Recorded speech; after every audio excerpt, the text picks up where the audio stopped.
Hey boys, good morning. I've been away for what 5 days. I spent it in bed. In bed, had a fever. Halfway through, I wish I was playing Khatab instead of destroying my back, laying in bed 20 hours a day.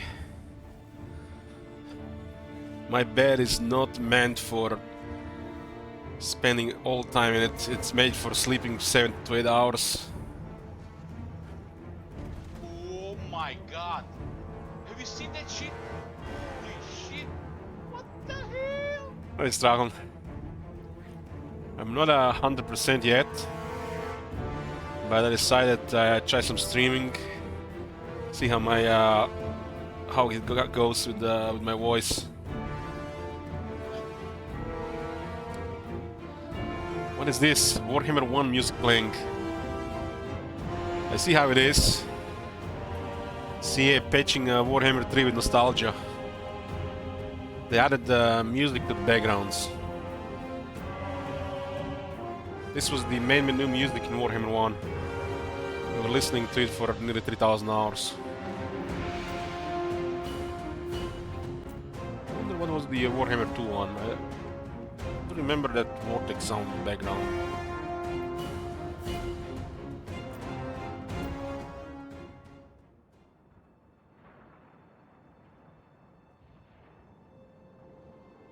Oh yeah. Oh yeah. Every time I hear and see this, it's time to start tier campaign, right? The previous one, Cal France, this one is Tyrion. And fuck if I know what is in Warhammer 3, it's like... It's just, we are dead inside at that point. I saw they list a hotfix. And on the hotfix they listed more fixes.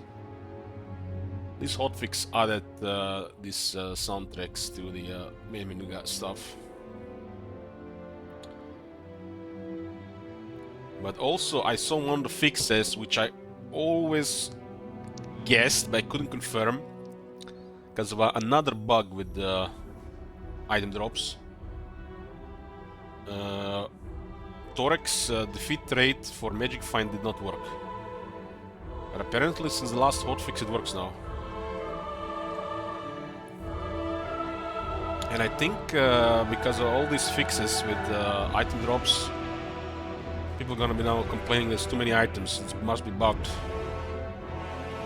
It can be, it might be, but can't say for sure yet. Listen to this soundtrack, guys. This is the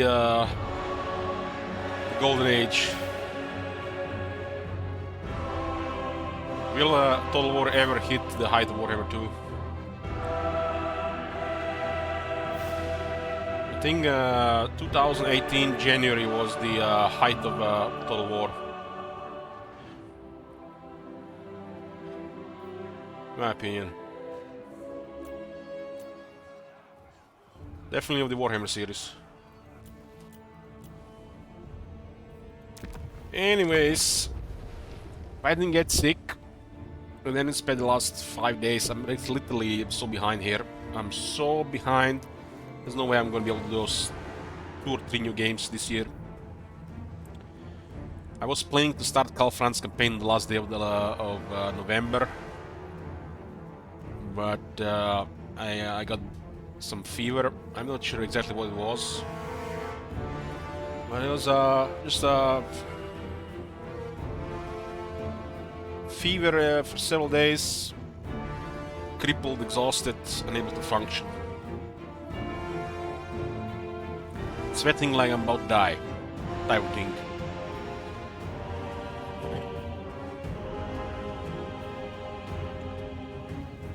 It always happens in November, guys. You know, somebody might notice the pattern. I binge drink in November for like 3 weeks. I destroy my immune system. And November is the time of the year, especially in these parts, where the viruses rule. it is the domain of the Nurgle. November might as well be the Nurgle's month. Because we used to have flu, now we got flu, COVID, and some third thing I don't even know what it is. And this level of infection is the highest in November. It's a mix of everything. I'll see next year not drinking in November. It's gonna be what I do in November. No, not November. It's gonna be no alcohol in November. And see if I get sick this time. Every single November I get this type of illness. This time was so bad. I don't know if because my broken willpower or no more eternal stream allergy. I didn't even stream for several days.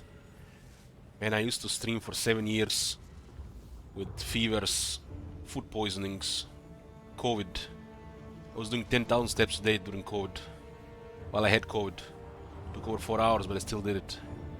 And I couldn't even get out of bed. It was this bad, or I'm just getting old. Maybe I'm just getting old. Maybe I don't have the iron will anymore to just push through it.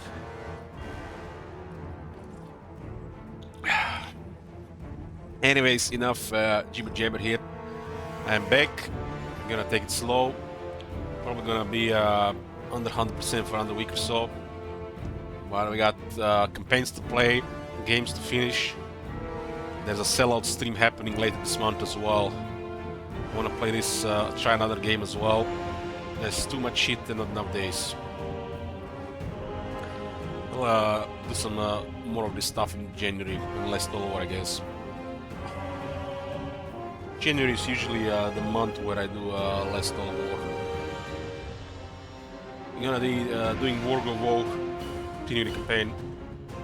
It's 57 turns.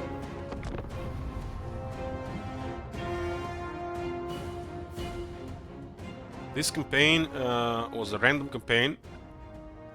We had put Crisis, max difficulty, 1 turn warning, between turn 60 and 80. It might roll the vampires, which would be bad, because Draco works with vampires. Not every vampire, but Vlad. And the current goal of this campaign is to expand Vlad. You guys decide how far we go. Currently 38 out of 70. If we roll Vampire Crisis, I don't think they fixed the diplomacy with this thing. I don't think we enabled it. We're gonna have to destroy the vampires as an alternate goal instead. This is just usual Wood Elf stuff. It's turn 57. We Richard and God. We got Griffinwood. We got Ataloran. And we are making Vlad great. We are slowly transferring territories to Vlad and turning into a superpower. Curious to see what the AI does with it. It's probably one of the very few things that's still interesting in Warhammer 3 when they get their shit together. Oh my god! Have you seen that shit? We have 26 elements. We can transfer half that to Vlad. But since it is not enough to finish the campaign currently, there's no point. People can add regions to this goal or remove regions from this goal with channel points, gifted subs, or request tokens. I'm actually glad we have Durtu Deluxe here. And if this campaign goes on or it ends in the next 5 minutes, it's up to you guys.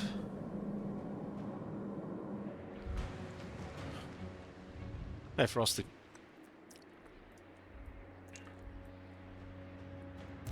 On this enchant. We are military allies with Sylvania. We are trying to avoid war with Ultron. And we are fighting for territories to make Vlad even larger, bigger. Grovlad, that's the goal of this campaign. Surround the forests with vampiric corruption. Draka has a flavor to go with this.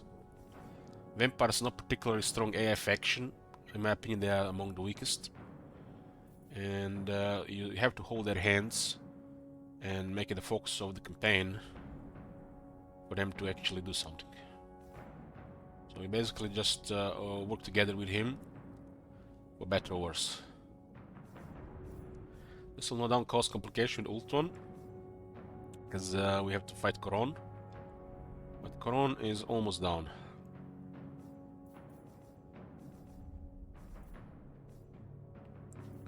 Gold Tooth is rank 7 in 20 settlements. I just remembered, I don't think I imagined this. I think there was a gold, there's a Grisus close to our border somewhere.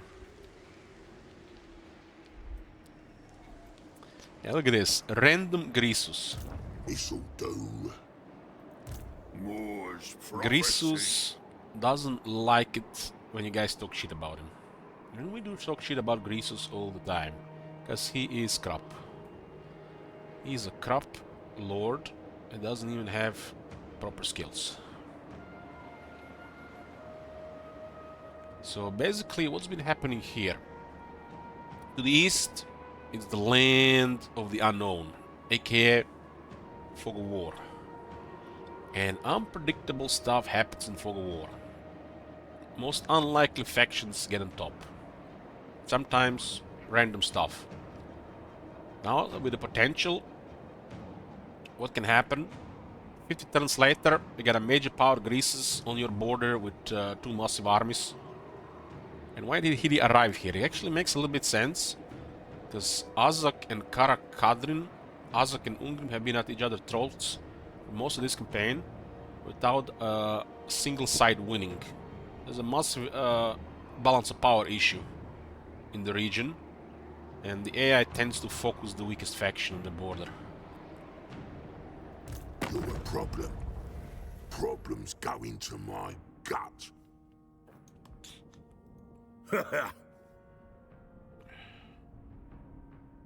This is the new passive aggressive AI.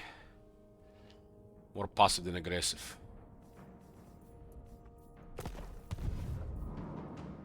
Oh, he has Monfey Cavalry.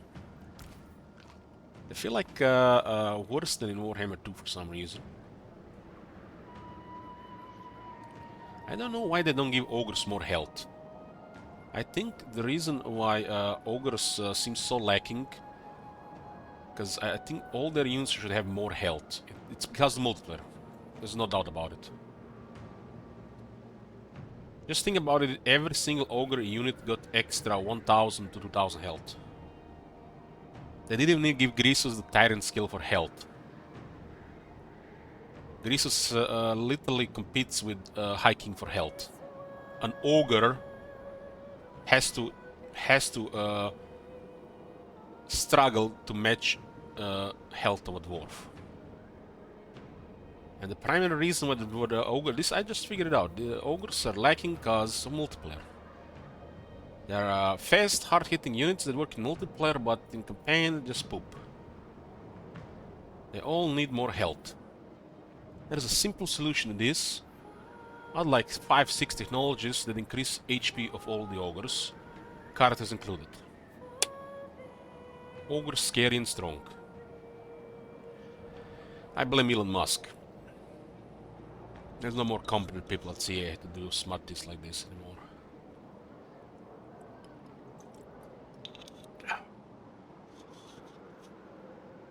It'd be just fun having a race that has the most health, instead of just finely tuned esports numbers.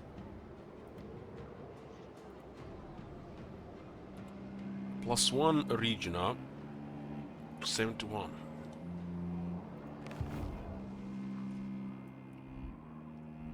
Hey, Bloomcools. You can blame Elon Musk for a fair amount of bad things. And I don't blame him for... I mean, I'm not sure what kind of angle you're pushing the Archmagans. I think he might have hired all the smart young people. All the rocket scientists are there now. There's nobody come left anywhere else.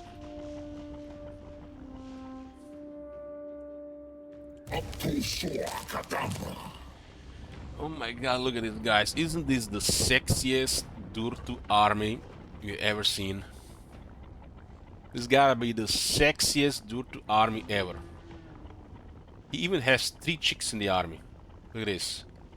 Durtu and his girlfriends.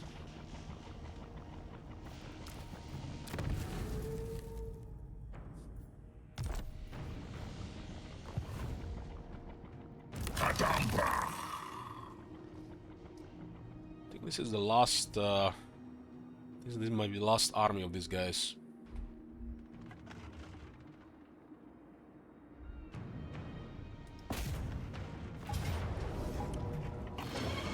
My levels of energy are depleted.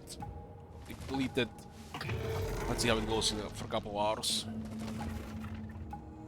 Well, as I was saying just earlier, Bloomcools, if I didn't get sick, spent 5 days in bed, would have been playing Carl at the end of the month, which was 7 days ago.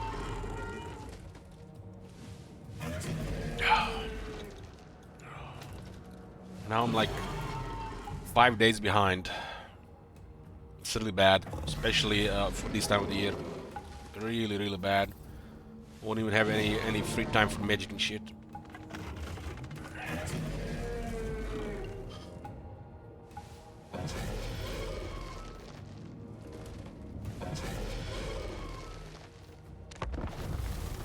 Hey Matt, thanks.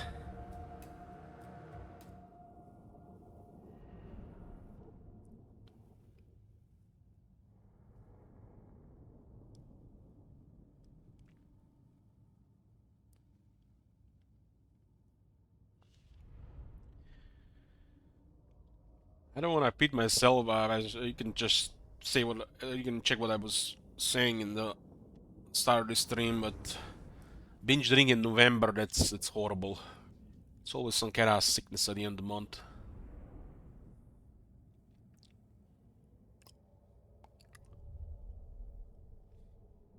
Binge drinking for a couple of weeks doesn't destroy immune system.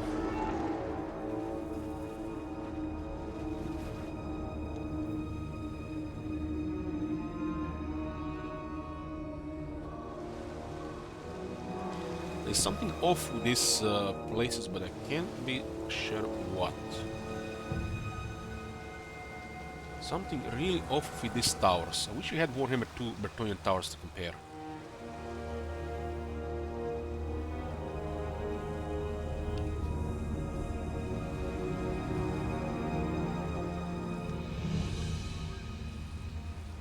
Fires arrow projectile nearby enemy units. Damn, these are some insane arrow projectiles. Look at the damage. So this one is still bugged.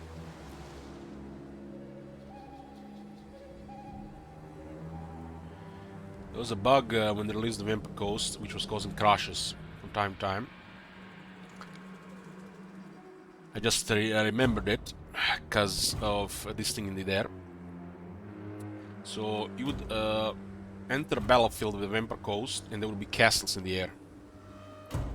It's like loading the Bethesda game.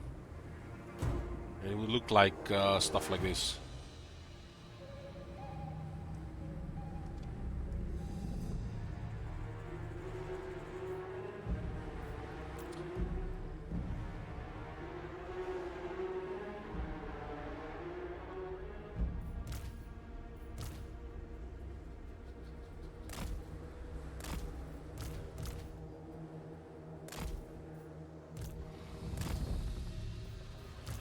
A lot of vampires in this place, but Durtu can destroy a lot of vampires. One of my favorite times to play Durtu was during the Warhammer 2 days when the vampires dominated. There was a time in Warhammer 2 when the vampires were beyond ridiculous. You'd defeat them in battle, and if some of the lords survived, they were always stacking armies on you. Like 2, 3, 4 armies, and if they survive, it's like if you get attacked, the little just raise dead everything in the area, and you're facing elite armies while barely replenished from the previous fight. Come to think of it, it's kind of like what was happening with the early version of Corruption here.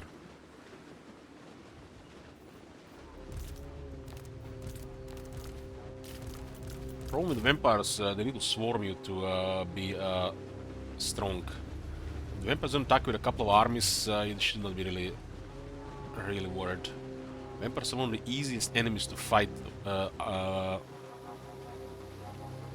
when they outnumber you. Because most of the troops are crap. If they get the really good stuff, a lot of flankers, a lot of Vargeists, several Terrorgeists, then you're dead.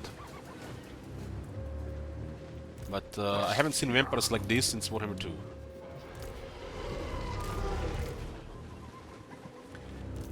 There's a variation of the vampire like this in Warhammer 3, but it only happens during Crisis. I wonder if they adjusted any of the crises. We should play every campaign with Crisis for every campaign. I'll see if they've done anything else.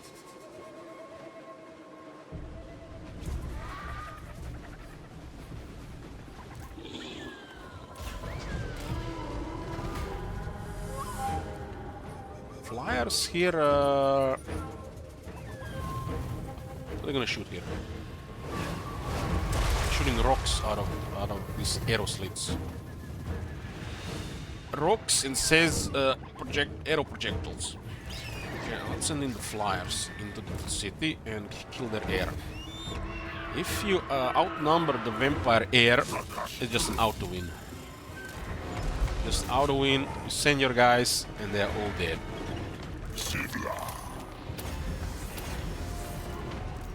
Got to remove the mount here again. Moving out. At least we can provide some defense there.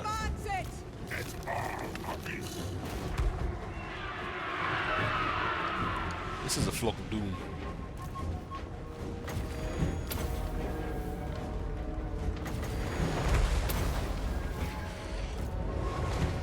How the hell is this guy taking damage? Ah, from Winter on. These doors have a lot of health. Some of these changes they're doing feel like it's for the sake of a change. I like changes, but sometimes feel like they're just changing for the sake of change. To arms!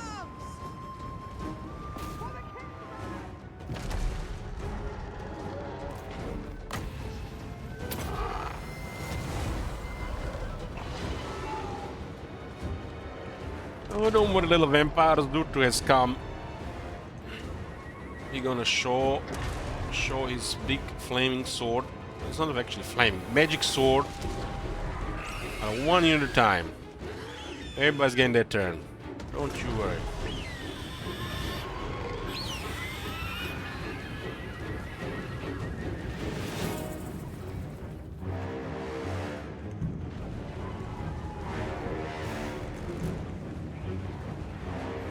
Somehow one of these birds could kill a charge. That's a bad RNG.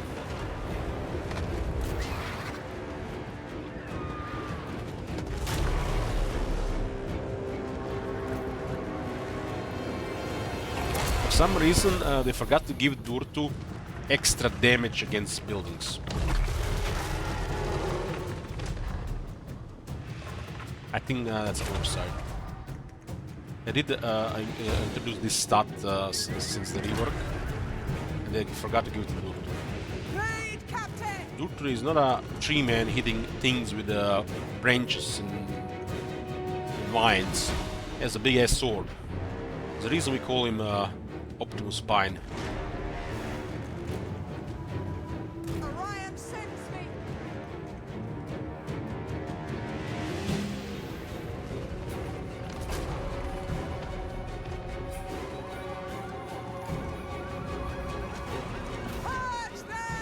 Oh, isn't this nice, boys? Absolutely zero pressure fighting the vampires. And now they can't even build towers. For imaginary damage, you know, putting pressure on you.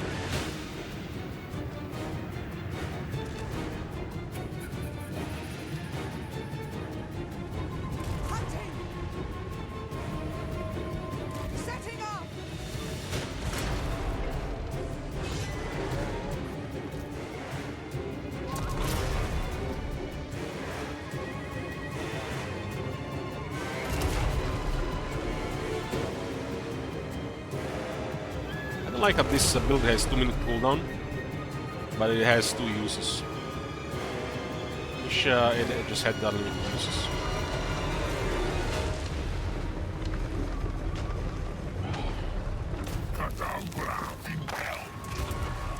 Yeah, I woke up today, was still feeling feverish.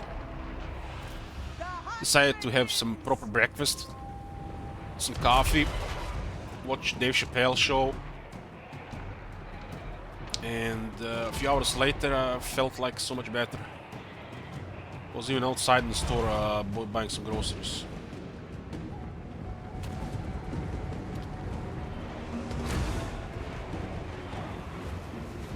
Rain destruction! Does Dave Chappelle have a new special? I've never checked anything new, but I watch stuff. His stuff is really good, worth rewatching.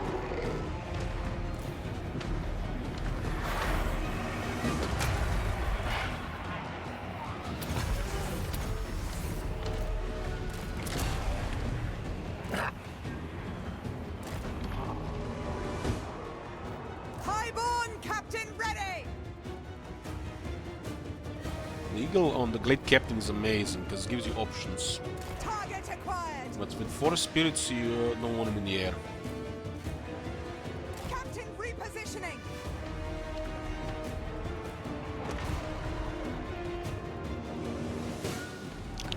Haven't seen anything from Dave Chappelle vocals. Yeah, I haven't either until like a couple years ago.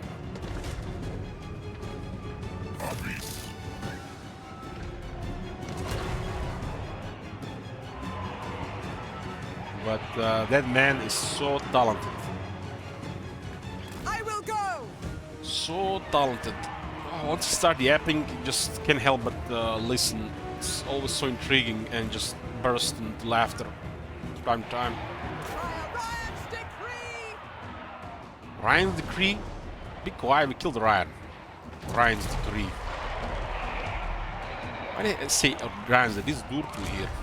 That's what happens when you have an elf in the army. At least she glamored. The woods rage!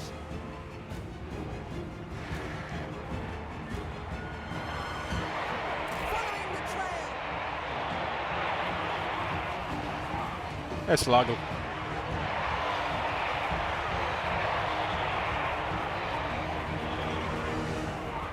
I will not fail! Orion's fury!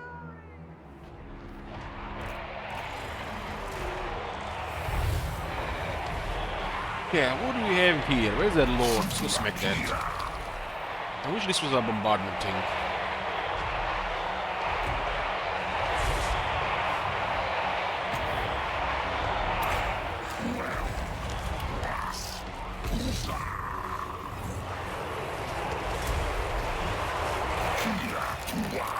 There's not enough room to send all this tricking inside, so it's a slow grinder. Hand of the forest! We could do air attacks, but there's no point. So I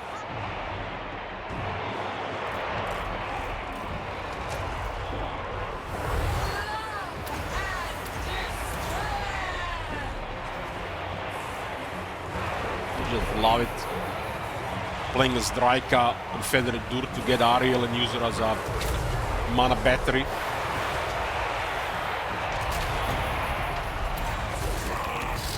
This guy is healing a lot. He's a hunger, I guess.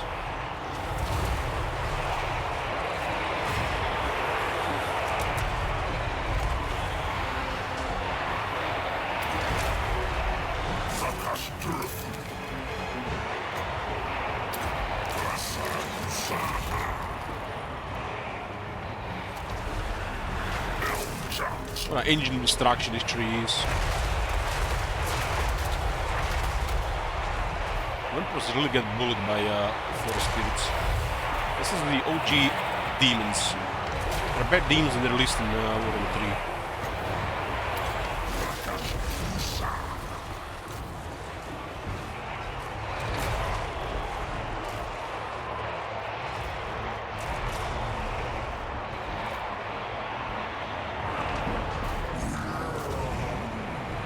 remember that audio file. Gotta be new. The great hunt!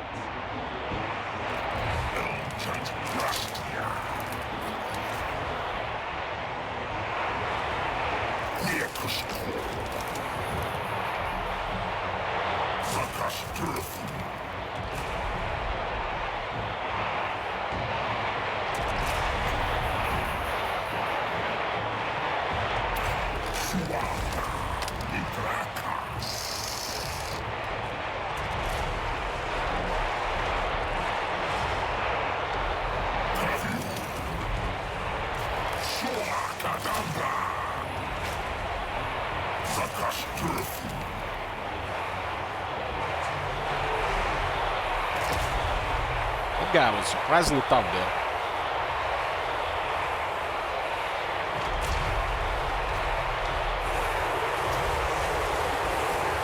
This is the same thing we experienced when fighting Grand Kite. You can hear this loud noises from the undead. When you're fighting Grand Kite, you can hear them screaming. You see this? This is new, and it seems bugged as well.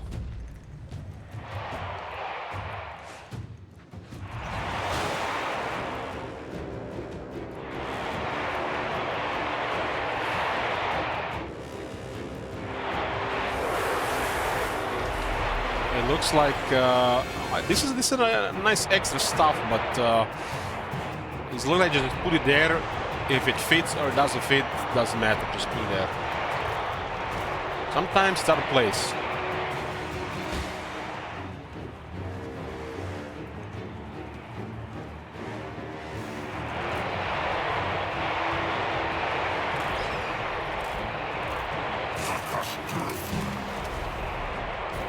It's very tricky, not very good in the siege, but it's for a field battle, so you have a lot of trees.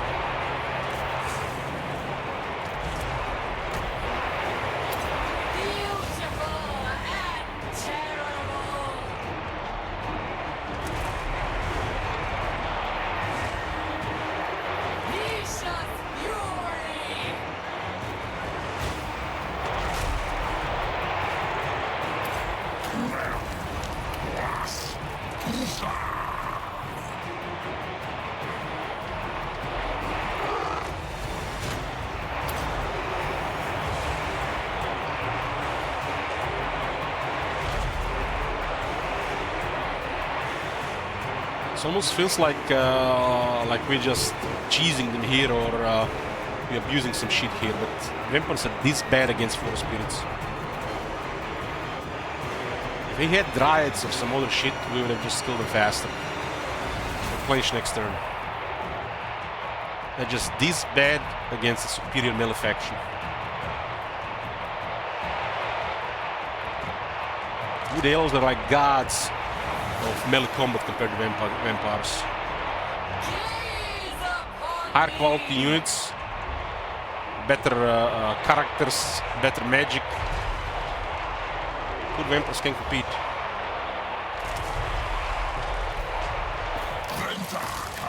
If they had anti-large, I just used the magic to destroy the anti-large. I can literally cast Dwellers Below ×2 6 times. This will delete anything. They got counters, those counters deleted.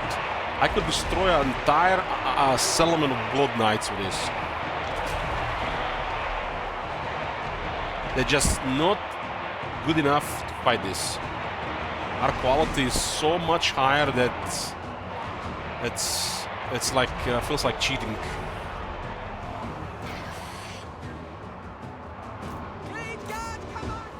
Wood elves always felt like this because they're original battle skills.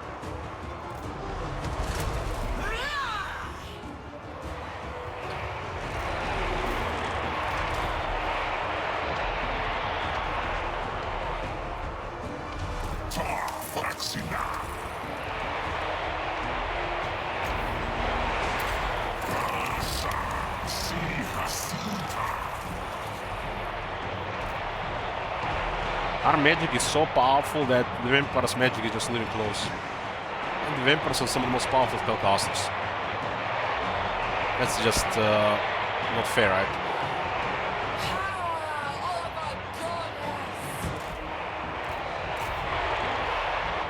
Lead, Captain! And we get aerial, and they got nothing.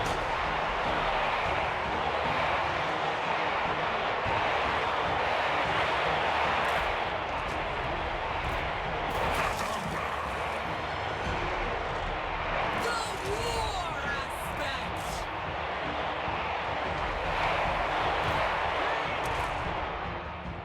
Giant Slayers, no, they can't kill this trick.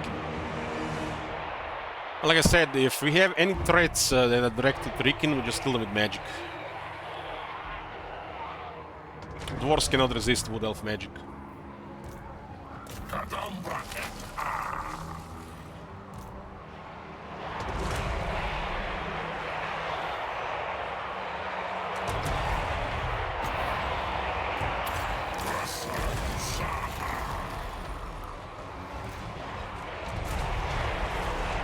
Oh, the Wood Elves actually remove spell resistance from Dwarves.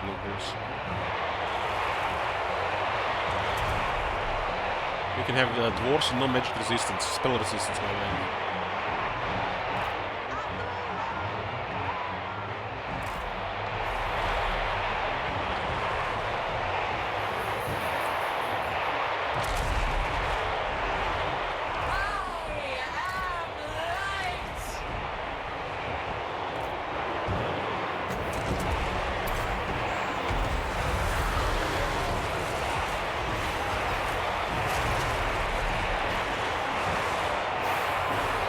Might be a little bit better for them if they had Graveguard as their core unit.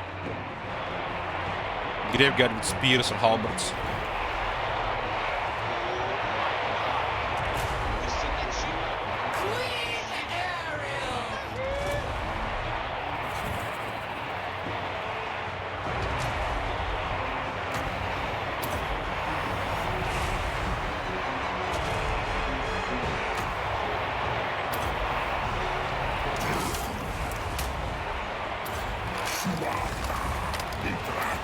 I have no idea why doesn't the Graveguard have no spears. One of the main enemies of the vampires is the Empire. And the Empire is famous for cavalry. You would say the Graveguard would not be equipped with spears. That's one of the largest threats of the Empire to them, probably, that and the magic. They can manipulate the weather, probably the environment, so they can disable the range. Then they have to worry about the cavalry. And if they had spears or halberds, they wouldn't even have anything against that.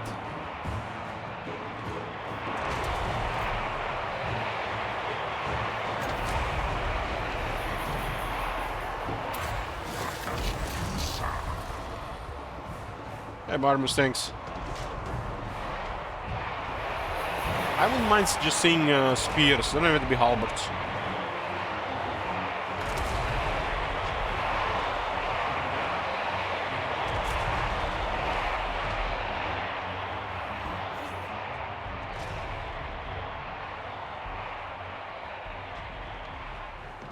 Well, say what you have. Empire is famous for cavalry.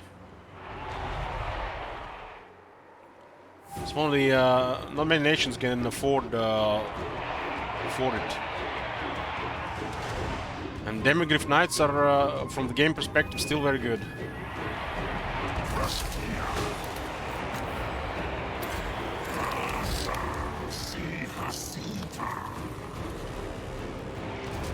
Queen Ariel! Good win. Undead army will send you twigs with birds. Well, Dutra, I think, is one of the oldest things in the lore. You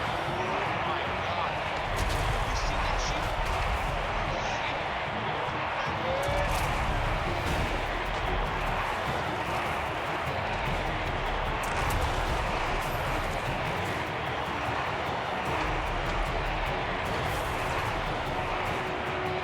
So apparently, Oh my god. Kolek is the oldest. Kolek is the oldest, apparently. After Kolek, it's Mazdamundi and Durtu. And Mazdamundi and Durtu are between 8 and 12,000 years old.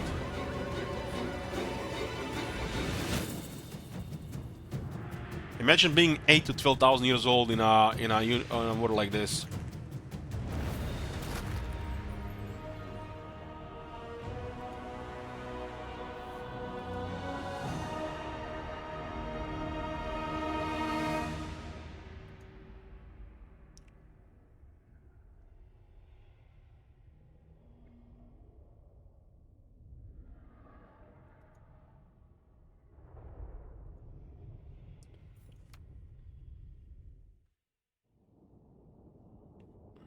Damn, that actual bird got killed in a charge. I can't believe it. I'm washed out, boys. Can't even do a zero casualty battles anymore against vampires. Somehow those bats got one of the birds down.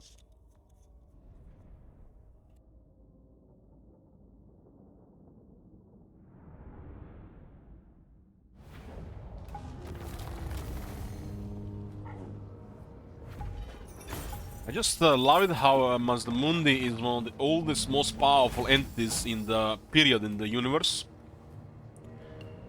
Yeah, I feel like you guys, any lore guys here? I was thinking about this while I was dying in bed. Who's supposed to be more powerful, a demon prince or a greater demon? What's supposed to be more powerful? A demon prince or greater demon? As greater demons are a joke. Thanks, multiplayer.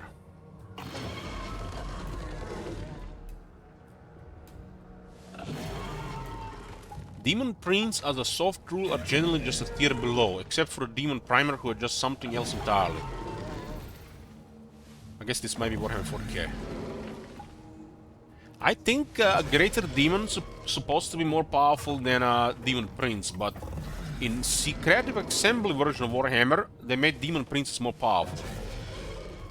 I also read somewhere that Demon Prince have like a power scale, but it can also be one of the most powerful things.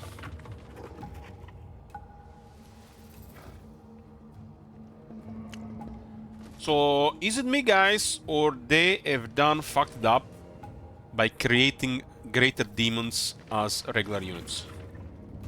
And this is the reason why both the greater demons and their lord counterparts are so underwhelming. It's that, right?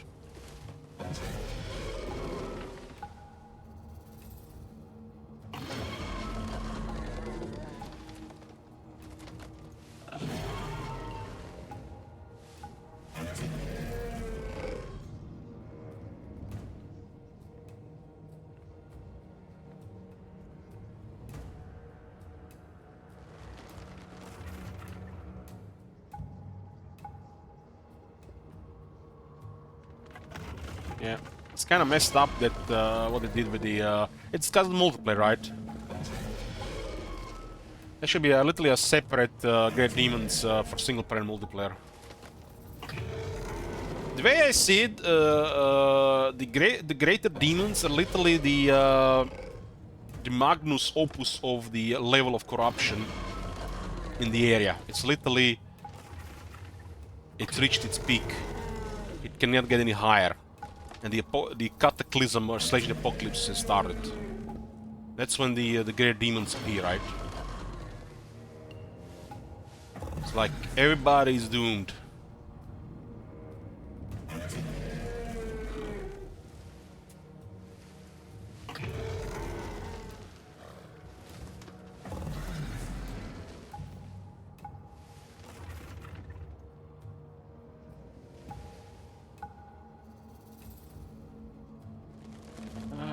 It's supposed to be like the final stage, like a final stage, top level of corruption. But not even during that they get any special.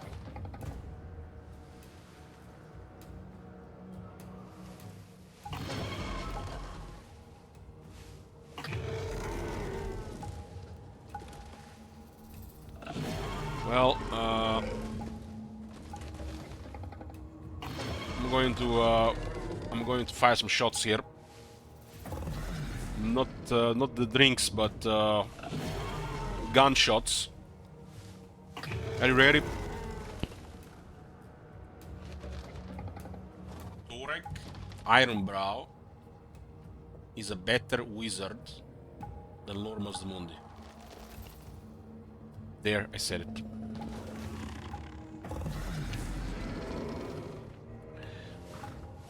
This is the game Creative Assembly is created, boys.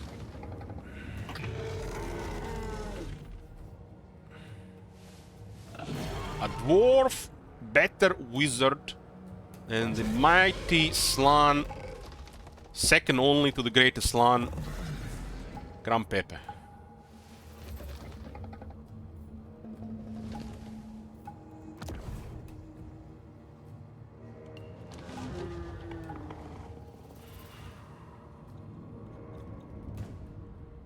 This is why I don't like Torek.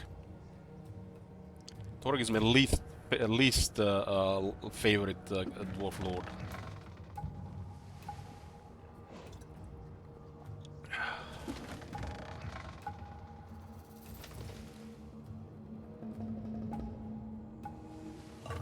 We had an unkillable army. Nigh unkillable army. We were literally could just go make coffee and come back and win the fight. Playing Helman Gors in the first Immortal Emperor's campaign. First fight with Torek. Torek single-handedly destroyed a third of my army. And he was still not dying. Nigh unkillable army. OP broken zombies and shit. Torek don't care. Spam that lightning, smack, smack, smack. Everything just dies. You gonna heal? No, no, I do more damage than you. It's literally a Mortis engine, a storm of death, spamming lightning strikes. God of Thunder and a Storm of Death. Single-handedly killed the third army. And he had he didn't even have that good of an army. Literally caused devastating casualties. I mean, casualties for the Emperors don't give a shit, but Torek alone little did what 99% of the factions combined couldn't do.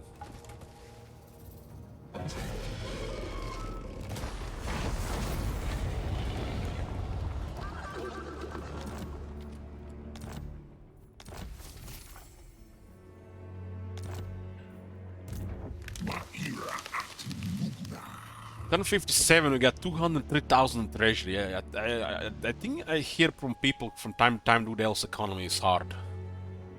I miss the Wood Elf economy from Warhammer 2. I don't care for this order.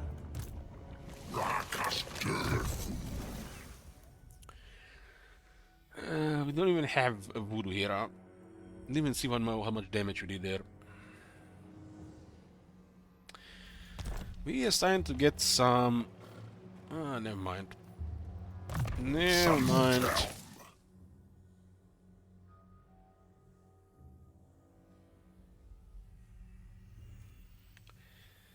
But you take 5 minutes per turn thinking about the moves. Well, whatever excuse you wanna tell yourself. I should show you one day without stalking and just clicking, not doing a single battle. Finish campaign in under 2 hours without over 1 million gold in the treasury, without building anything above tier 2. All auto-resolve. And then you're gonna feel so bad about yourself. What's gonna be your excuse then? Of course we are taking a long time per turns because we're talking about cheating stuff.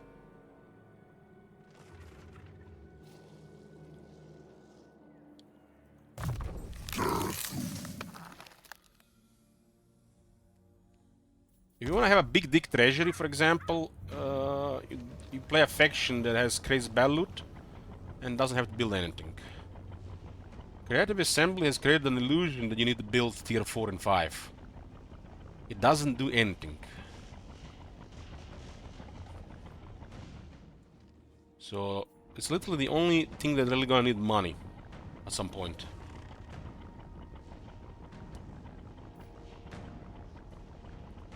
The Wood Elves, when you get to this point, unless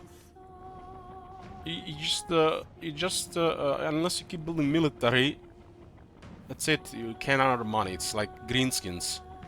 You have reached critical mass, and it just go up, up, up, up, up. It's no can no longer go down.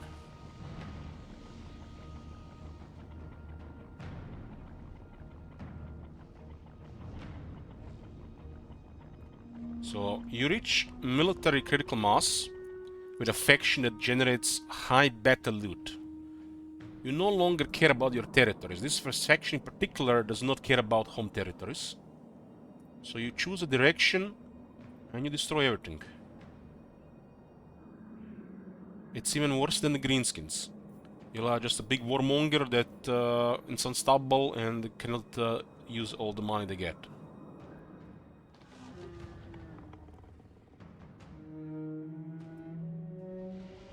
Has nothing to do with long turns. The long turns are when you have a shit ton of settlements like a dwarf campaign. I mean, late game, 100 plus settlements, 25 armies. You're not taking a long turn. What the hell are you doing in the game? If you just literally just click next, move all the pieces, auto-resolve, literally just everything automated, auto-resolving everything, it will still take you over 30 minutes. It's just that many pieces to move. So, are you blaming me for recruiting the assets in the game, the resources, the armies, the agents the game offers me, and it's taking a long time? The game doesn't restrict you in these things.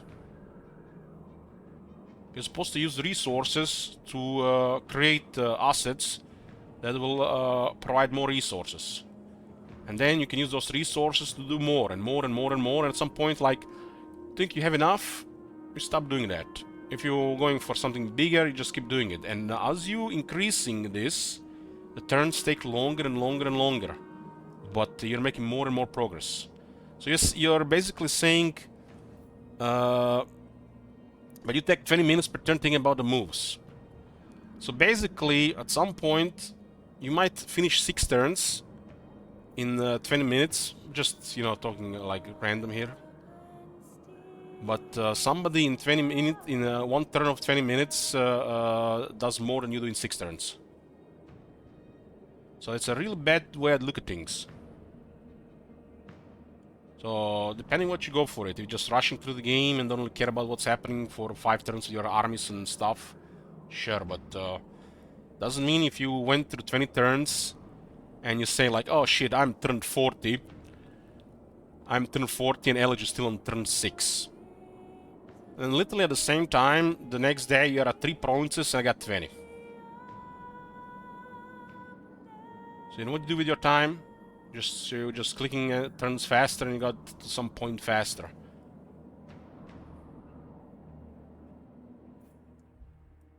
I mean, you can play like this if it's on purpose, but don't say that because you think time. It's a turn-based game. It's a turn-based single-player game, and that's the beauty of it. You can just literally pause here, go make a coffee, make a sandwich, go watch some Dave Chappelle show, and come back, and it's still gonna be waiting for you. Of course, the chat's gonna be pissed, but it is what it is. What you gonna do about it? Turn-based game. On top of this, I'm a streamer here. I'm talking what's happening here. We're talking shit, nonsense, random stuff. Sometimes people want to interact. And sometimes we also explain things. So it all turns to be very time consuming.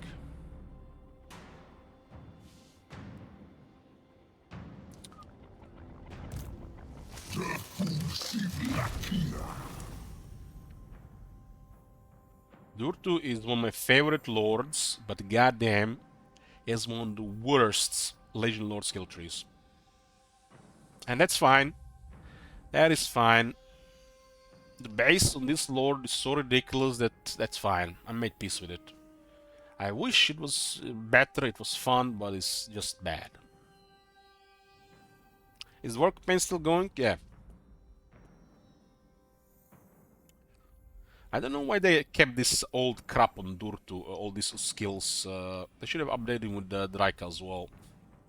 Durtu right now is basically just an inferior Draika. When you play the Draika, you get Durtu Deluxe. And this is like the strongest version of Durtu. When you have Draika as your faction leader. Abis cambia sua.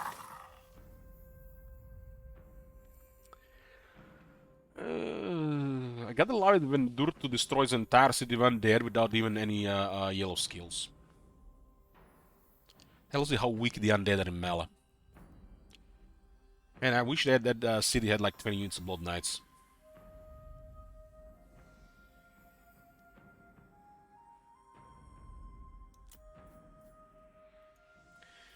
Oh shit, we should get Sword of Cain. Who has Sword of Cain? If that Avalon attacks us, we'll get Sword of Cain from her.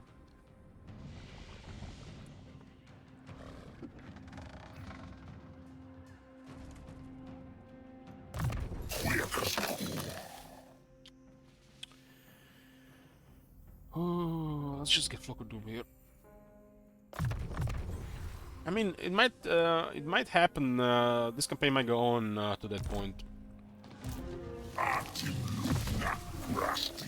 I'm glad this campaign is still going. At some point, people are gonna end it.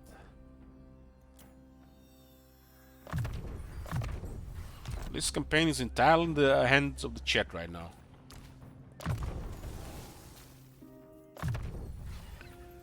Okay, got Libel and got Conduit here. She has 2 different buffs here, which is nice for Lady Apotheosis. I don't really like the idea of Soul Steal and Velos below. She'll be stealing Shine from Durtu. She's here to provide power and Apotheosis.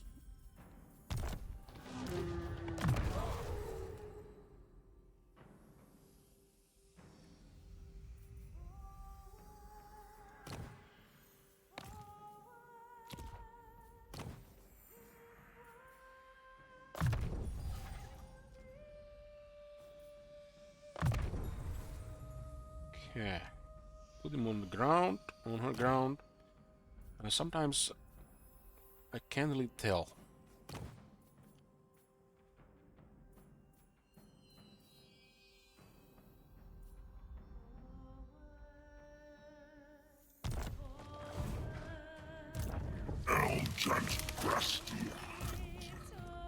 Treebeard. Begone. This is what I call Let's Bully Dwarves army.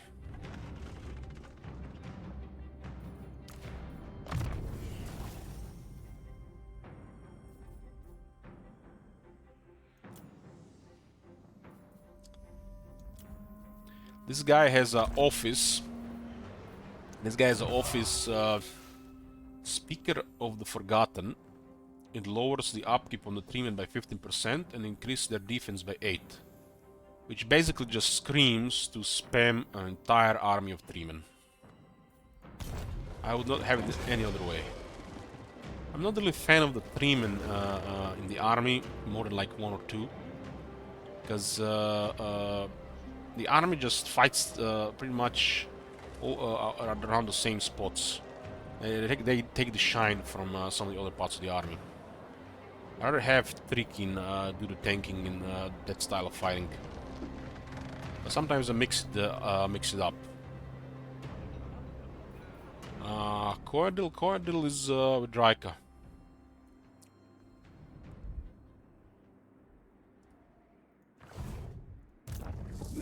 This is Draika's army, very aggressive.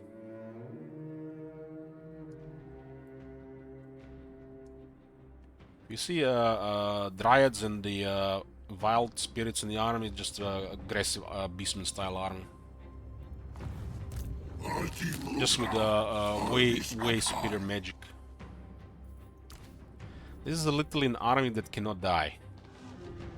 The enemy has to have such numbers and really specific stuff, and they still have to have the most ridiculous performance ever because they're fighting me. To have any chance to kill any of these trees.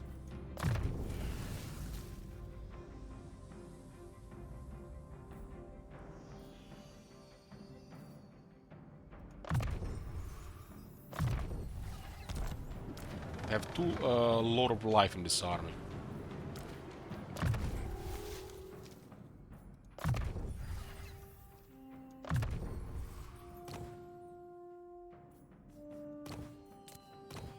Get an Armor of Fortune here.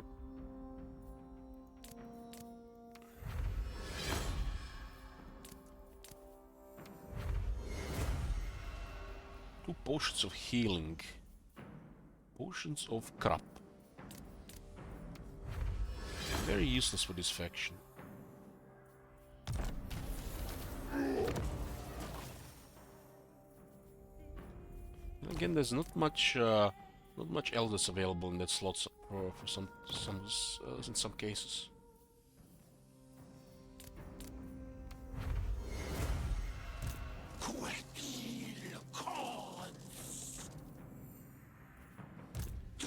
Oh, nice. We got a potion of strength here.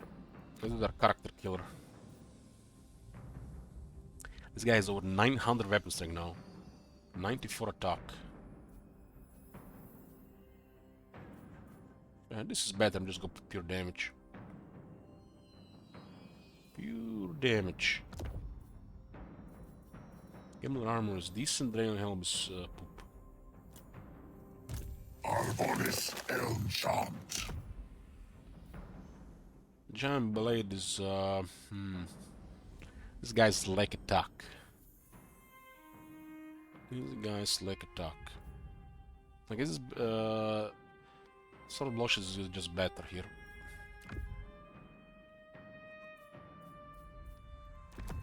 Giant blade is not bad, but these guys tend to fight large as well.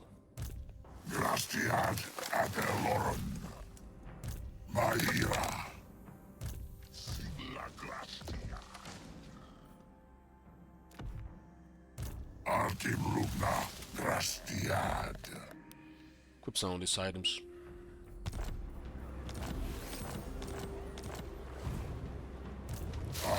Well, the high elves attack us, we can get sort of came from them, right?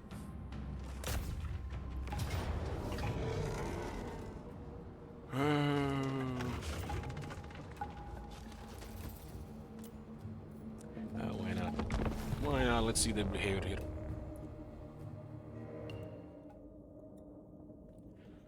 I spent 85% of the time of the last 5 days in bed. My upper back and neck is really bad. Really bad pain. My bed is not for spending that much time.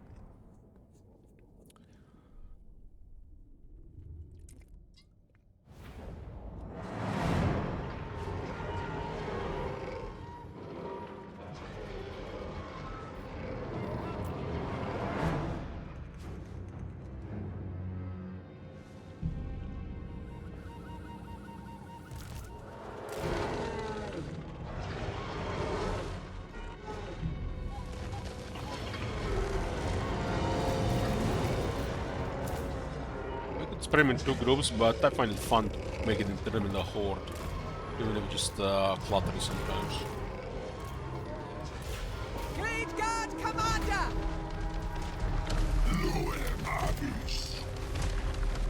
Something weird with the textures on the top. It's almost like they changed for some reason.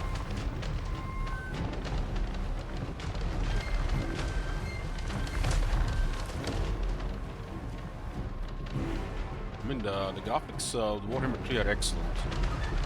Performance is way better than Warhammer 2. There's no wall break.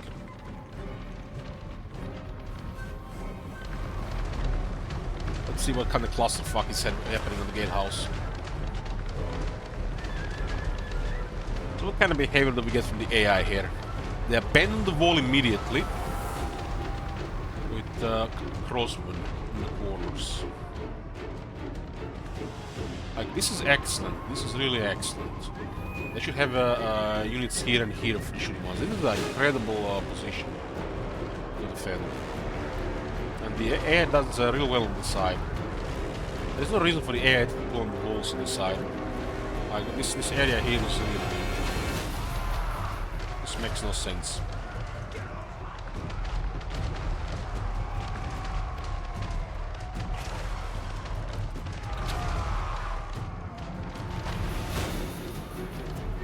These guys are trying to find an angle, but they did not see anything.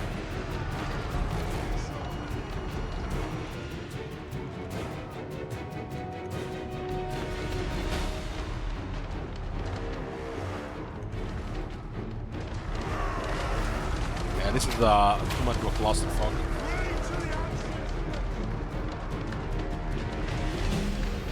I wish when you give an attack order like this, and they're all in the same spot, they should just literally just doing damage just by being close to it.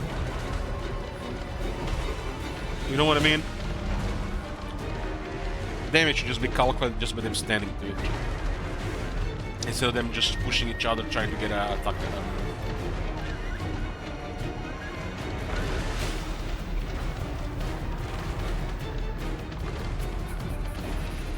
They're basically just pushing each other, and they're all trying to get a hit.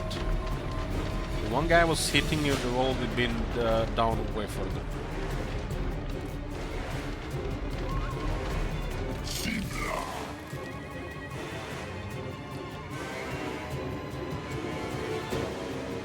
Give a skip backspace order here. Backspace order. Select this guy.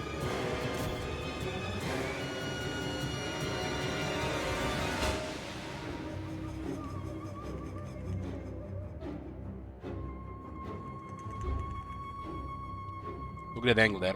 Holy shit, man. The master mathematicians of CA.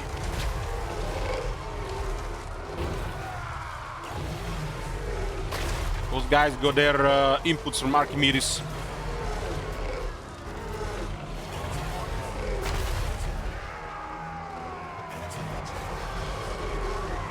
They're shooting crossbows.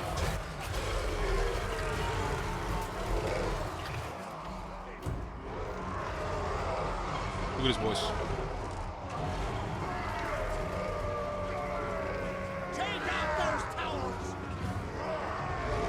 Grossman wasting ammunition during the siege.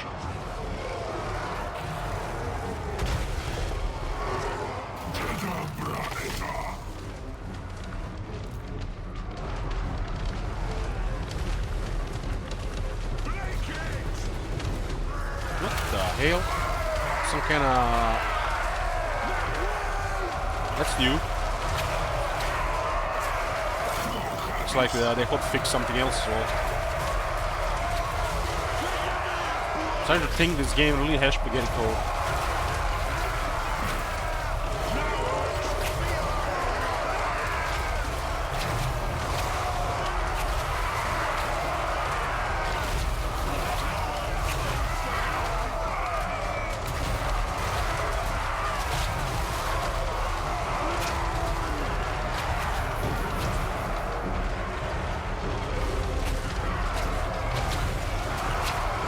Not a very effective way to fight, but seeing a horde of trees is fun.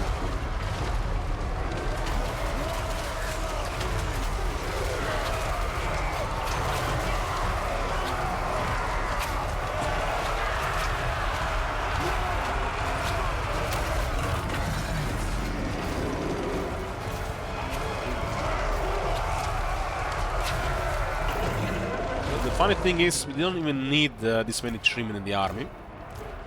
We could just have like 6 less, fewer, and we will have more money in the treasure return. And then, Mr. Streamer, why this army not 2020? You only got 300k in the treasury.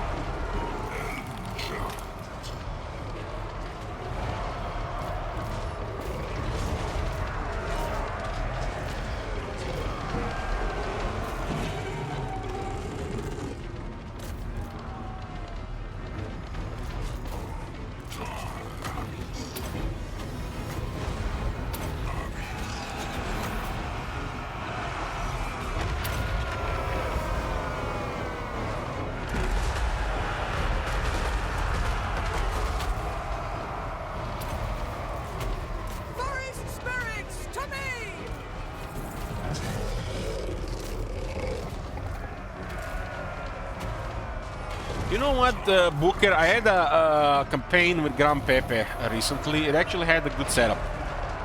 Not sure if you've seen it. Shit was about getting good. I even had the Dread Saurian in the army. We have Master and Student in the army. We've been having fun battles. And the moment we hit short victory, people have ended the campaign. I even had Dread Saurian in the army, man. These guys are so anti-fun.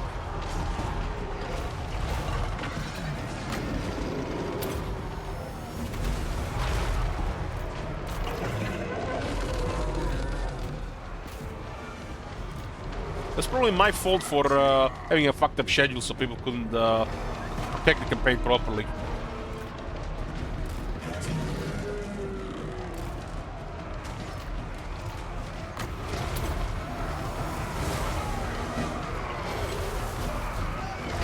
The woods rage!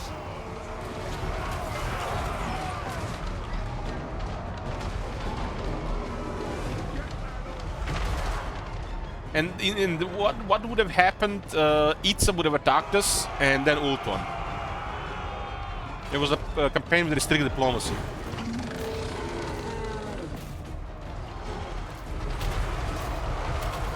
Command attack!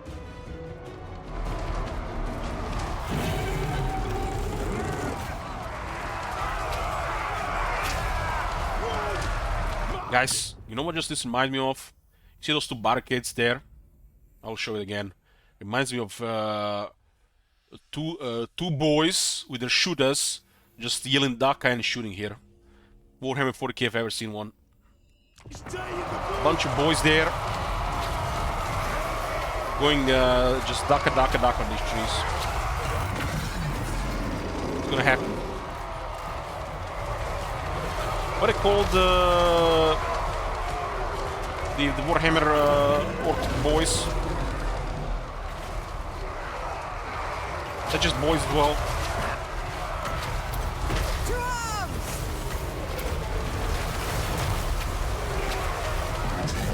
Shoot the boys, yeah, shoot the boys. They could even have a grain silo here playing the VA music. There. Daka faster. It will be an instant hit, save CA. And they can do more shit for another 5 years. Even fuck up a couple of years. Like they usually do. Oh my god. Have you seen that shit?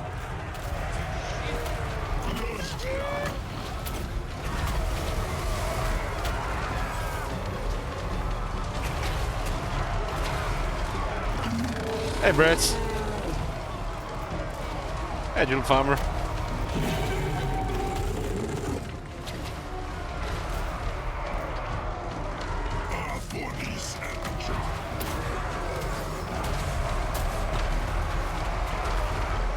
This looks really, really cool, my friend. Out of all these things, there's some issues they haven't really tested properly. I mean, when did this happen? It almost looks like this area was extended, but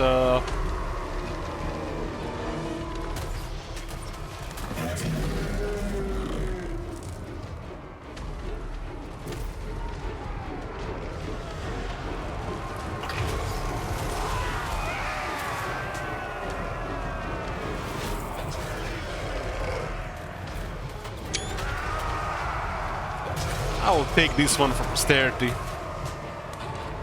The North remembers CA. We remember. We now have proof too.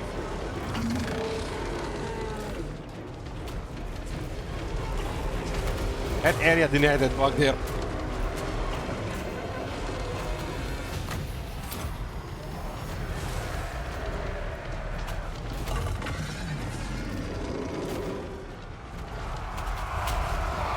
What is this unit doing? How can they maintain a formation like this? Look at this, they're moving and cancelling, moving and cancelling.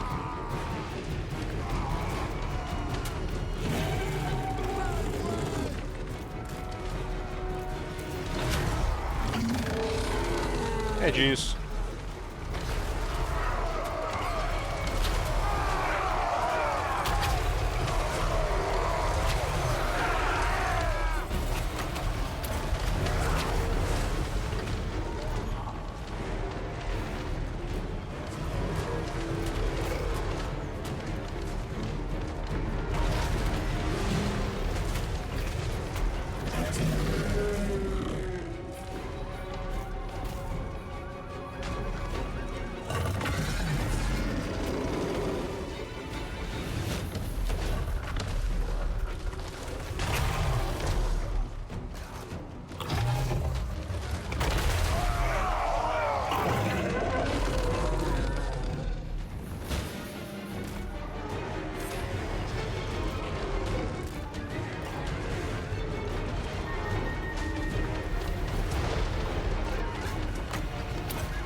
Missed first attack. Well, there's a 90% chance to hit.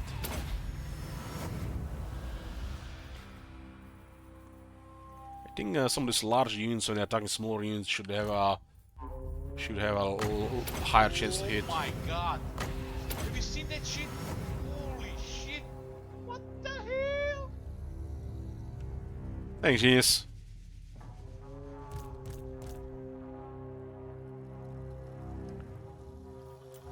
It's kind of sad when Dread Saurian. I know this they're making the sounds. This sound this doesn't make no sense. When a Dread Saurian hits a regiment of infantry, hits right. 70 guys just literally fly all over the place, and he missed. Just imagine Godzilla hitting a platoon. They literally should be bone smashed, pulped to dust. Smashed to dust.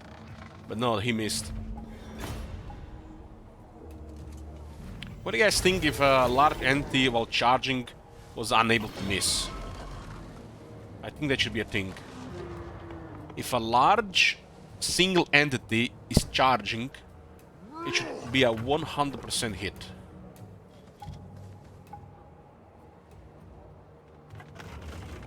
If it's large enough.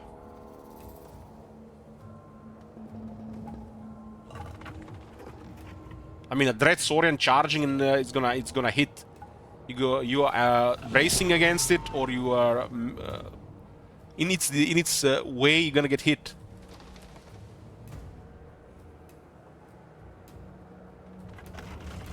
It's another thing that is never gonna be fun as a multiplayer.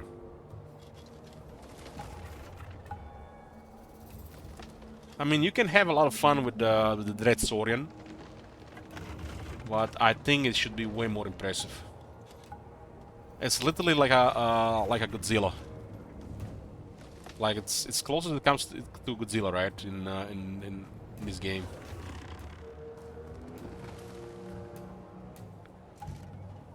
And yeah, hey Jacob.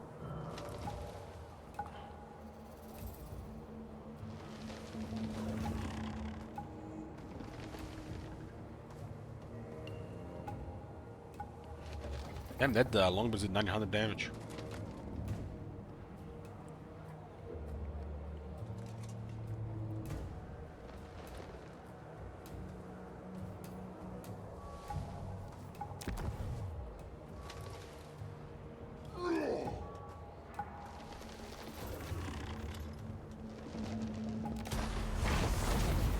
Didn't move. Wonder why that happens. Sometimes moves, sometimes it doesn't. That started happening with the Grom DLC, and they didn't even explain why that happens. One update, they put it in the game, and it was there.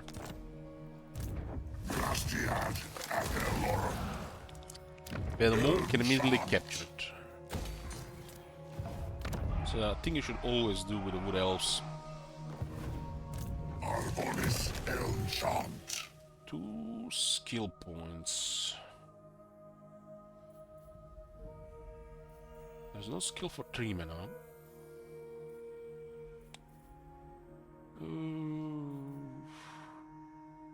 What is this? 10 missile resistance for 3 men? Oh man, my 3 men are not tough enough. I think we need more resistance.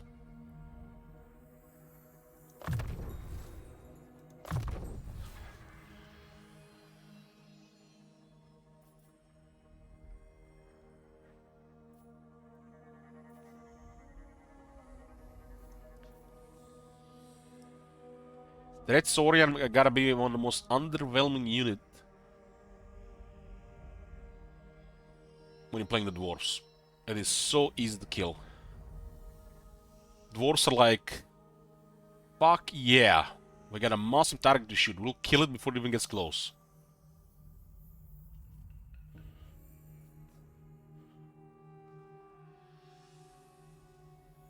The AI doesn't know how to manage it. And they don't really use a lot of life. Put flesh or stone on it, it's a healing, and it's a thing of nightmares. You wanna...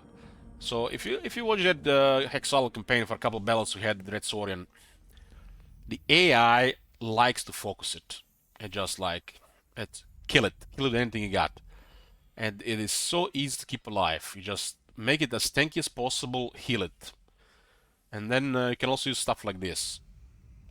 And AI mainly desires to kill it, but it won't die. They just literally use most of their effort on a single unit, and even if it takes extra damage, so what? The rest of the army was totally ignored. And he's gonna replenish for the next fight. It's just a massive pincushion and has a ridiculous health pool. And the AI doesn't know how to handle it.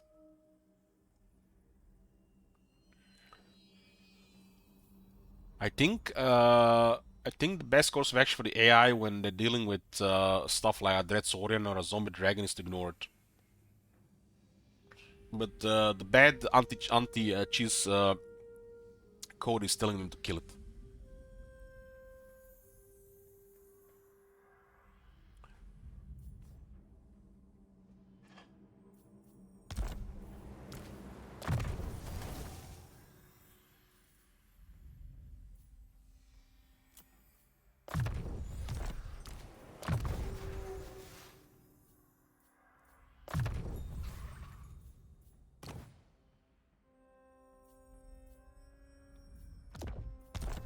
Yeah. Another war with Guild here. And we are trying to finish off Kemmler here, Coron, and Clan Skryre. Clan Skryre got attacked from behind. Clan Angrod has been doing well this campaign. They're about to finish off Skrag in this area. No doubt Belegar and Gelt will go after us next. By working with Vlad, make this campaign more complicated.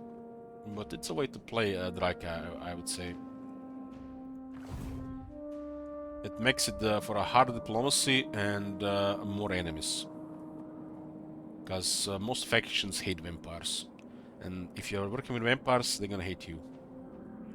And as Wood Elves, even as Draika, you can easily work with a lot of these factions, like Belegar or Guild. For example, in this campaign we had to crush the Empire. We haven't went to Ataloran until we crushed the Empire. Still got Ataloran pretty fast, I would say. Wood Elves in Ataloran are sad these days, really sad. Guys in the middle only have one army as well. The forest is whispering. I accidentally targeted this Banshee a couple turns ago and caused some real build-threatening damage. I thought it was Kimber's Banshee. I will end them. I'm on this enchant. All hail Kurnos. Should not harass Coron, we should just destroy them. We'll have really bad relations with High Elves because of it.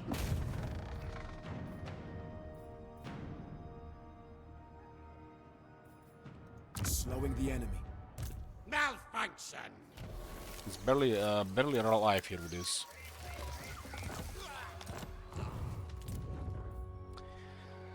Salzman got sacked.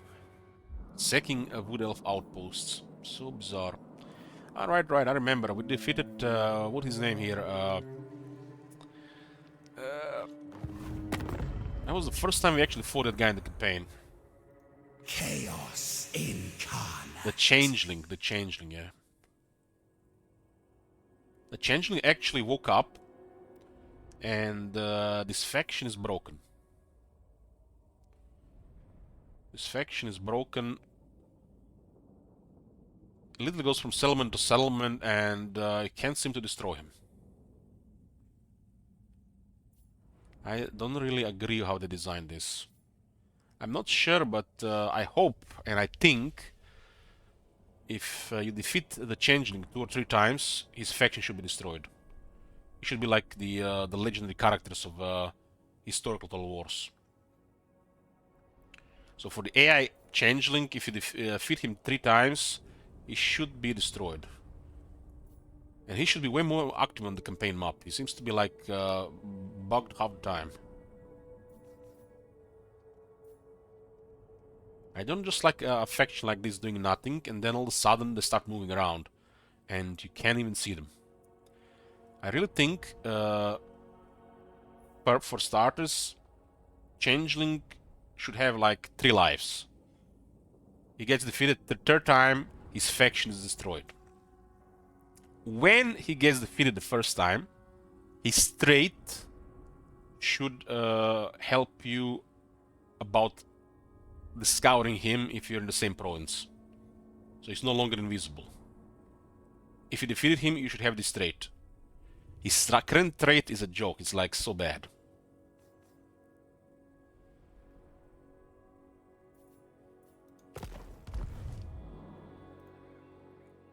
So defeating him should help you get rid of him, and if you defeat him 3 times, you should permanently destroy his faction.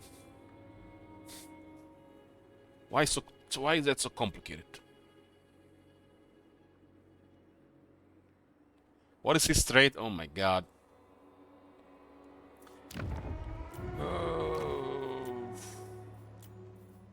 Ask me in 5 turns.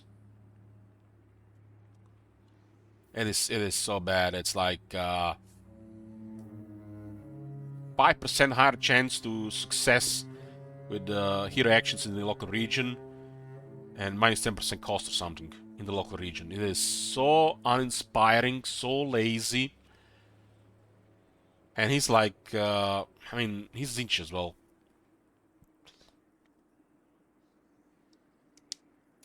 Let me think a little bit harder. I think it's plus 10% chance of post-battle stealing a magic item.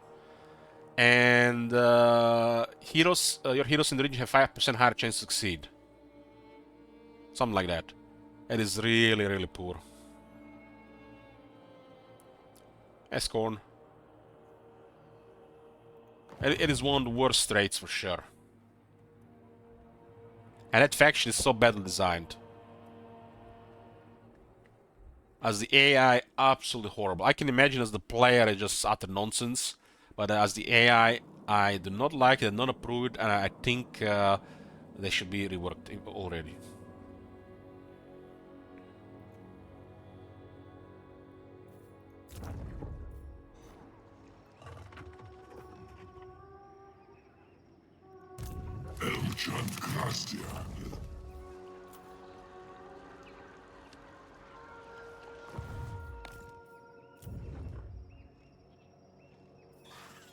Okay, anything to build? A lot of these things are pointless to upgrade.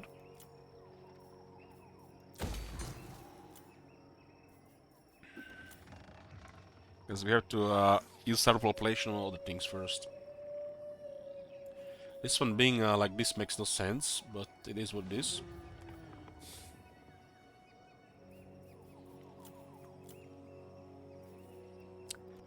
We got Avalon due to the event, but it will make the High Elves hostile, especially because we're not active here. This one is really poor. I expect High Elves some point to attack us here. This one is nice. 5 visit at least to all armies. 5 power to all armies.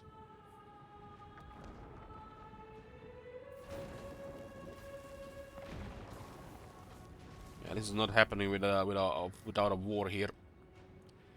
High Elves are gonna go hostile because of our war with Bretonnia. We could destroy a lot of High Elves here without even fighting them. We just get a very strong army in this city. I mean, without fighting them, without manually fighting them.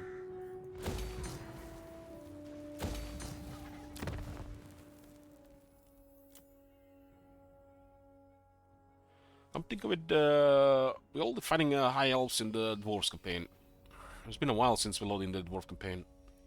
I'm pretty sure we had several armies now on Ultron.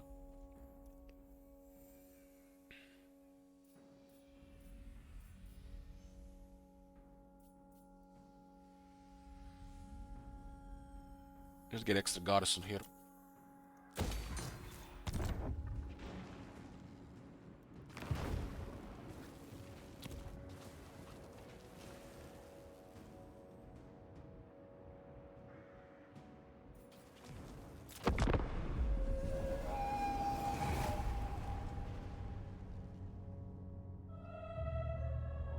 I have no idea what the fuck they were thinking when they were making Changeling.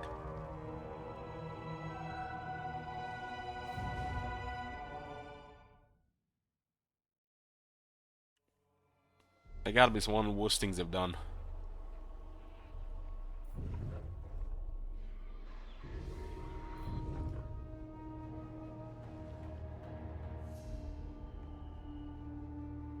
And Vlad strikes back. The goal of this campaign is to grow Vlad to 71 settlements.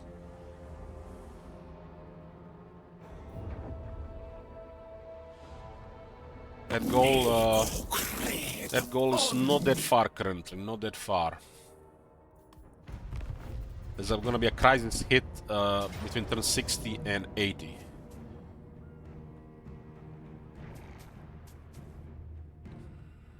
Look at this item, man. It is an incredible item.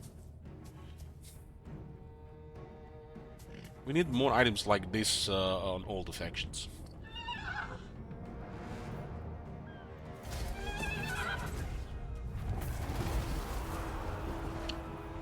These guys are suicidal there.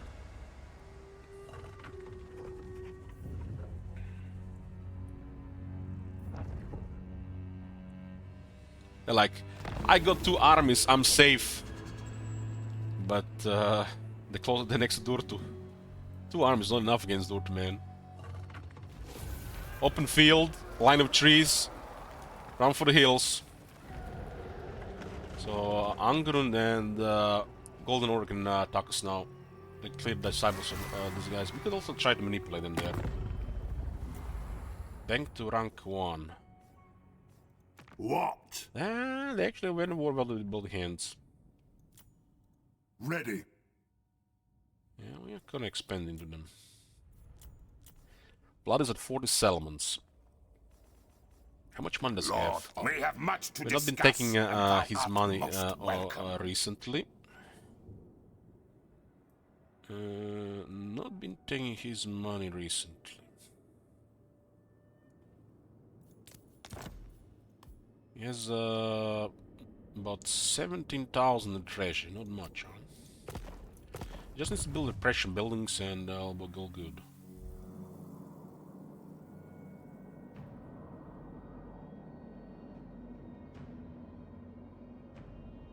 We'll transfer him the entire Instalia here, that should give more economy there. Problem is, he has large territories, What? but he has no trade agreements. The AI really struggles finding factions to trade with. I think AI should have some kind of natural trading options that they always sign for to get extra money for extra stuff. I mean, you guys seen Torek in my Karazakara campaign? That campaign has been going for a while. He has 1 trade partner. Had non-aggression military access with 2 factions in the area, but not trade with them. He got into a large size, but haven't been trading with anybody. Lost literally probably over 200k during the course of the campaign. And for some reason they don't sign trade agreements. Very strange. Anyways, boys, before we start this fresh turn, I'm just gonna take a short break here, get something to drink. I'm getting really thirsty here. In a bit. Be back, boys.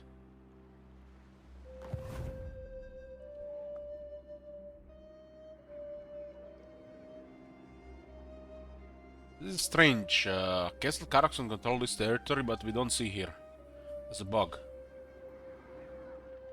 See this?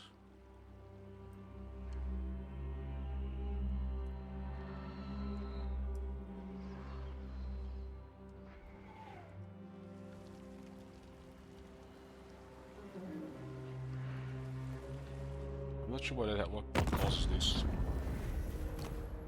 When do we fight? By the light of the lady. These guys have 11 regions left. 11 regions. The vampires are at 40. Actually, this. So we need to feed Vlad another 31 region. We can get this 11 in a course of couple of turns. Especially we don't raise much stuff. Then we can trade him about 18 territories. This puts us close to the finish of the current goal.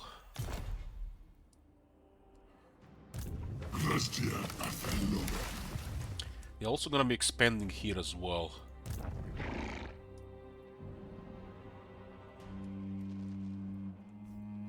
We just have to clear this side here first. Most It looks like Kislev is struggling to clan Molder. I've decided. Reckon so. Well, this is strange. Greece has actually occupied Karakadran. I got an idea. I, Vlad von Karstein, welcome thee. Oh, guys, he loves us. Heinrich Kammler. Those guys crossed the sea. I think they actually attacked the vampires, the Egypts. The forest's riches are ours. Your lifeblood will be our plunder. Norse can fools thinking they can plunder forest reaches. What are they gonna take? Trees?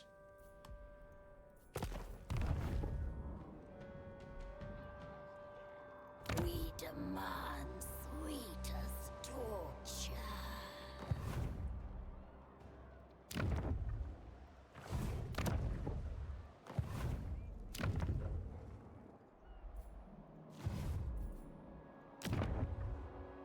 Oh, strange. We haven't seen that city. Salutem. Looks like Kammler appeared here out of thin air. Orders? They did destroy a couple of armies of blood here. Silently. My influence is weak. Yeah, looks like I raised that army. Yeah, this looks like a ground zero for Raised Dead. We got an aggressive army here. They have no quality. Eternal Guardian. Moving. I'm gonna borrow one of the blood armies again. Switch some of these territories around faster. Master of high magic.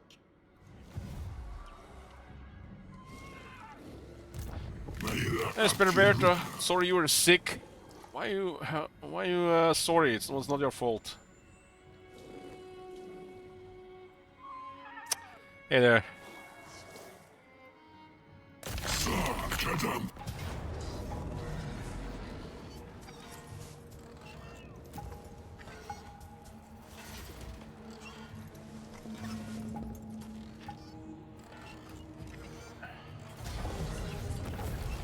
It's fine with me.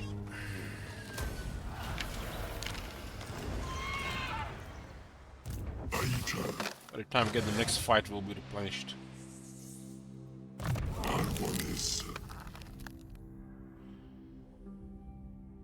Yeah, lost some precious time with it.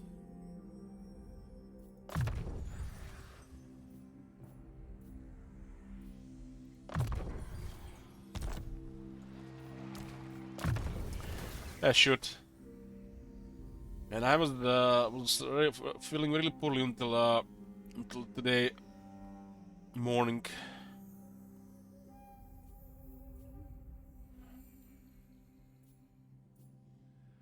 But looks like recovery have started to speed up. My back and neck is starting to killing me with all these hours in bed. I was just so fatigued I couldn't do anything just being in bed. I got out of bed, sit on the PC, and I couldn't even move my hands to use keyboard and mouse. I would just sit there. I put a headset on my head, it started causing pressure and headache on my head, my ears. I would just sit there, try to fix my back a bit, and go to bed. That was literally my other time outside the bed.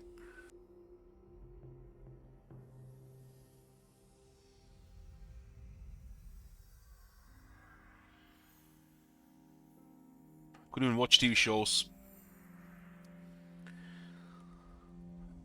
Literally, it was just spent melting and sweating.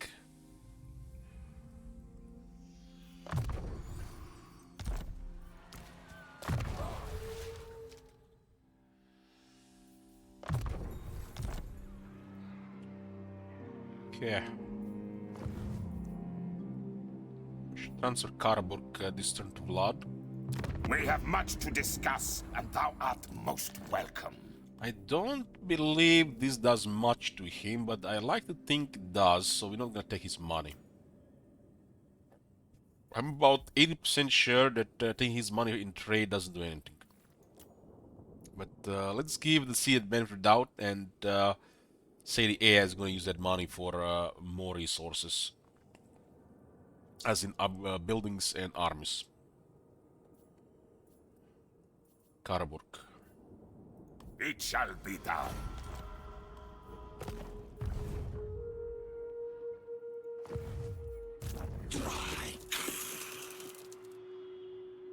I should be probably 100% in like 2 days.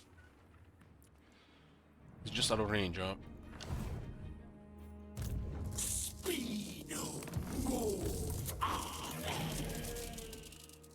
Didn't look, I was recovering much until today's morning, but just started happening so fast.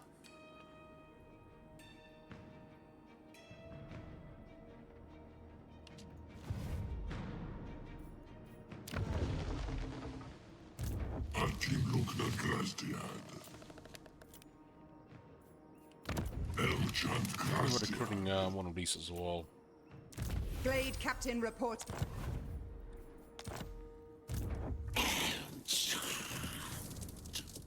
So he captured Musilon and there's an army here. So what are we dealing with here? 1 regiment of the Grail Knights and the rest is poop. 100 power with the Lord of Heavens. My lady will not allow it. There's a Green Knight. Another regiment of Grail Knights. You're toward the lead, the Green Knight, though.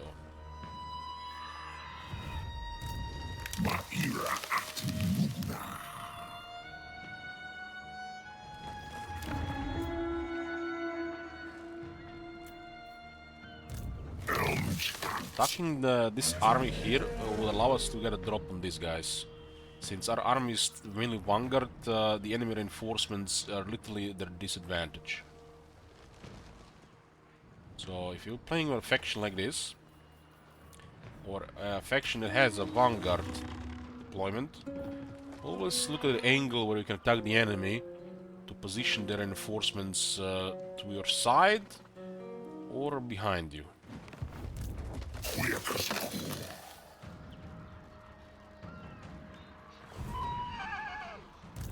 Salute him.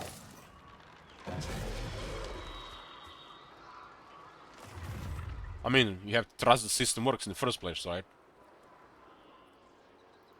Defender of Athel Lauren. The system has to work in the first place. Swiftly. Sivla Glastia.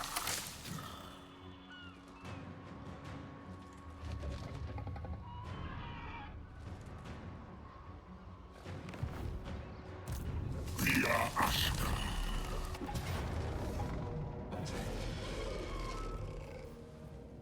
They got the numbers.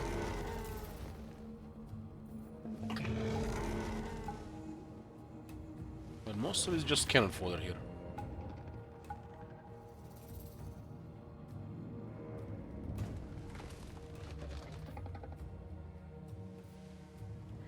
So weird seeing Damsel with his special stuff. We haven't played Bretonia, I think, with those changes, so maybe they were bugged at the time.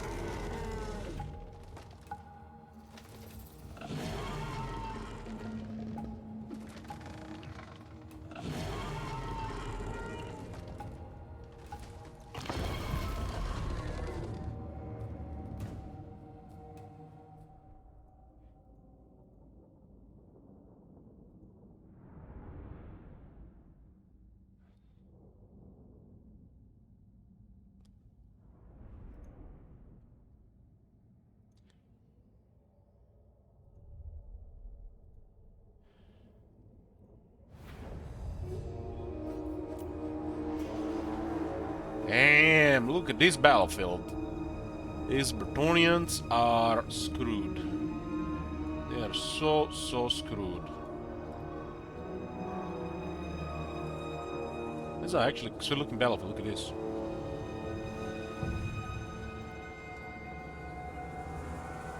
I remember when Bretonnia was released. Like, why they put so many hills and forests in Bretonnia for a cavalry faction? People think that every battlefield is gonna be like a flood grassland. There's literally forests around Bretonnia. There's like province below Kron is called Forest of Arden. Oh, well. This is gonna be a total domination on the side now. Durtu and the Trikin are stalking. Let me put that fun office on him. So you can literally just walk into them, they will not see you. But we're going to give them no room to maneuver their cavalry with the second army. I mean, it's not like they can do anything with their cavalry, they can only charge Trikin. And these Trikin are next to unkillable.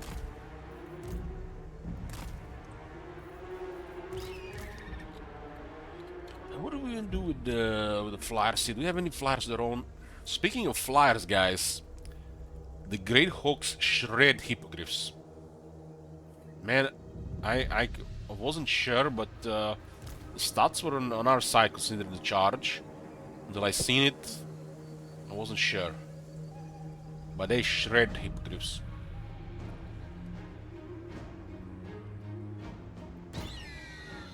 I mean, 1-on-1, direct charge, hippogriffs probably win, but you can compare that unit 1-to-1. It's almost 2 Great Hawks to 1 hippogriff, right?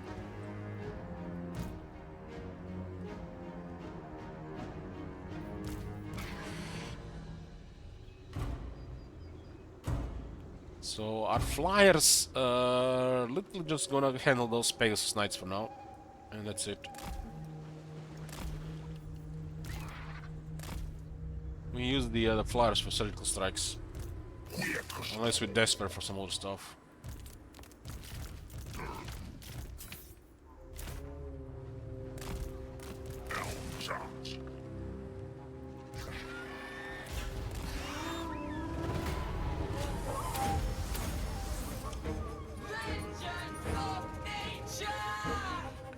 They're actually too close here.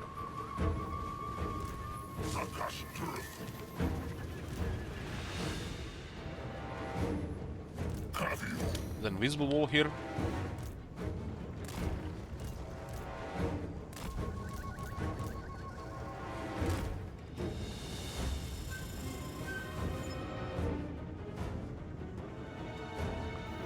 The Greyhawks are mainly AP. They have a very high charge. If you need to resist us and go into melee engagement with them, they get shredded in charge. They do massive damage. And it's literally a carrion unit, just have better stats. Look at these boys, they're actually going looking for us. Look at this. Well, goddamn! They're not waiting for us to slot their reinforcements. I don't want to jinx this, but they might have fixed this shit.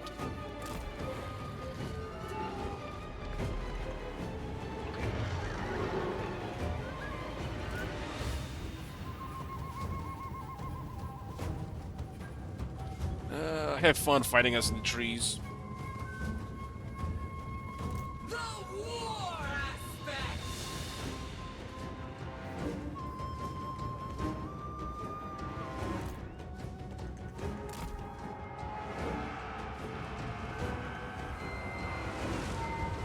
That one is flying. Damn, let's see.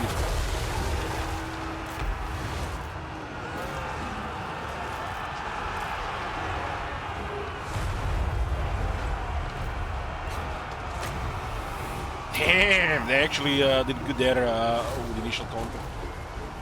That unit actually can do damage.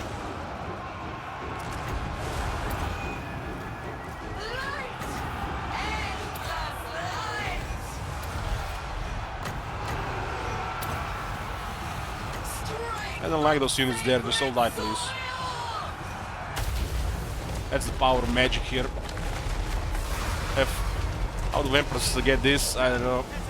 Just wood elves. That's why I don't use Ariel much, because just combats would look bad. But Durtu just triples the damage and his effect.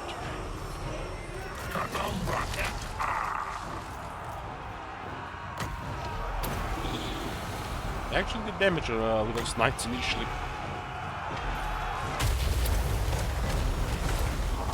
Just a lot of life being crazy. Let the lord down.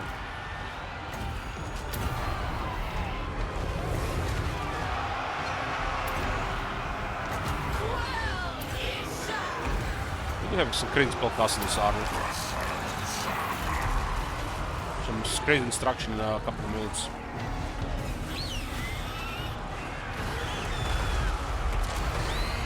This is just ridiculous damage. Destroy half their army in a couple of minutes.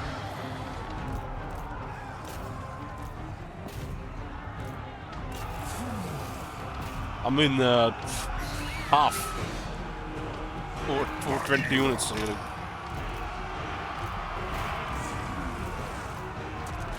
So much destruction.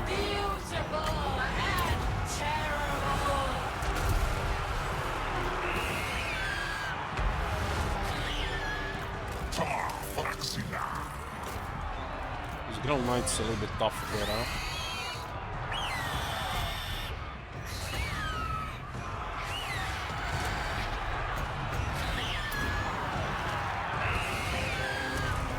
I think they had enough.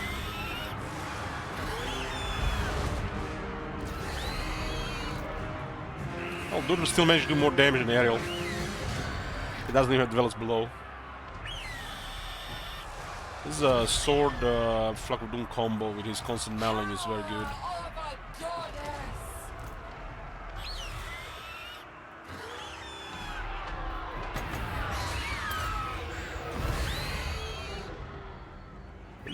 Some of their Grell Knights and they had one of those flaming cav actually did some damage initially. Queen Ariel!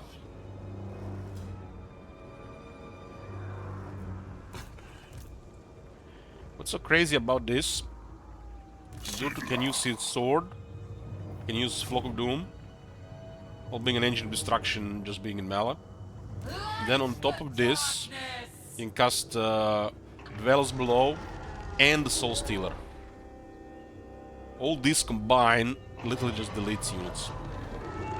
And you have so much power, they can use it throughout the fight to destroy entire armies, one after another. If the enemy has massive numbers, your Vanguard always give you an opportunity to deploy top of their reinforcements. And this is always gonna happen to them. And if you're dealing with shit like Skaven Underways and million range shit like this, well, you just get rid of all the flyers and get more tanky stuff that they can kill.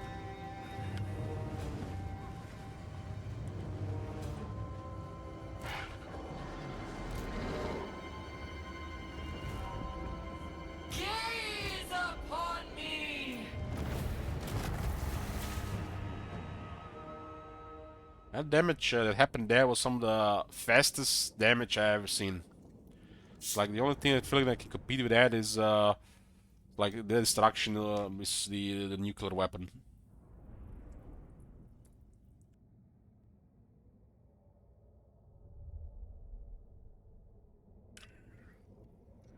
And Wood Elves literally just remove spell resistance from the enemies. In this army, enemy loses 25 spell resistance. But any other army, at least 50%. Because Durtu doesn't have this trait. Other treatment will have it. The Malevolent Edge treatment. So if you try to have spell resistance, it's not gonna work.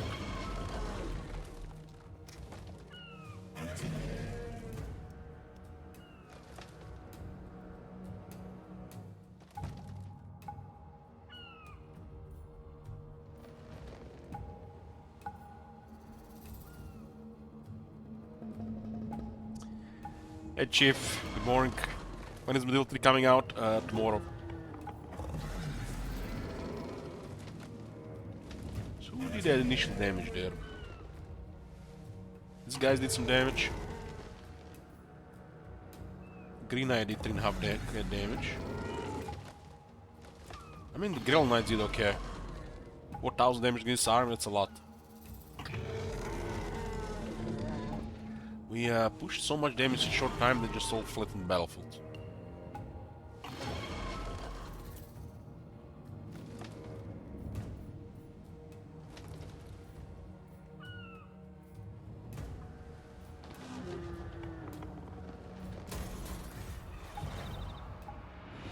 This is the last of their military.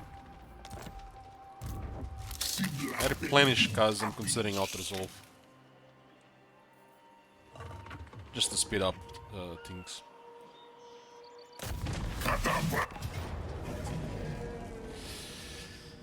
Ah, game.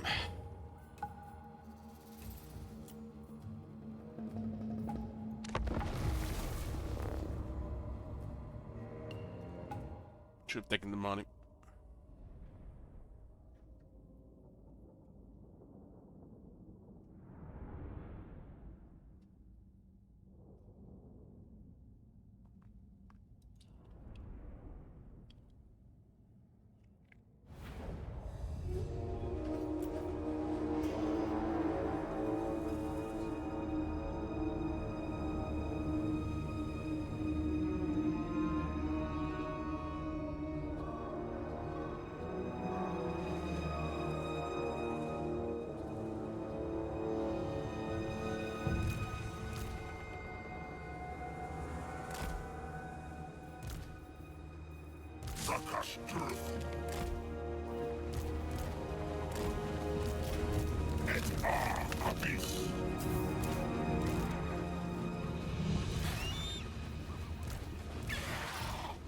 Eagles don't have Vanguard.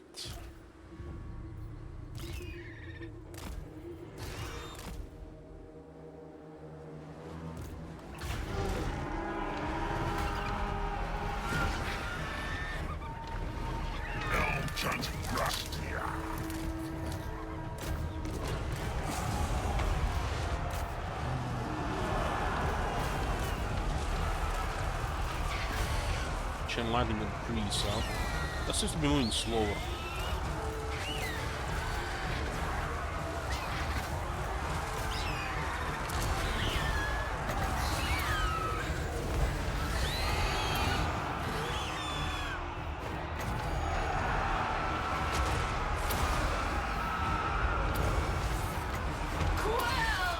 What happens to the reinforcements if we clear these guys sooner? Let's check it out. Because they've never entered the battlefield, but they all got defeated. Power of a goddess!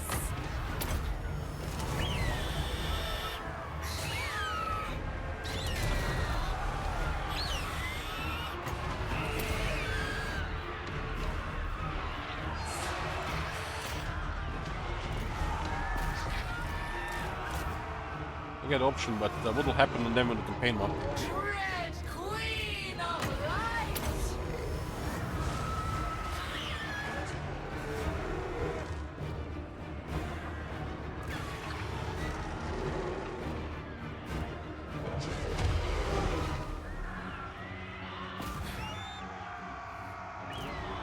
Well, you missed by a couple seconds.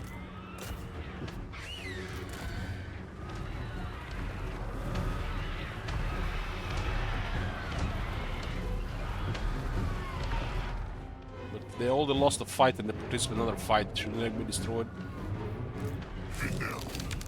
This is the follow battle.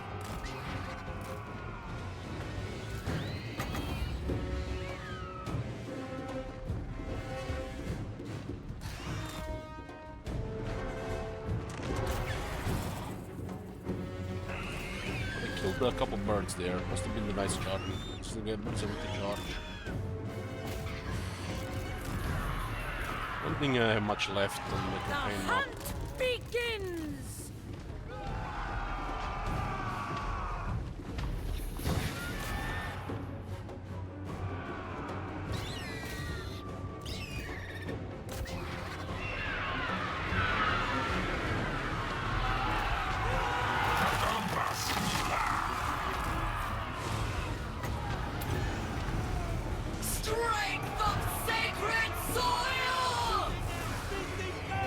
Blade Captain! Hunting! Defend Lauren!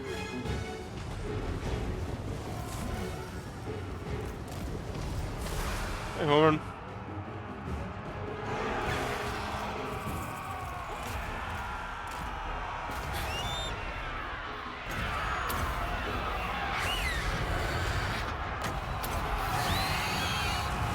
Setting off!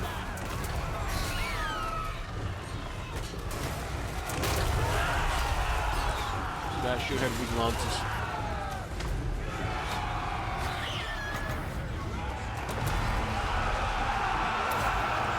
These guys keep moving forward like that. Queen Ariel!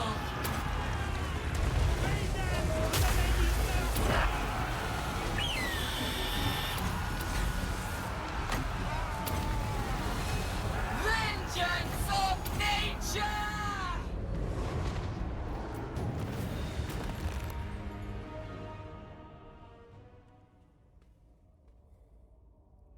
Maybe it happens like lightning struck, yeah.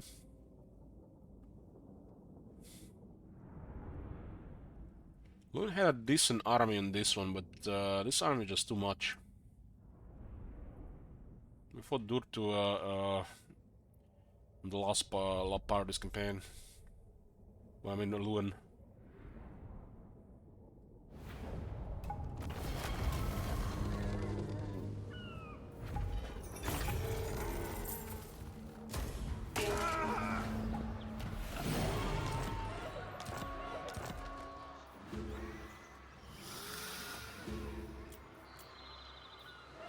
Enemy killed in battle the Green Knight. Damn, we killed a Green Knight. El Transgrestiad.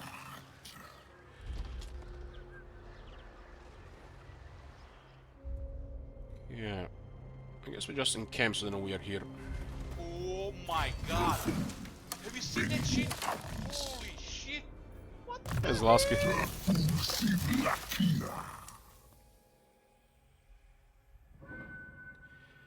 Pun's impenetrable pelt. It's Peep.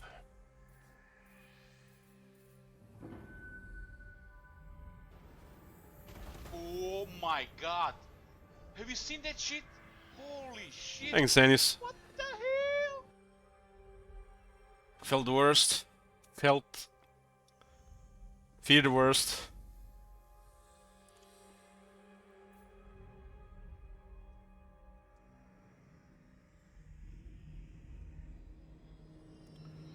It's just the thing here with Durtu. We don't really need to put any skill points in this. This army generates magic at a really rapid rate.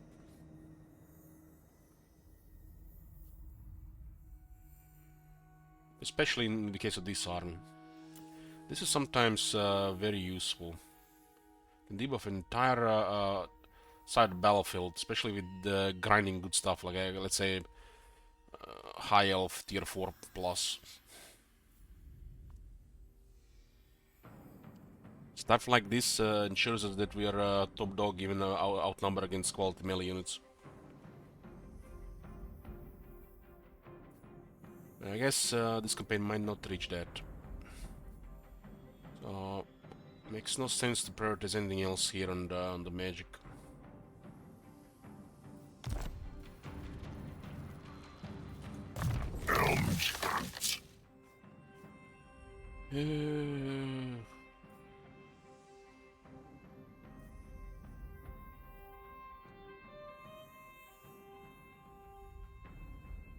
I guess just go for his melee line now.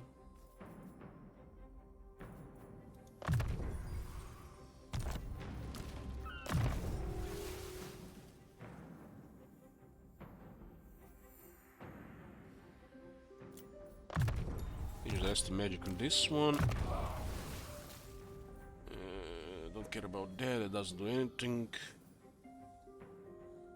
Yeah, we want ancient protection. It's kind of like Shield of Sulfur, except being ward save is physical resistance. So if she casts a spell, like let's say Apotheosis, entire army gets a small heal and 10 phys resist. It's pretty cool.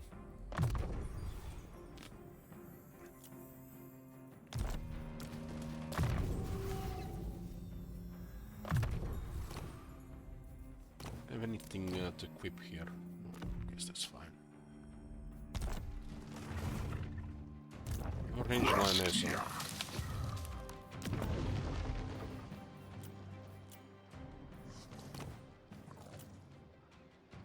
Blessing of the forest. You upgraded one earlier.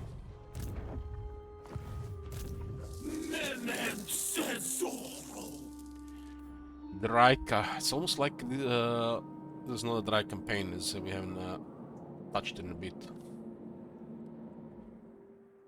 Kind of tempted to click this, but Arbonis enchant.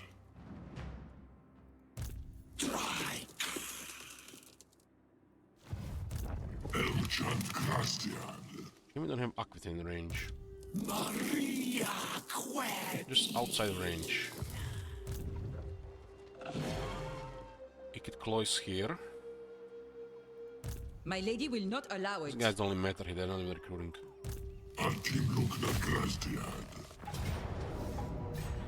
We'll just take this with extra lore.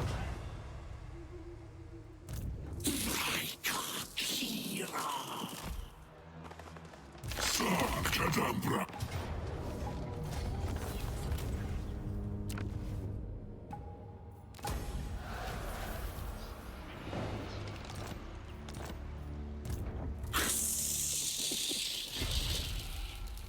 And Drak in the grass. Maira Antim Lugna. This is just patrol army, huh? Vulvoam Strama.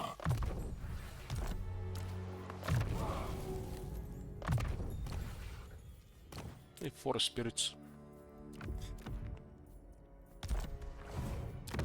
Bir Ashkar. Well, Bretonia is almost cleared. A few more turns and those guys are done. I thirst. Vlad is at 41 settlements. We're transferring about currently another 20 settlements.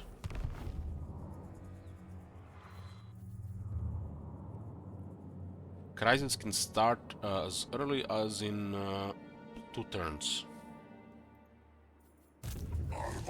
Probably gonna start in the next 10 turns though. Karhin, where are they going?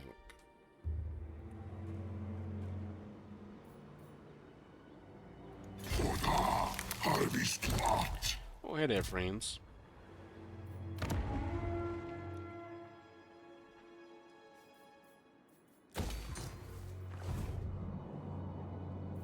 Oakenhammer. Welcome.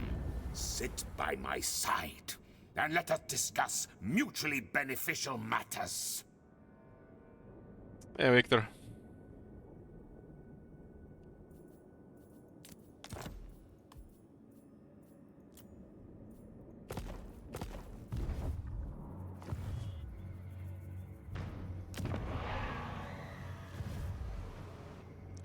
It's because of the office, it has to do with the Dreamin'.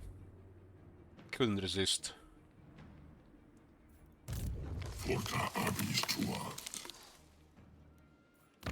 Grastia Athello. Another army to patrol against troublemakers. We expect Clan Angland or Geld to attack soon. Why not stay in the forest?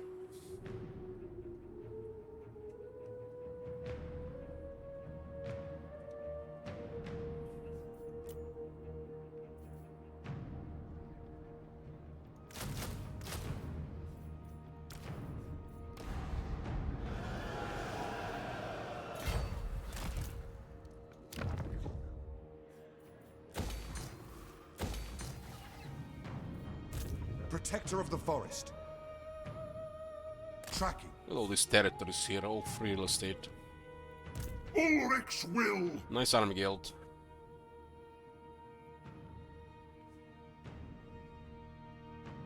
Just a bunch of spearmen and all the shooters, easy win against the ogres. Uncontrollable. I would see you cold and dead. It is my purpose. Soltarion is chasing Belacor. If I get a little bit more military, they might all be too scared to do anything. Devourer of light. Vlad still has his OG army, and no zombies in the army.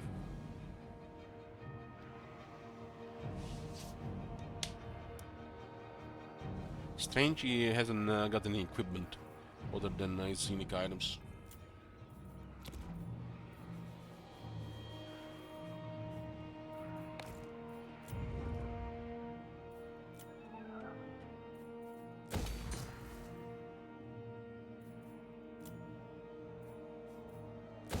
Grout building first. Well, all the buildings don't do anything.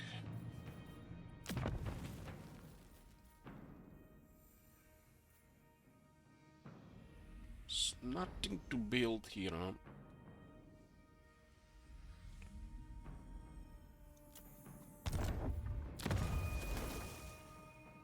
Have glad captains for 2 more armies.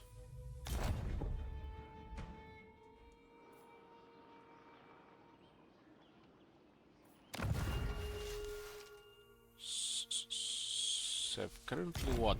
6 armies, 1 is trying to capture settlement. This one is missing a glade captain. Elchant Christian.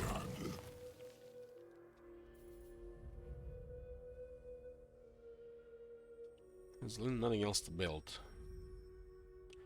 This is so poor.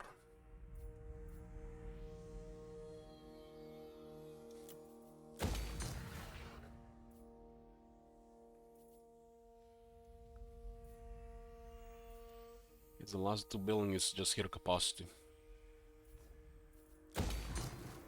We only have 5 waste stalkers and more than that.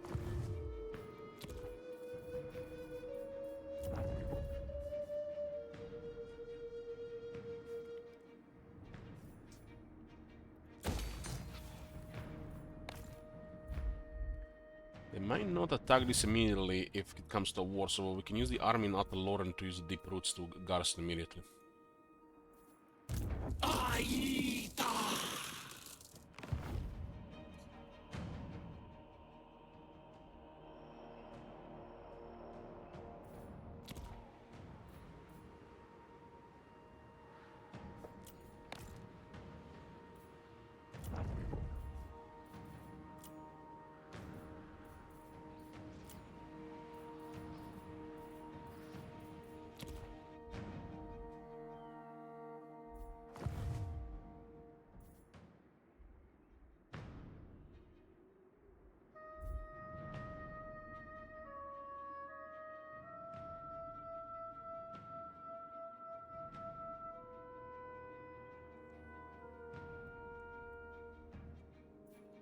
Listen to the sounds.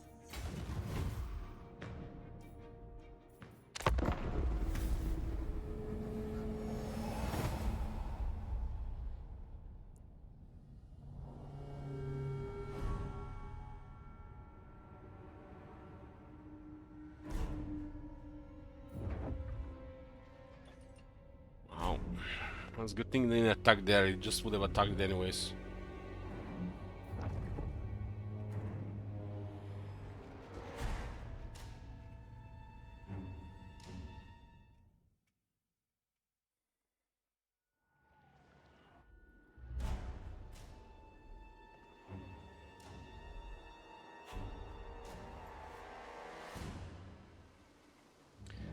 They captured the capital without our help. At least I'm not for that fight. They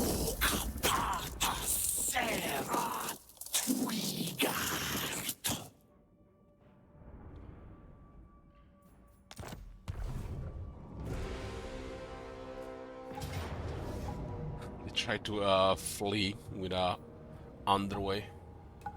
When we're right next to them and our faction has a good chance to intercept.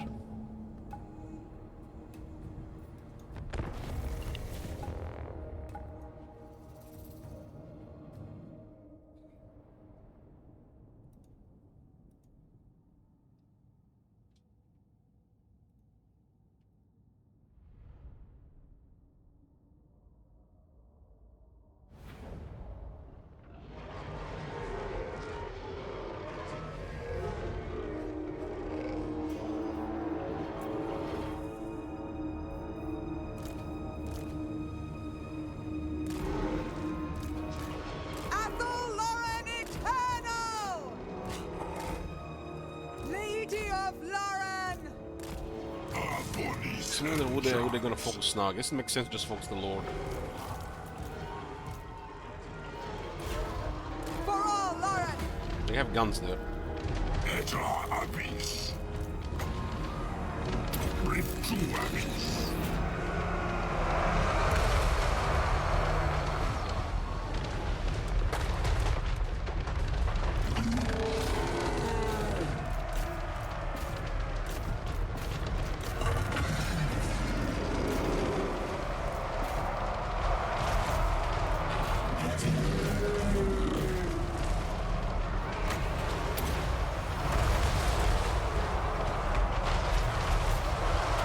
Bodies and charms.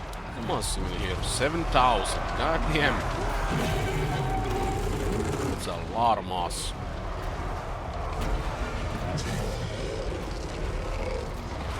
Let's focus the Lord. I mean, not much they can do here. Lord makes no sense.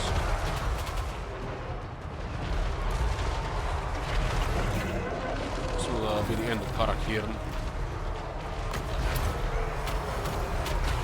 Just see our guys will grinding everybody.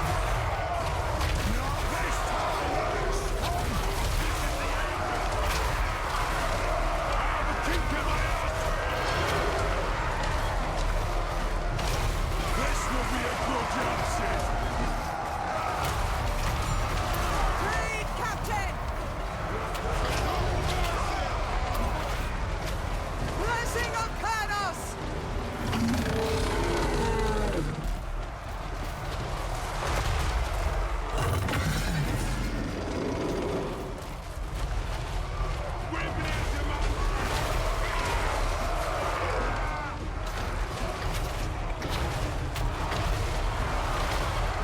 Just love how their Lord just randomly gets smacked as anything he fights it gets killed.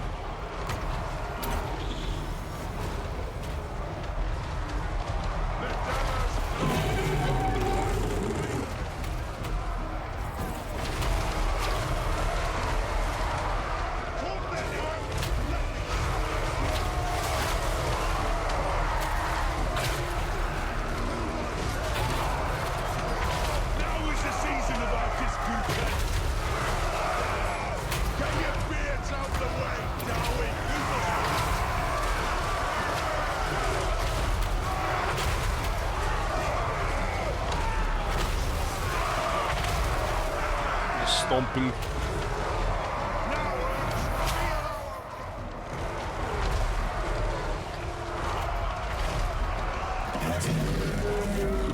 The Lord will get extra money, but it's not an easy one to kill.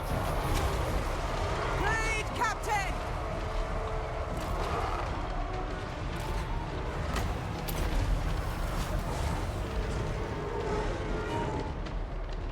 Lead guard, Commander!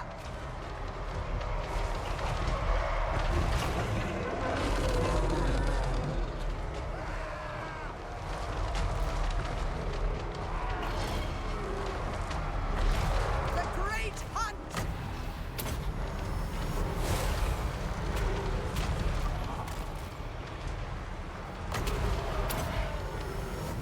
Highborn Captain ready! I will go! Orion sends me!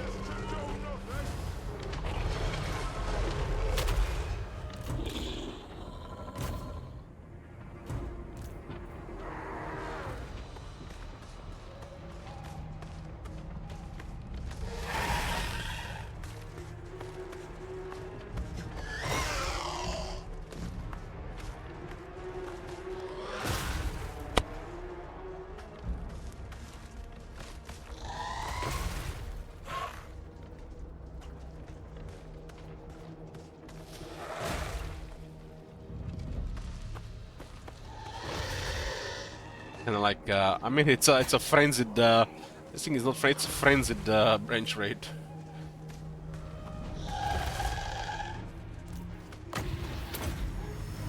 I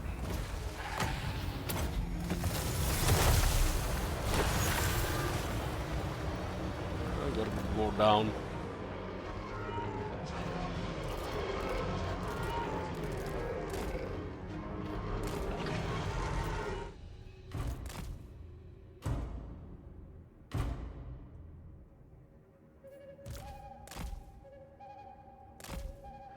Which one did Rob order there?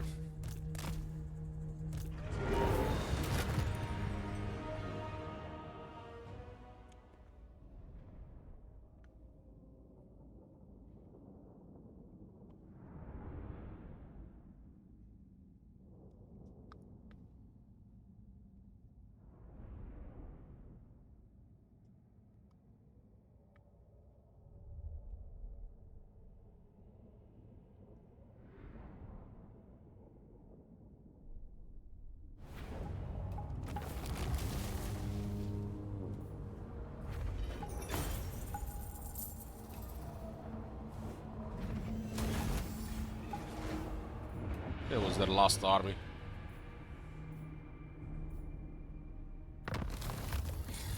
Bone Rattles are gone.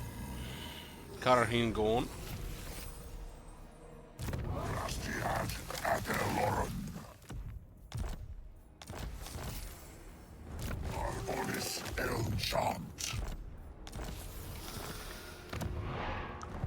Okay, it's turn 59.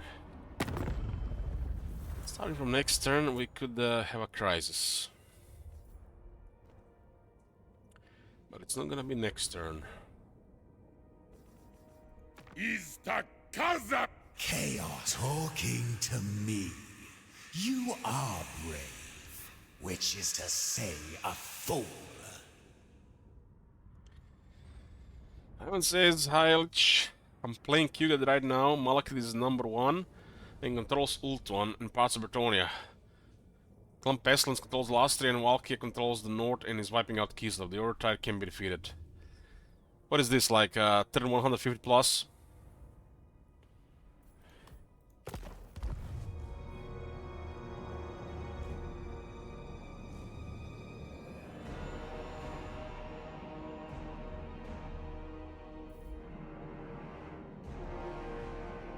Turn 152 might as well be Warhammer 40k.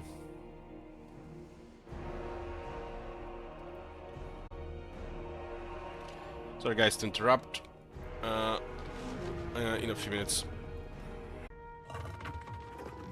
I'm here boys, sorry for the interruption. Turn 152 is when the game starts. Well, imagine that being a custom setting. Where you can, you know, choose cries and stuff. You can choose for the campaign to start turn 152. And then the game generates this scenario like this, randomize what's happening for 150 turns, and you go from there.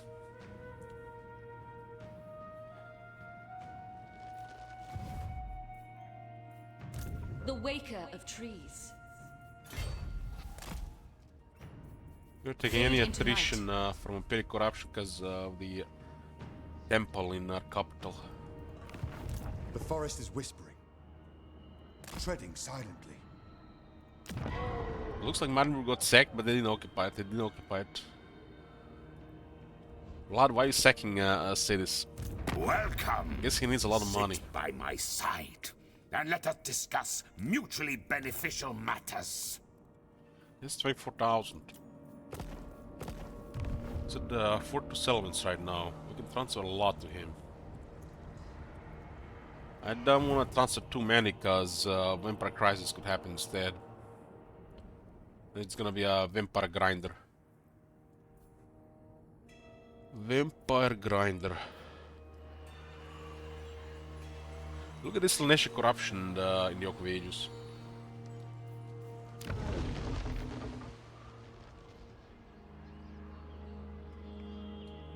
Big trees.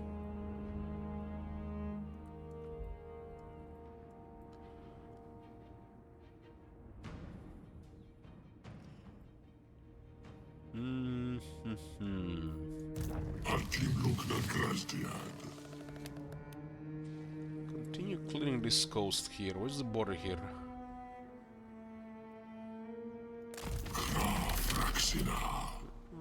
We'll stay here so they know we're coming.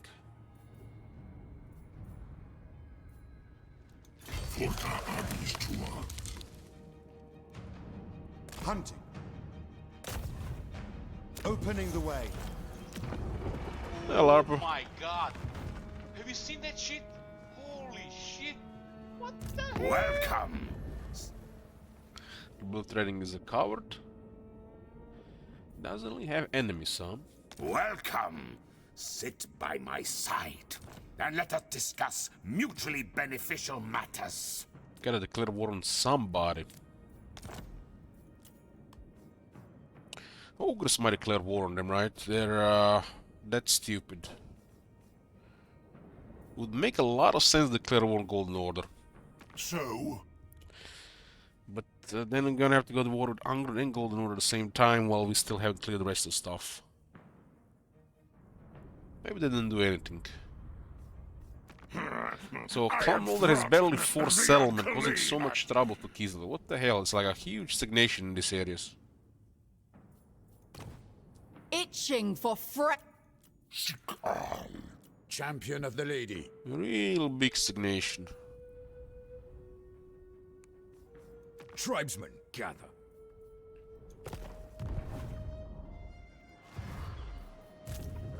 You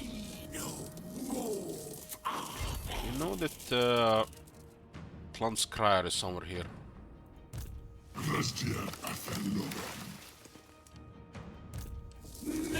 Try and move on the heroes first.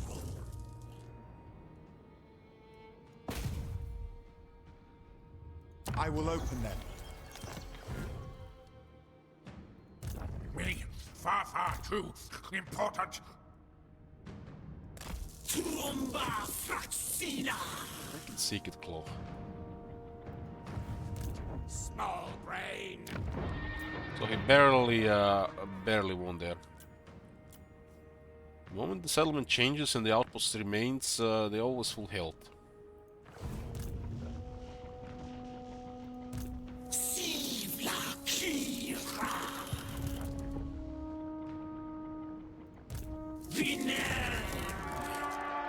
I don't want to miss an opportunity to capture city this turn though. He didn't do it. Oh, we'll do it.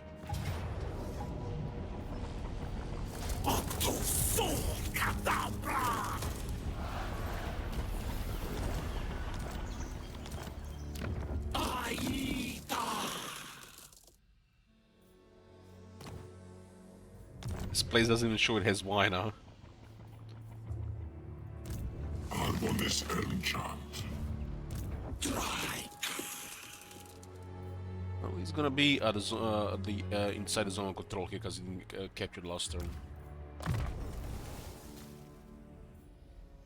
This guy's a character killer.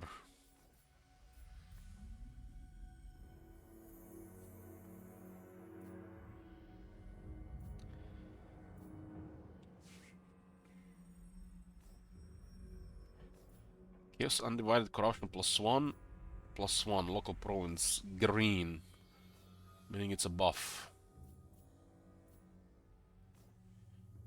I guess I'll just mux the army.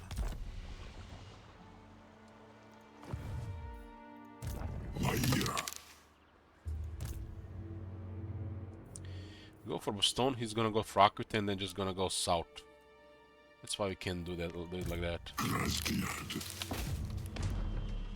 We might still have him in range. Ah, easy. We're just cleaning up here.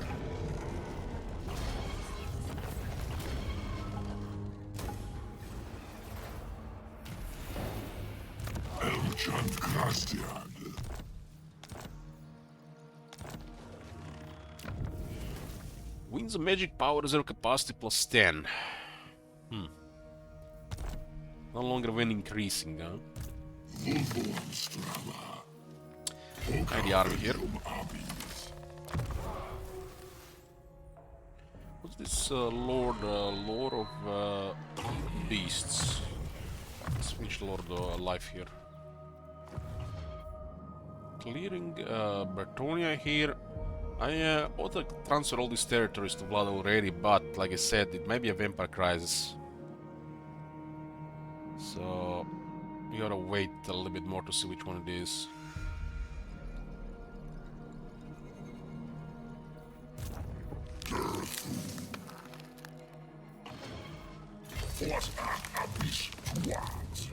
All these guys beat them when they started militaries.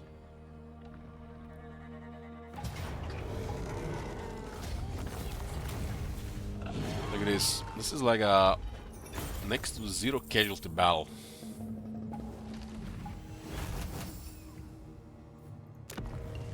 We don't have to worry about replenishment.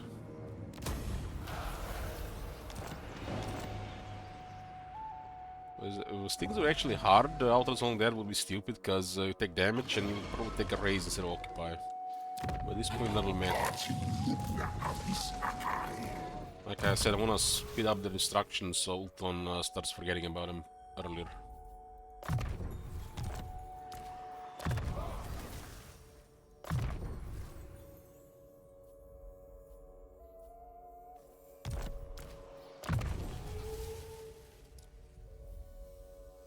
Spoop.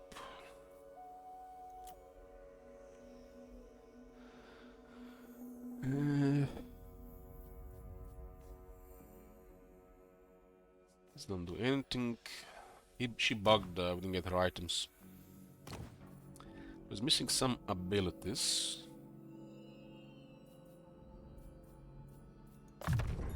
Let's give her regeneration here. Yeah, she gets regeneration as well.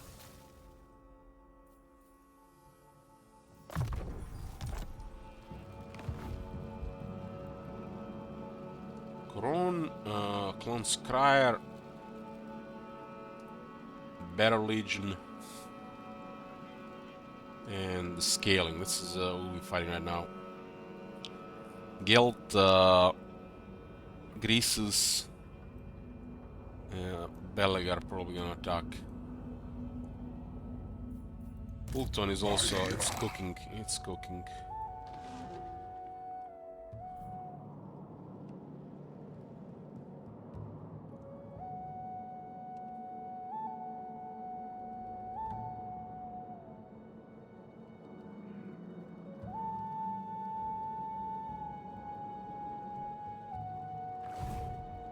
Damn, look at this. Ungrim has been evicted from his mountains. Now there are Chaos Dwarves and Ogres on our borders. You're about to find out how I became Tyrant of Tyrants.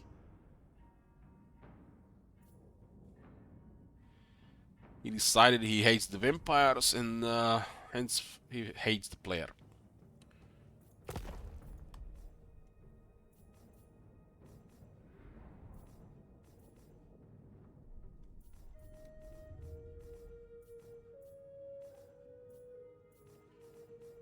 See those Chaos Dwarfs on the border? This guy's here. Dagrat Sorozul Angutsen Shardis Agnolit bin Ekuzankal. Not really any enemies here, huh? They're definitely itching to fight somebody. It'll be funny making you go fight Be'lakor. It's like, oh, hey there, Ostrogoth, I see you have main threat, you know, somebody you just met, you know, somebody's telling you to do it. But how about you go fight the OG Demon Prince instead?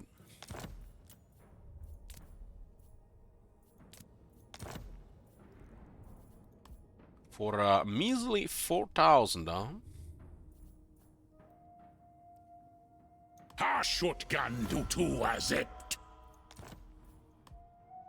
There's no reason they will not declare war on us as well. Maori Tatagi. Malekith, stand, sit. I gotta love this. Gotta love this. This guy is literally on the other side of the world, in the corner. It's like the corner. Primary threat, Wargrove of Woe.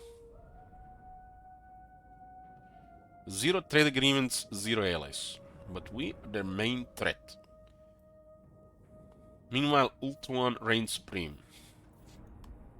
Which is in the middle.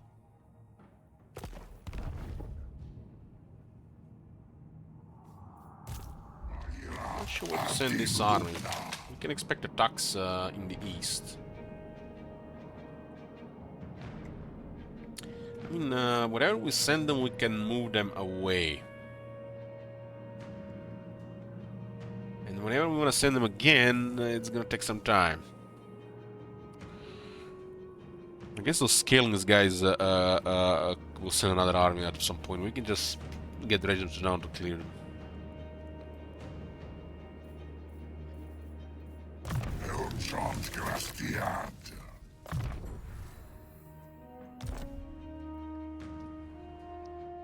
There's too many stuff that can happen that's close to home to send these guys anywhere else. Just push them around.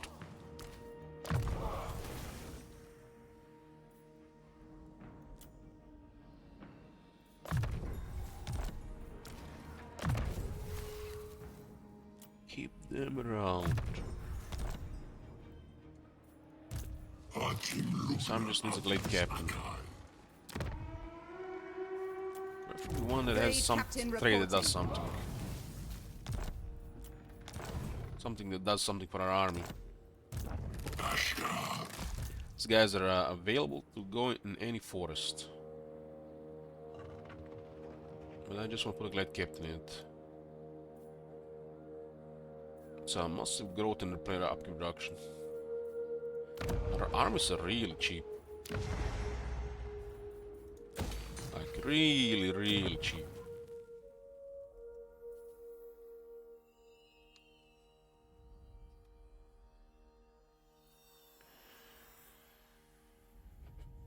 Nothing to build here. I guess zero capacity. Protector of the forest. I go.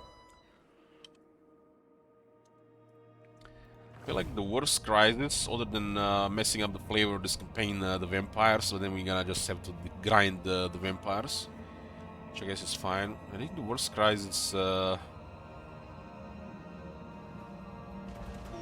my god! The dwarves. Have you seen that shit? Holy shit! What the hell? Hey, cookies. Thanks, Bullseye. Bullsieve. I don't know how to say that.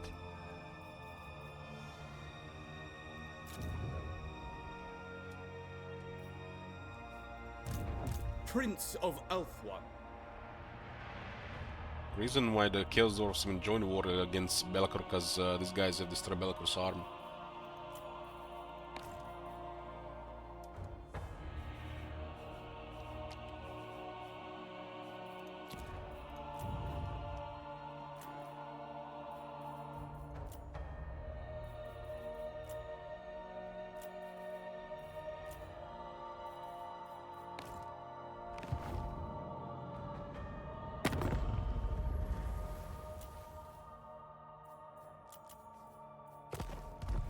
Vlad needs another 29 settlements. Welcome. Sit by my side. Unless we can finish it, it's pointless to give them settlements right now. Because they might become a crisis. So we'll also have to see in a couple turns. A lot of stuff can happen in the meantime.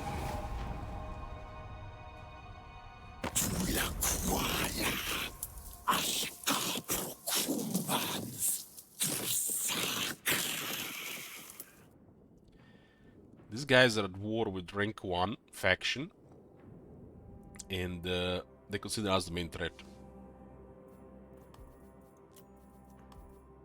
Thanks for the money.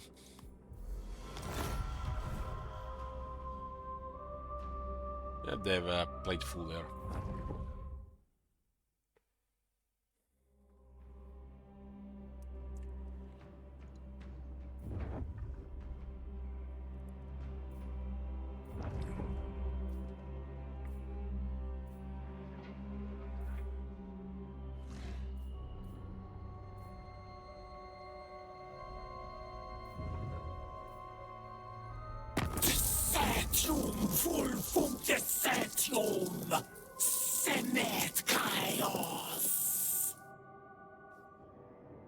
Didn't even notice Trogdon had any enemies. I guess more bad loot for us.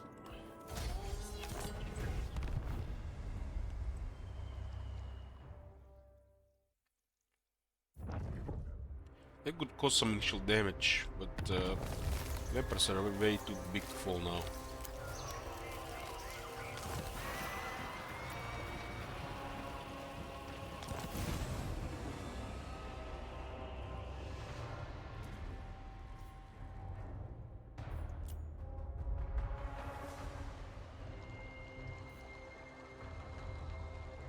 Assassin mission. On the other side of the map. If you do it within 6 turns, you get 600 treasury.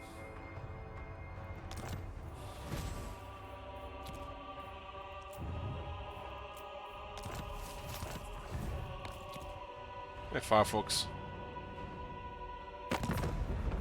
What's cool is every time you end turn, blood could also expand on his own. Or 2 settlements on blood. 29 to go. No sign of a crisis yet. I like putting the crisis timer to tell us what it is. Should be like 3 turns to make it a little bit more interesting instead of just, you know, happening. We're just waiting the next turn so it happens the next turn. It's a little bit boring. I am the Slayer King. Kinda hilarious that the Slayer King is got evicted from his castle by the ogres.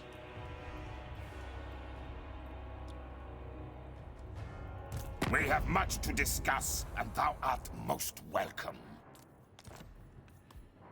20,000 stage, so it looks like he's spending money on a lot of stuff.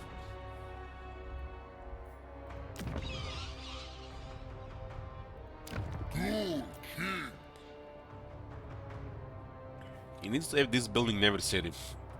This is a very strong building for their economy.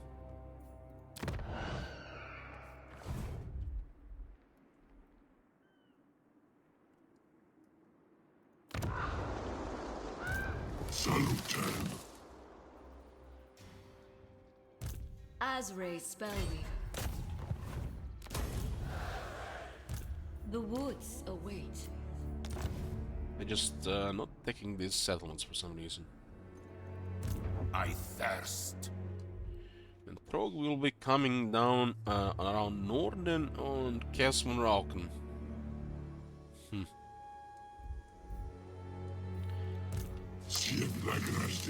Well, hopefully I'll not need deep roots in a bit. Or whatever it's called. This is the one I was looking for. Defender of the domain. There can be no vanity. There can be no vanity coming from an elf.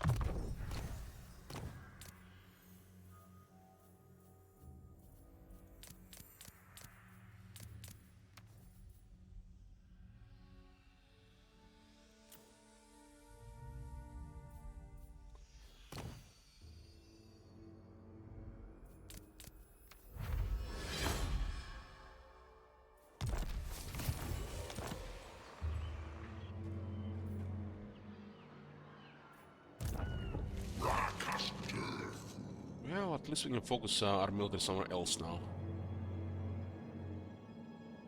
There's actually a little bit too much military in this area. It makes sense to go for Belegar and the clan Angrund.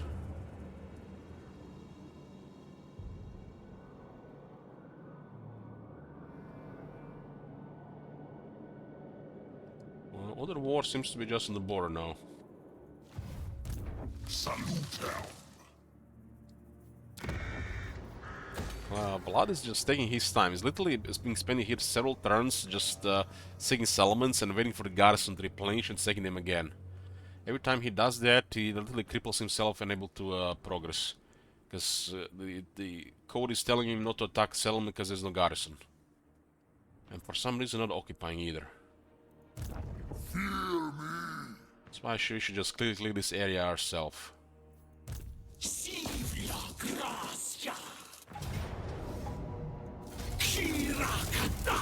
Even their armies just need to take their lands.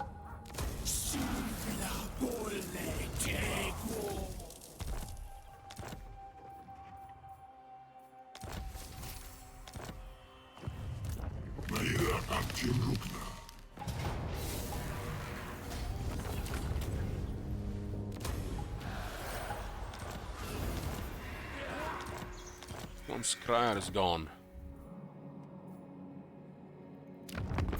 Luin is down to 1 settlement. Ready. Camelot to 4 settlements.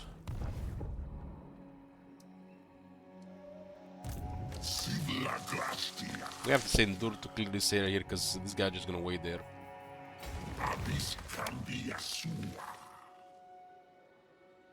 And I need to use the wood roots to Grungzint.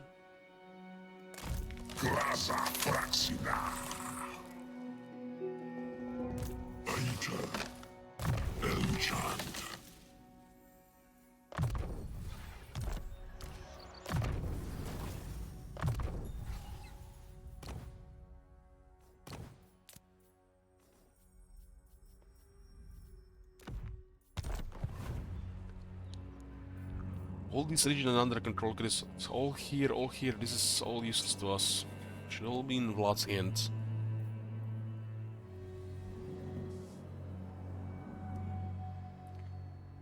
But if I interest all this element in him and there's a vampire crisis, like, we're gonna have to retake all of it.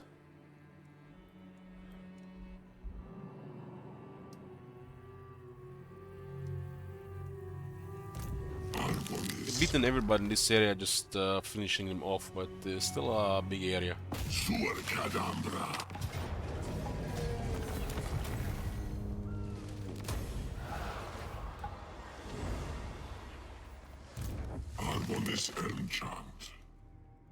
I weave the living forest. I'll send Draka to take Lorland Forest.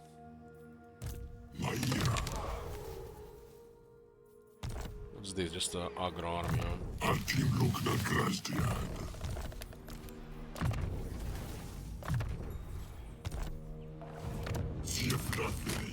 Morscans will be bothering on this side here.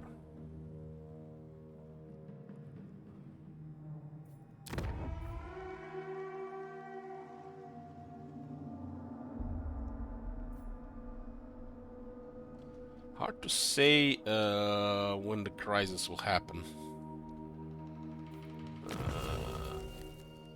34 settlements right now. We have 1, 2, 3, 4, 5, 6 settlements that we don't want to exchange. 6. Which means I can transfer 28 settlements right now. 28, actually 27. I don't think I can transfer Karak here. Welcome. Sit by my side, and let us discuss mutually beneficial matters. So Vlad, if I transfer all this, Vlad's still missing 2 settlements. But then somebody add 2 more settlements, and Vlad gets a crisis in 3 turns, and we did make things worse.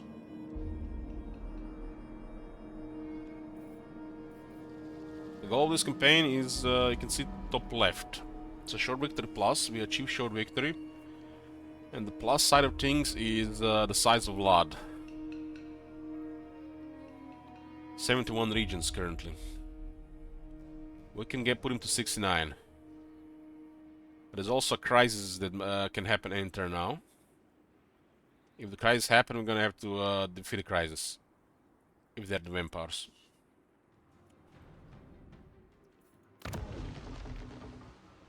That's the goal. So I'm carefully growing Vlad here, while still taking care that he might be the crisis.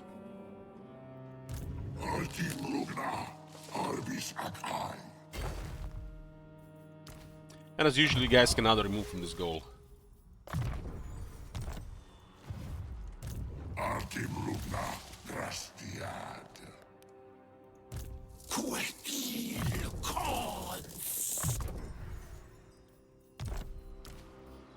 I don't believe it's gonna be vampires, but we gotta be ready.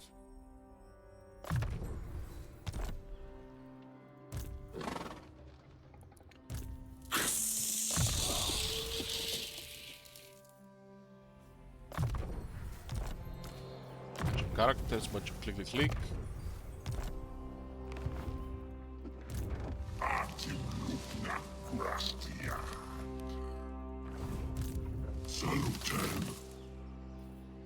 Glade Captain reporting.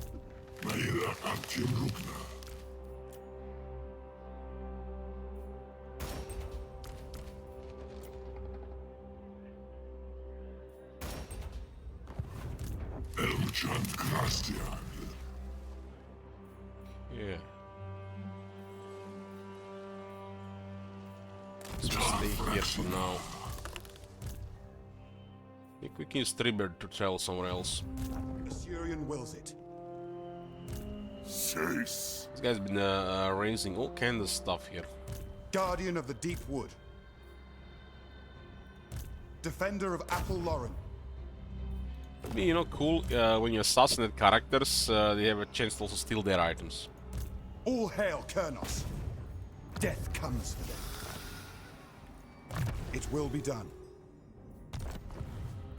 Guardian of the Deep Wood. They shall be opened. The forest is whispering. Defender of Athel Lauren. Waystalker. Got a bunch of Waystalker spies Going primarily. forth. You guys are busy on the other side, but doesn't mean they're not gonna declare war.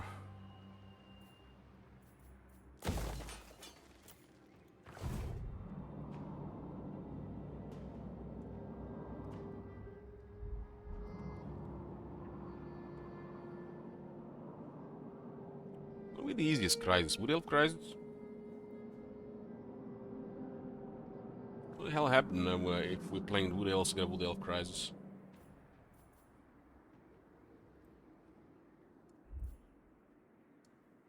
Huh. Has anybody played Wood Elves and got a Wood Elf crisis?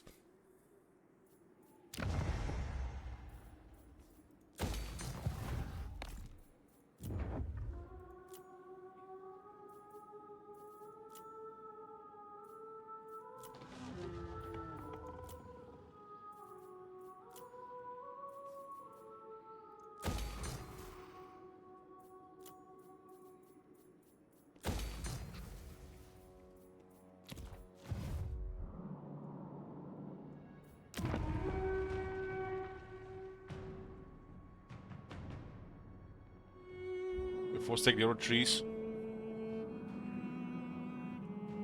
But no army spawning out the Lauren or something like that. That'd really suck, a bunch of armies spawn out the Lauren out of nowhere.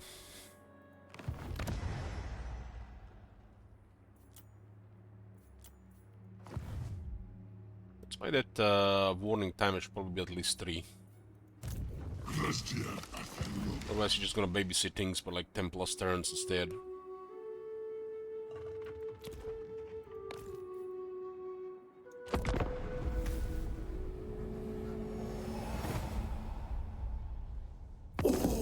Once the crisis becomes a thing, you're literally just waiting for the next turn to see if the next turn is the crisis.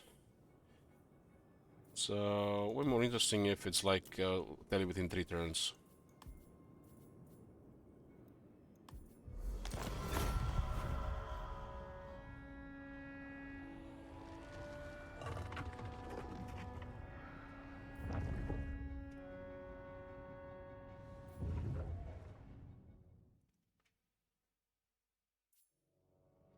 I hid my army instead of encamped when I was moving towards the settlement. I would have still been that settlement.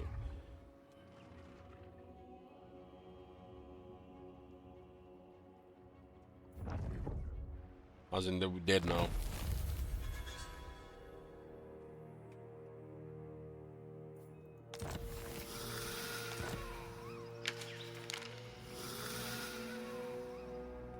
Look at Vlad there, just AFKing between 2 enemy settlements. This looks like broken. Because there's damage garrison here and damage garrison here. This is totally broken. Yeah, a little gets crippled by this. This is a dead AI. Literally has utter domination, rapid expansion, and AFKing because they can't attack. Devourer of light. This is broken shit. They're waiting for the garrison to replenish before they attack. Enchant. Bahira. That costs. Durthum. Vindic. I sent Dor to here to clear the settlements, because I knew this shouldn't be happening. Fraxina.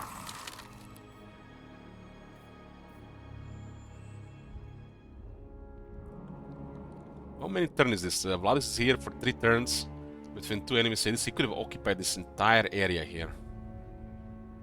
All been hunting these remaining armies. This could have all been occupied by Vlad. Could be hunting that army or this army already. But he's just idling here. I don't seem to want the air to be effective. Just want to have everything crippling slow. All hail Kernos.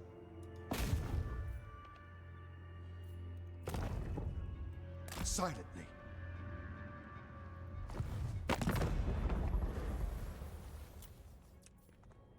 Unstoppable!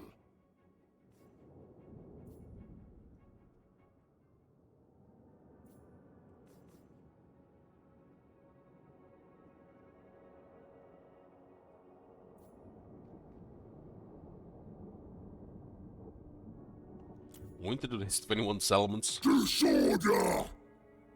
And they're coming down there, huh? They don't seem to have military though.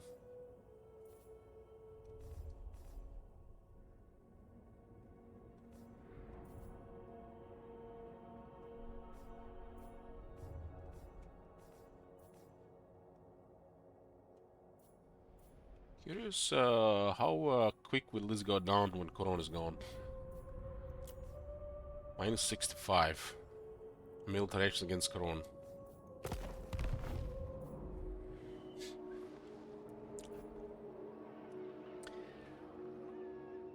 Emperor Vlad, yeah, he's a puppet emperor in this case. Oh,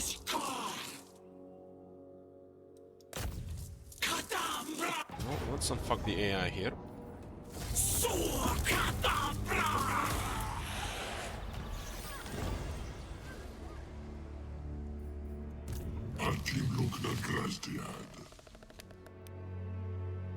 Nothing is happening on this side of things.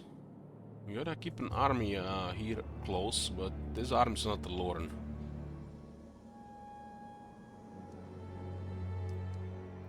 Why are you so loathsome?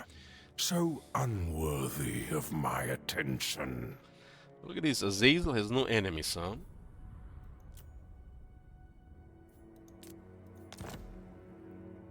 At least some things make sense here. Looks like he might attack us. There's some distance here, but we are insanely more powerful, way more powerful than he is.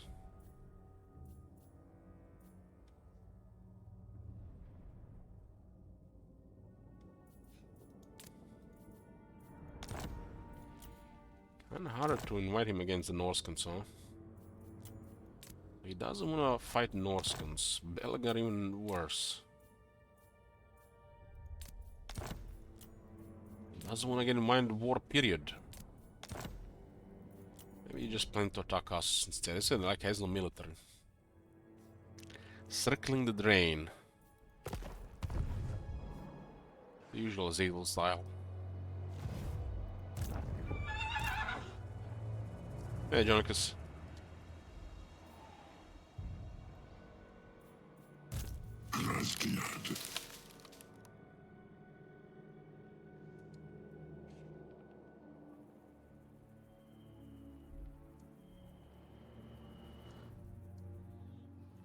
Azray. This forest is still tier 3.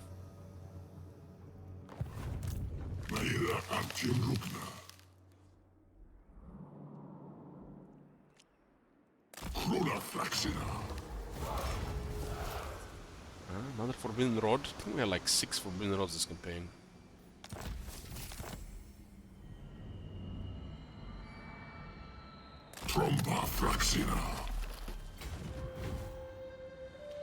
Rough terrain here. Misty Hills.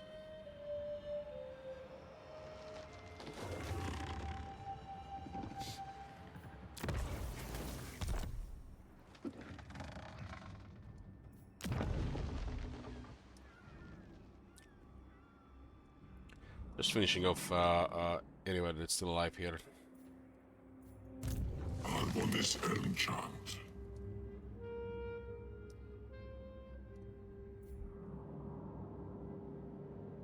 Actually, I don't want to bother sending an army in the water for these things.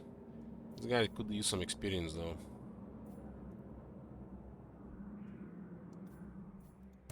Salute. Okay, I want to send this guy.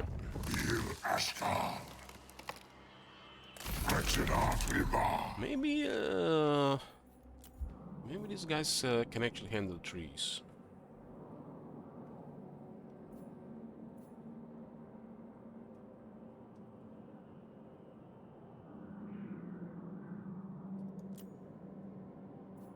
It's gonna be what, 7th turn cooldown. It's 7 turns because this got lowered by 3 turns from Utter Lore and thing, yeah. Glory to the hunter god!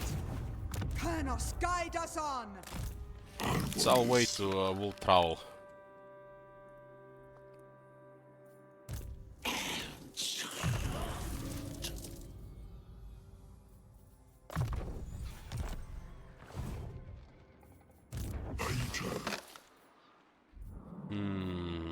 I don't want to start war with Belagar and Gelt if the Vlight's gonna be a crisis. Crisis is always a predicament, you know. You know the crisis exists, and you know you're getting close to it. And at that point, it's like feel like doing anything that could overcomplicate things. You're not gonna do. This is like one problem with these things.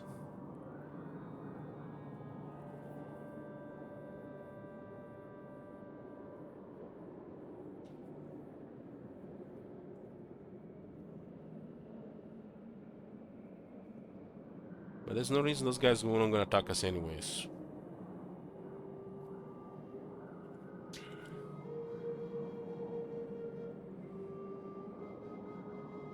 We can leave the chance that Vlad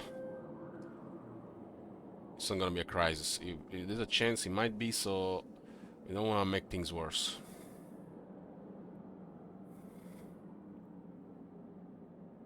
I guess we're gonna have to play for this.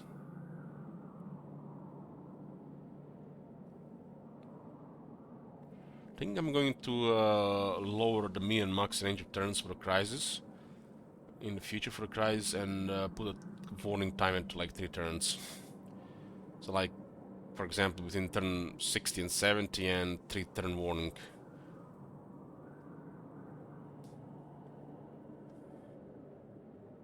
Because you know, like, you set up this thing and you know when it's gonna happen.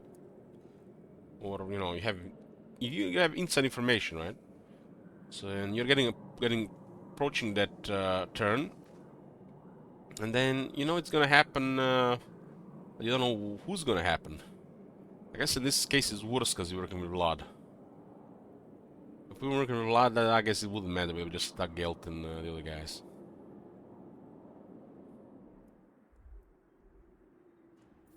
But we're working towards something, some goal, and something massive coming to disrupt it. So we don't want to make things worse by making things overcomplicate things a few turns before crisis hits.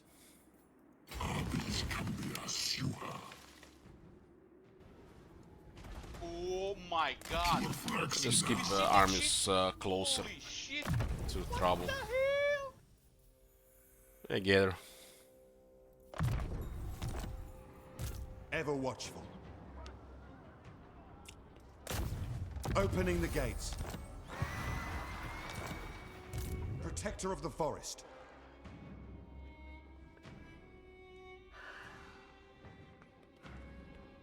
Moving.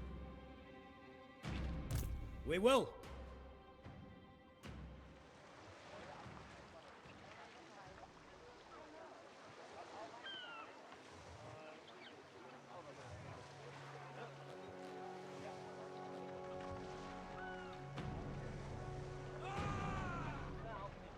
There's a AI lord in the water in a situation mastering. Received.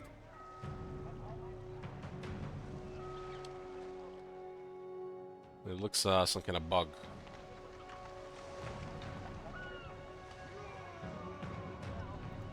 All right. Friendly Weissman have 18 units currently in the army. Orders? All hail Colonels. Sea camp stands. Sea camp stands. It does look like some kind of weird bug.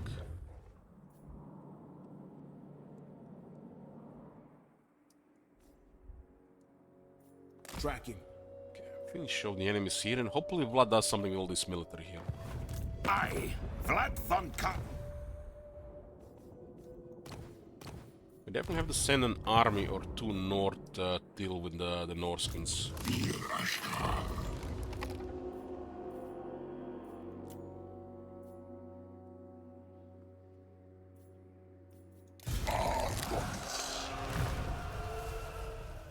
What is this one?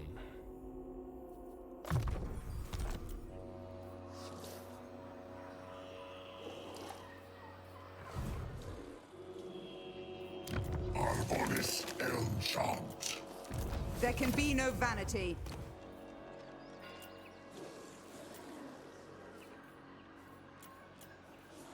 Sivra Grastiad. Arbonis. Yeah, well, here's immediately.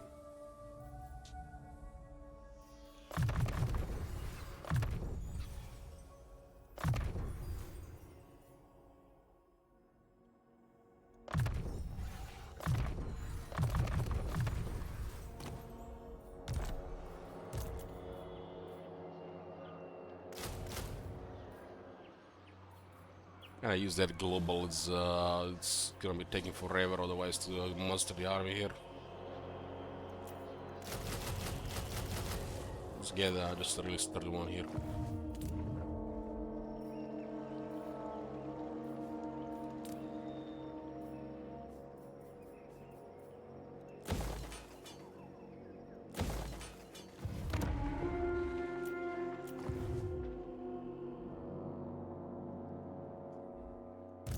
Christian Athello.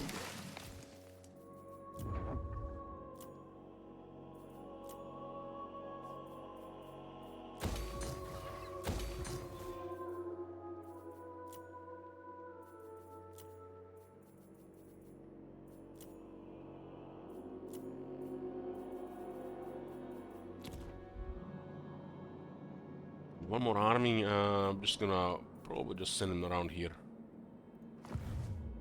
Once we confirm that Vlad is not a crisis, we can give him 20 settlements.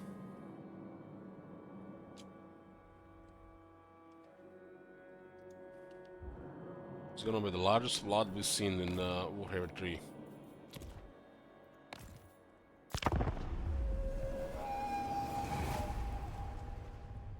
Still no sign of that, what's the guy called, Changeling.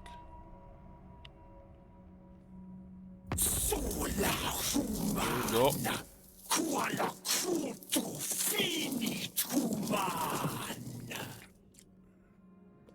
This is ideal. This is ideal because they're defensive allies with the other guys. And they're gonna go to war with Thessalonia as well. The right move here would have been to get invited or try to extort money. So guild, 4-star hand to war. Nice, look at this chunk, nice territories here. Any war that happens, Vlad takes in some initial damage, but our armies arrive and clear everything.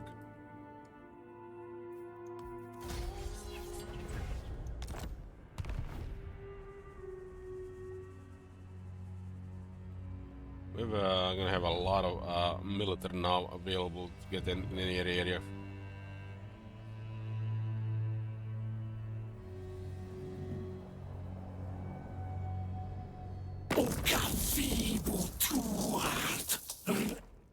Like, what the fuck is this?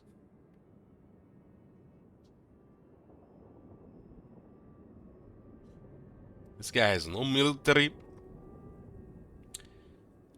And he's declaring war.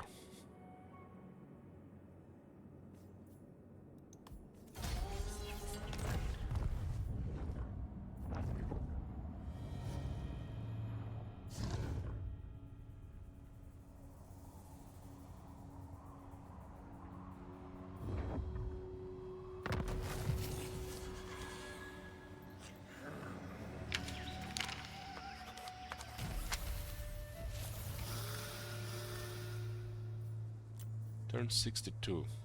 Forgot to move this guy once last turn. Forgot we started moving there.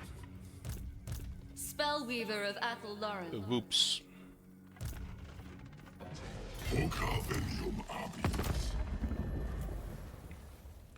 Moved him last turn with deep roots, but I didn't give him a follow-up. He had over half the movement left.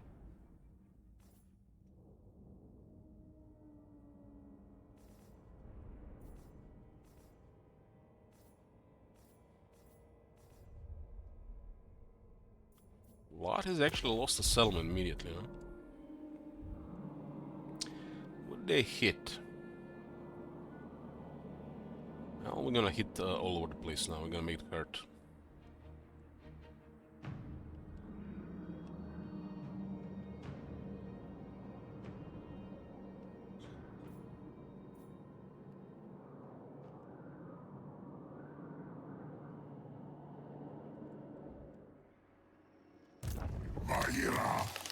Not since the coming of Morga has Athel Lauren been so tainted. Misguided.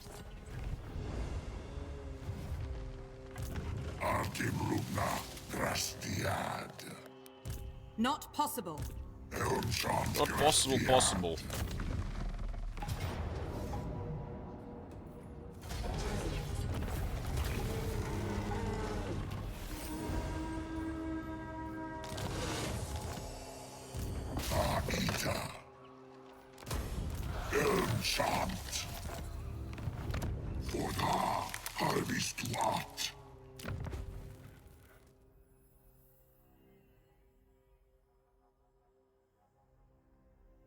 Source Heart of Lorelorn.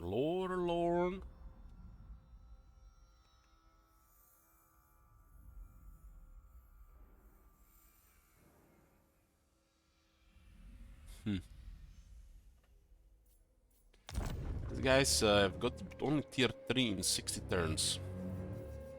And this thing has doesn't need any growth, just needs money.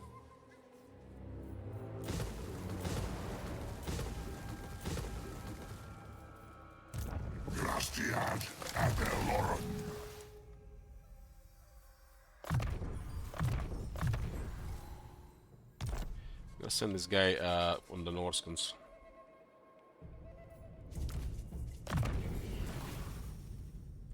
Well, it's a ritual temple.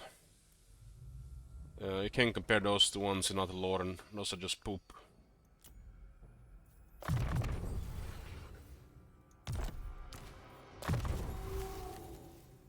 It's not the same as the one in Athel Lauren.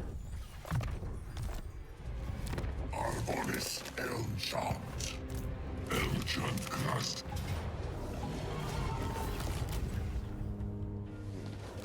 There's a lot of good raising options here, but it also slows us down for a turn. Like we need gold. Arbonis Elmchant. One army here and one army here. And Trog is coming. Looks like he'll reach Northern before we can reach him. I did mess up. The tribute would have already been here. Forgot to move him last turn when I used the deep roots. Use the deep roots to travel here, but the game doesn't give you the follow-up Lord move. So since I didn't do it myself, I just forgot about the Lord. He was moved here and he had over half the moon left. Shut up! Just an outpost. Just an outpost.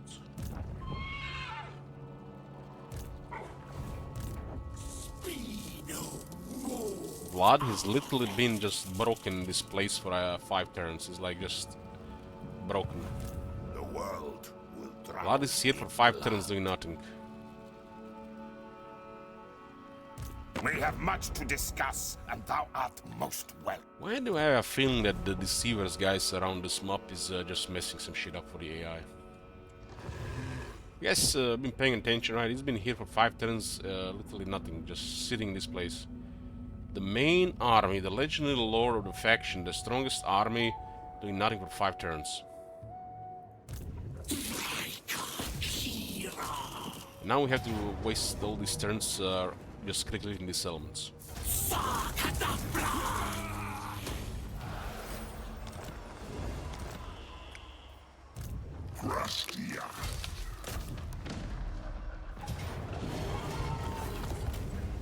Wasn't paying attention to the units get killed.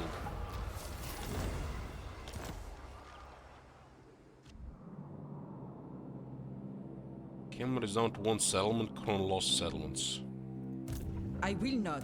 I, Vlad von Karstein, welcome thee. I guess I could send us one of those armies against Guild and another one to patrol the border close to Norska. Thing is, when you're with Norskans, they're gonna just keep coming unless you go to their shit lands and destroy them.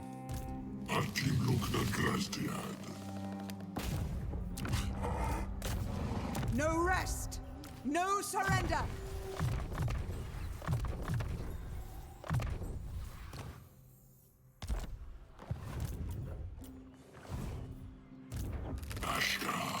Well, we can definitely move this one right now. Doesn't mean Belagar's gonna attack immediately. I am revenging. Well, he's not gonna be much of a help, he's gonna be much military. Bell has any military. Still more than Ungurans. Hey Vash. Put somebody here so they don't surprise us. Guardian of the Deep Wood. Slowing the enemy. Unworkable. No. So they recruited the units in the water. The AI has access to mastering situation when embarked. Some kind of feature. Watching. The forest is whispering.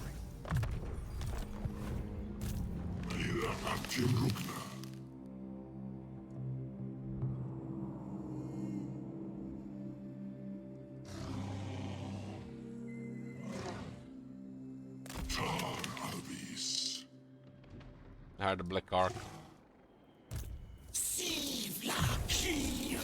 Could be.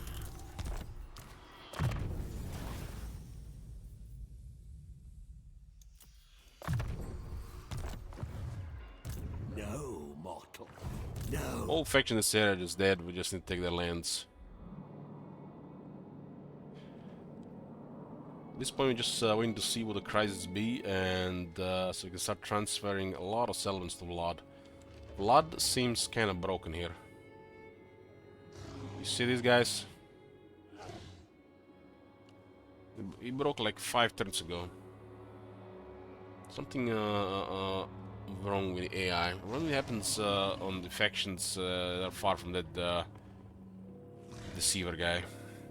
Hi there, bro. It is night. Darkness comes. More sleep shines. Well, this army looks solid to take. Might be enough to poke a bit. My will alone. Good. This will Scroll do. leeching.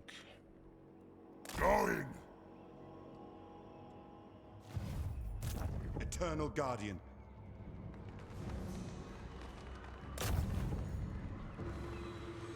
They will perish. Oh, Jim Beam just killed Defender the of White King. Athelloren. Yeah, this area is clear. We're switching to Gelt and Norska. Got 7 armies.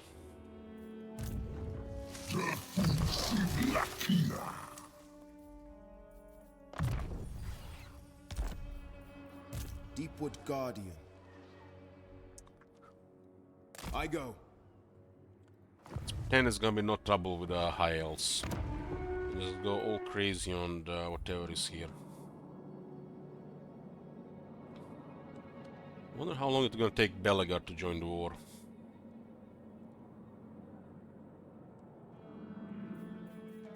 Maira Adim Lugna.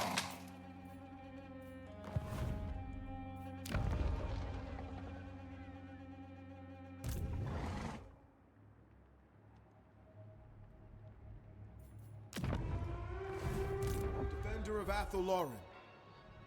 Always. We got 5 Waste Soakers just to spam them up.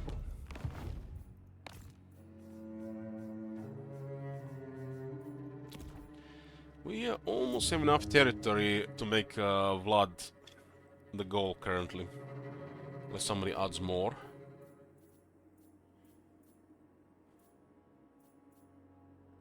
But we're gonna have to see who's gonna be the crisis first. I don't think it's good to do it before that. Morpho Palace, 18 unit garrison.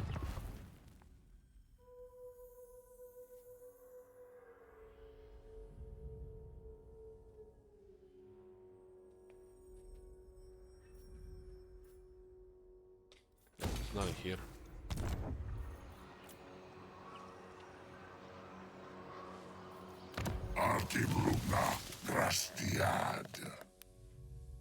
This thing costing 3 kindreds is ridiculous. Ridiculous.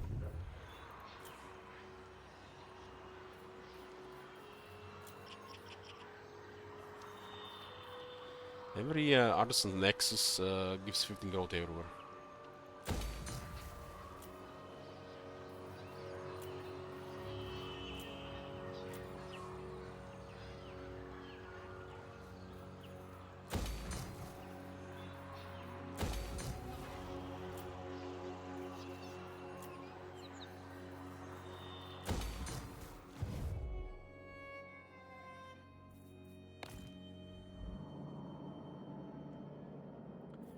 We had 39 settlements. Out of that, 7 are wood elf stuff, and 1 is out of range blood. That means we can transfer 31 settlements to blood.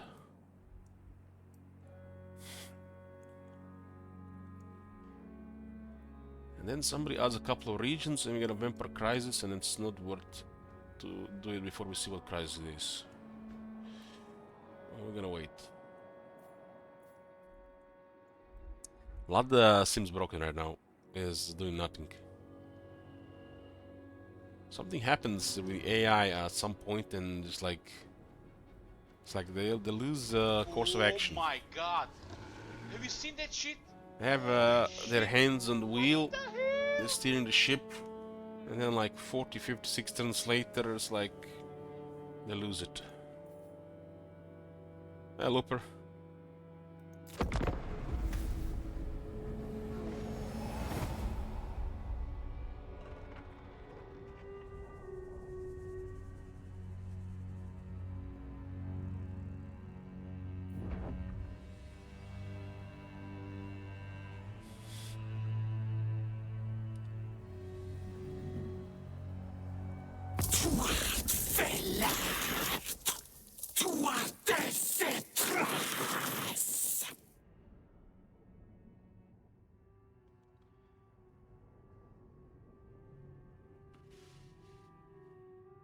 Spent the last 2 weeks in Spain visiting family, so I haven't really been able to catch your stream, sadly.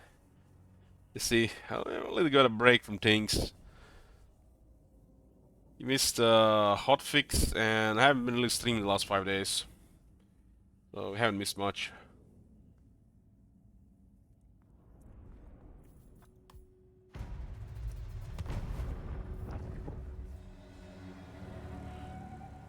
That was like the first first day, like 6 days now that I'm actually was able to have some energy to stream.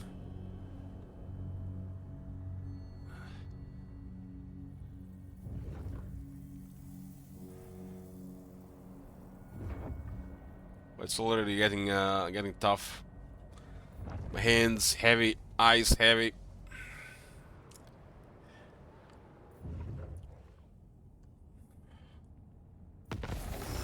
Need weak arm spaghetti. Car can't be destroyed. Ogre sound. The end is nigh. The spirits of the forest grow restless, and scouts report gathering of hostile wood elves amassing in all glades across the land. It would be best to prepare for the approaching conflict. Wood elf crisis, boys. Well, is the forest gonna burn? So much about fighting guild here. Everybody peg their shit to the Ataloran.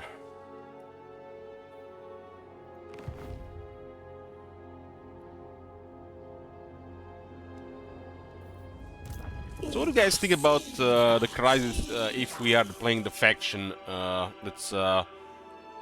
So let's say we're playing Wood Elves. Should we just turn over the Wood Elf crisis?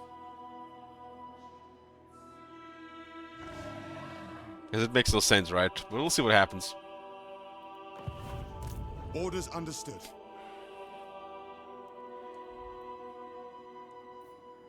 Are we about to lose the entire Ataloran here? All hail Kernos. The deep woods stir. Blood, what the fuck you doing? Start moving. You guys see this shit? Lord of the dead. Yes. I thirst. What, 6, 7 turns now?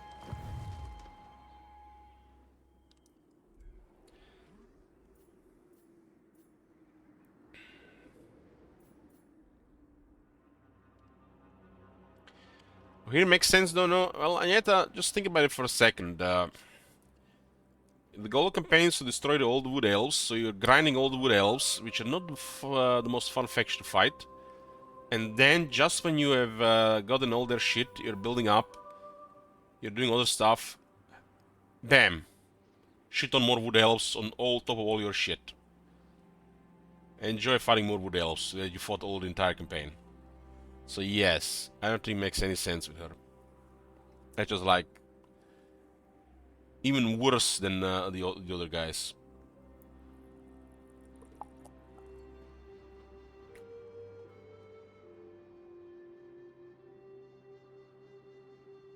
I mean, any faction that can spawn crisis in core of your territory, it's like it seems off. But I played many crippled campaigns, so.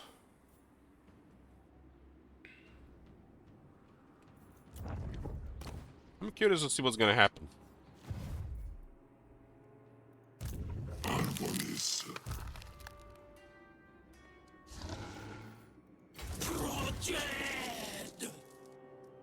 Curious to see what's gonna happen. Blood is handicapped, really. It's not doing anything. Woodell Crisis is one of the weakest crisis. Crisis? It's one of the weakest ones. This army eats wood elves for breakfast. Army after army after army after army. Under 20 casualties.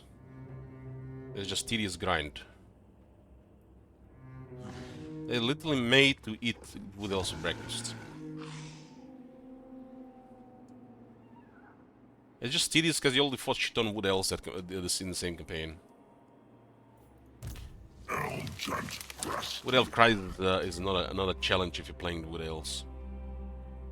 It's just annoying.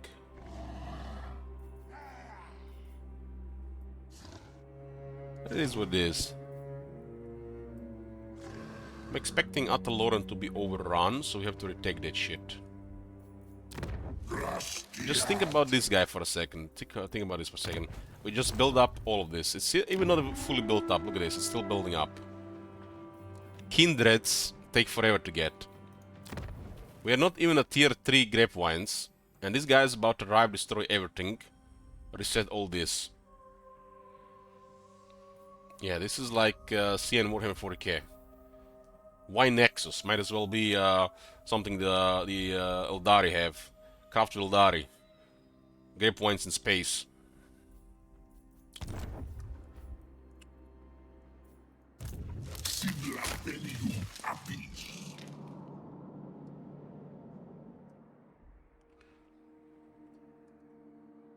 At this point of the Wood Elf campaign, you don't need money, you don't need territories, you just need that everything is secured and the right people are getting killed. Gold doesn't mean anything here anymore in this campaign. How to get Ember? Doing rituals.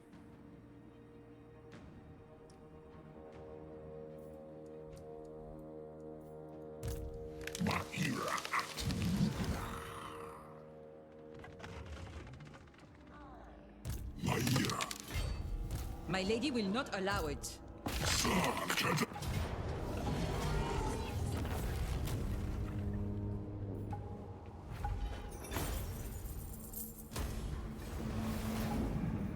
Throne is gone.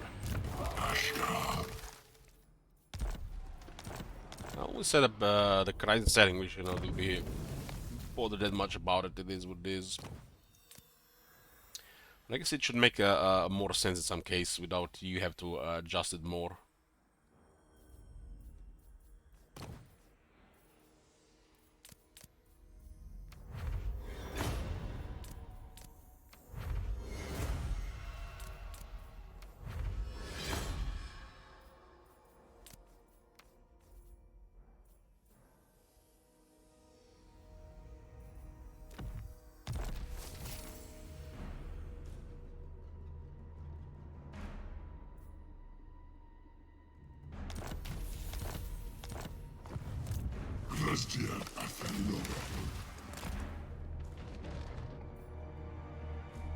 It does look like we're gonna instantly lose a couple of settlements in the next few turns. Yes.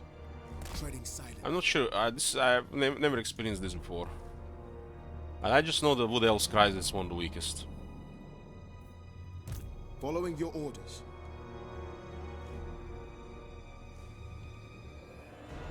Wood Elves are just dense area. This is just a dense area that is somewhat tedious to clear. I've done it so many times. I know what has to happen every time I arrive here. I can do it with a tier 2 army. But doesn't mean we want to do it every time. This area is really poor for most factions. So unless you get some kind of satisfaction that you wanna destroy Wood Elves or something.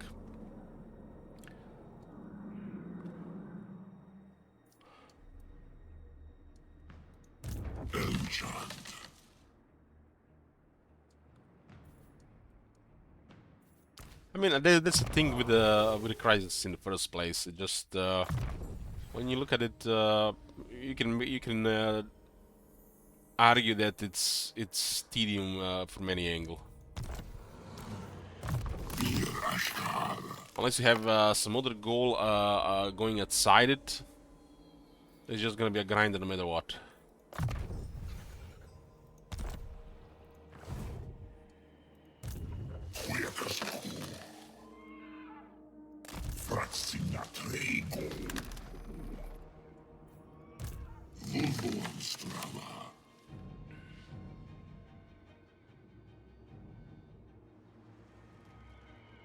Himmler is there. Insolence!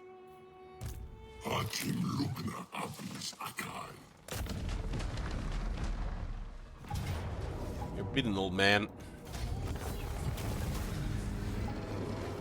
Oh man, we cannot finish him off. He's out of range. Oh shit. Him being out of range Now we can raise dead and attack us, huh?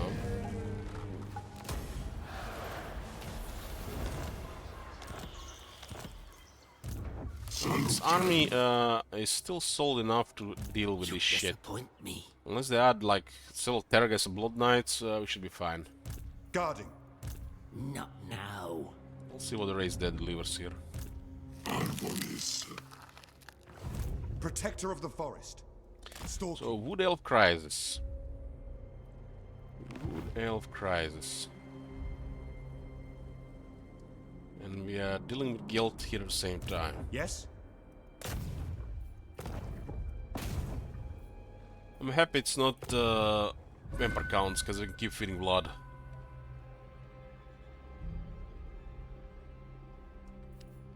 Swiftly.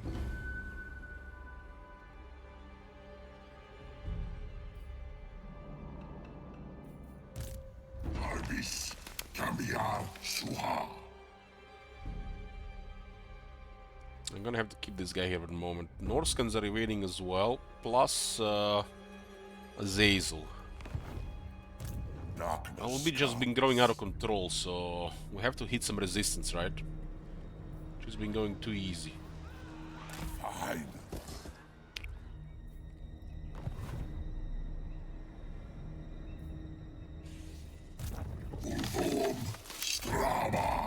Let's keep this guy here, just in case this guy's can spawn here.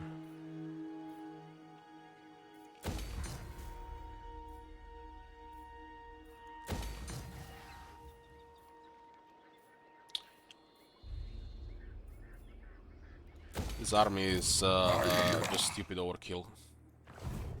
Sivla Grastiad.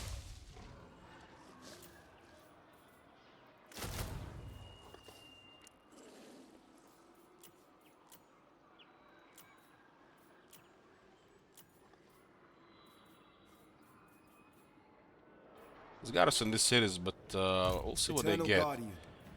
I mean, will Durt spawn? We confederate Durt. He cannot be Crisis. I'm really curious to see what's gonna happen. I'm glad actually this one happened. The Deepwood stirs. Wood Elf Crisis playing as the Wood Elves.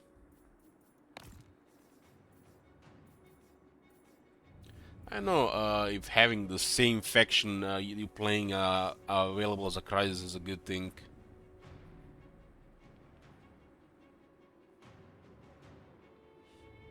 I guess I don't mind it really. The countdown to an imminent cataclysmic event has begun. Its consequences to be revealed when the sands of time are exhausted. Cataclysmic event, boys.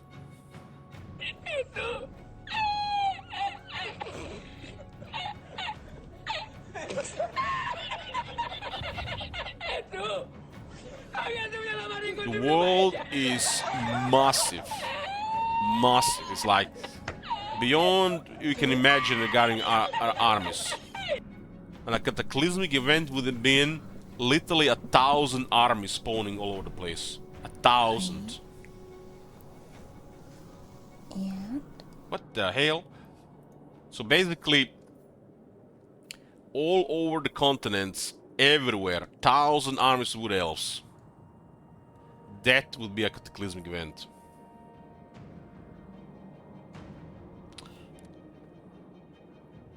It was a YouTube video on how to play.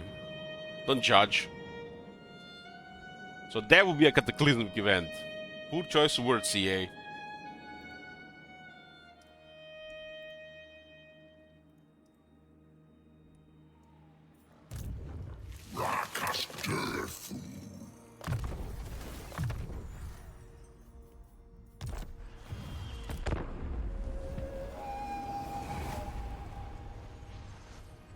We can confederate Durtu, but the rest of them will become a crisis.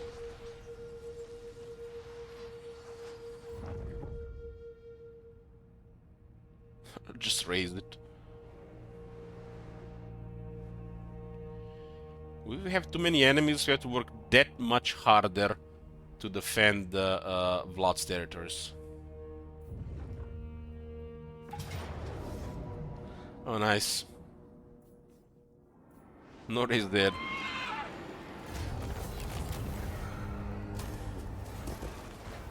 He just won't die. Stubborn old man. Blood started moving after 7 turns. Jesus. 7 turns for him to start moving. Curious how many battles they're gonna win against Guild. They have a lot of armies, but the Emperor just a better faction.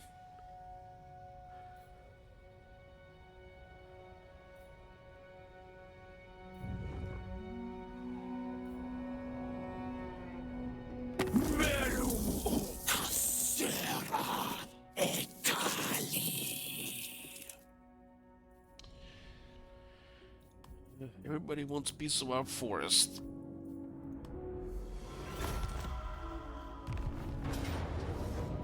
And Trog has landed. Well, pretty good army.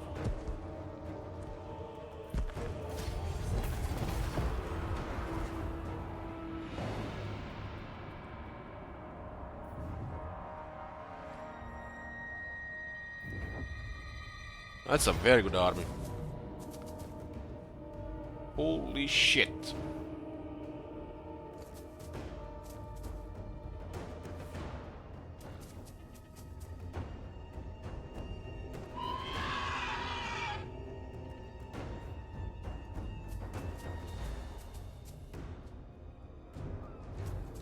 We're in a march stance.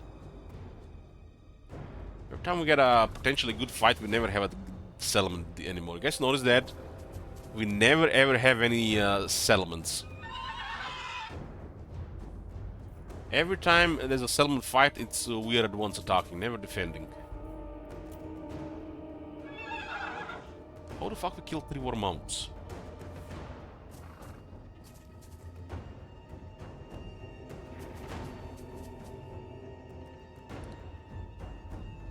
Okay, this guy is on a horse. Pretty shit lord. The vampire should smack him. Let's ignore the champions. Shoot, shoot, shoot, shoot, shoot, shoot, shoot. 3 mammoths. This is just gonna be a slaughter of our army. These things can be even tougher to kill. I don't think we can win this one, but we'll try.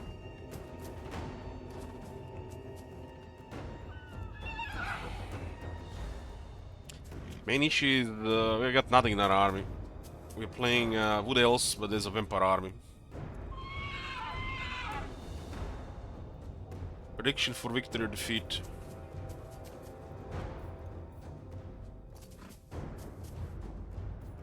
We don't have any of the vampire technologies. This is basically all trash. We do have some reinforcements, but it's only 5 units. This is just a poor port. And we also have capped vigor. There's trees on this phone on this map. These guys could do something.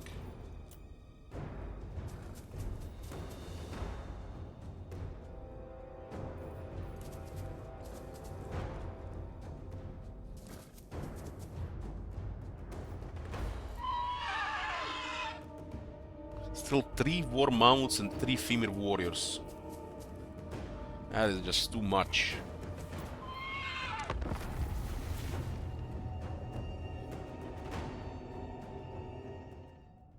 Be really surprised if we win this one. War mammoths alone destroy our army.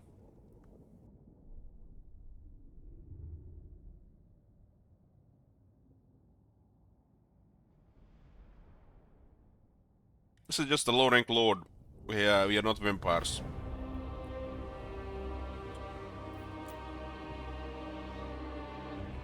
So this guy is attacking a settlement. We're inside a settlement, and the garrison is coming behind him. The garrison is coming behind them, and you can clearly see our settlement in the back.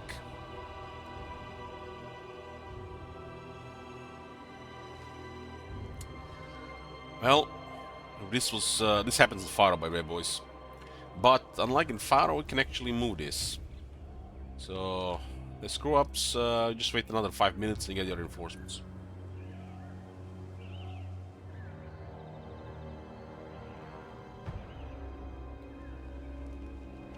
I don't think these guys were not in the settlement.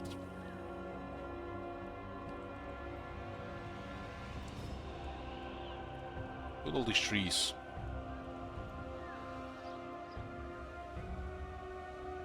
Okay, that's fine, I guess.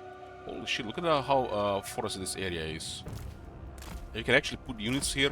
Oh my god. Oh my god. We don't even have to fire cannons from here. Just roll them down. Roll them down.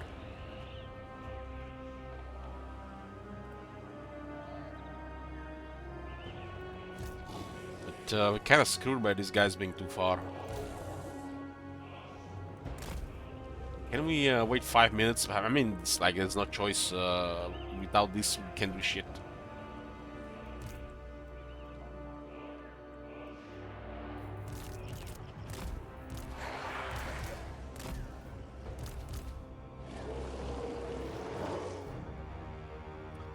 I'm going to bait them with bats on the ground and hope they don't look for us here while reinforcements arrive. The guy has a scroll of leeching, invocation of the heck, and one who dance macabre. Does have the hunger. Is strong enough to kill their lord.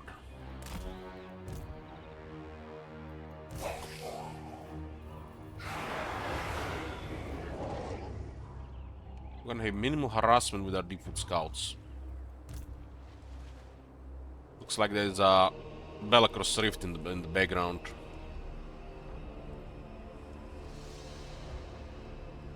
Hopefully Blumkus is not here. These textures might be extra triggering him. I don't know why these things start appearing on all battlefields.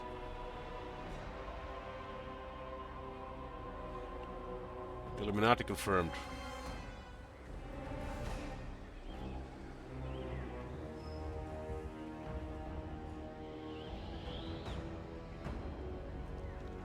Maybe that is the city.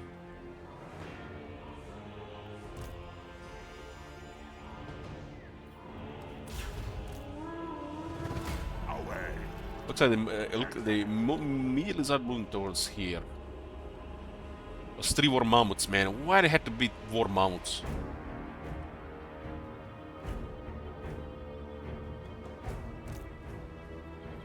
Oh my god. Have you seen that shit? Thanks, Bran. Holy shit. Why did it have to be war mammoths?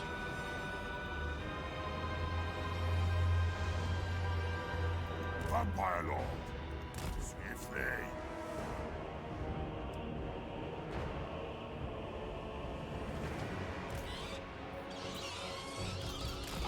Let's try to murder Philmon.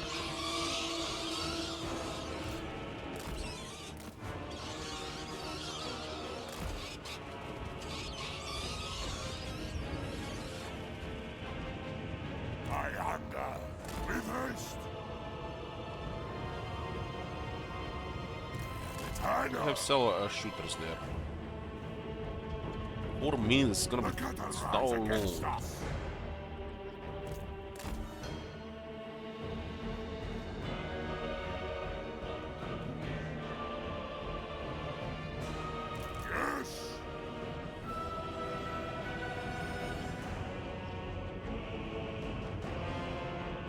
He missed from behind.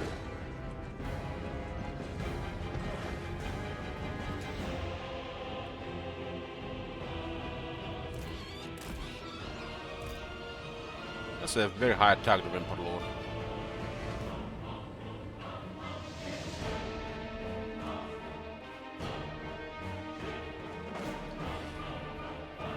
Uh, 3.5 minutes.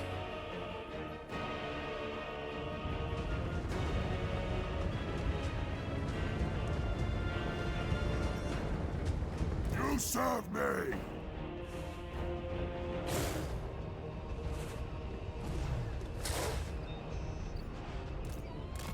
Okay, they seem to be trying to move towards the bats as well.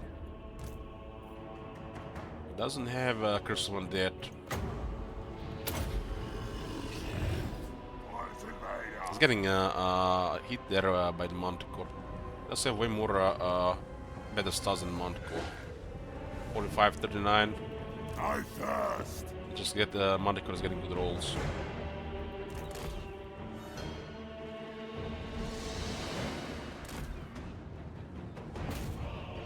What are those horsemen? We actually might fight those off.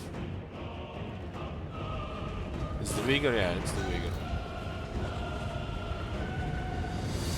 We're faster than the Manticore, so we should be able to kill it. Oh, they're getting closer.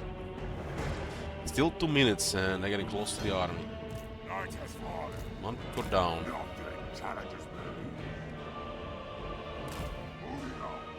Nothing challenges me. So arrogant.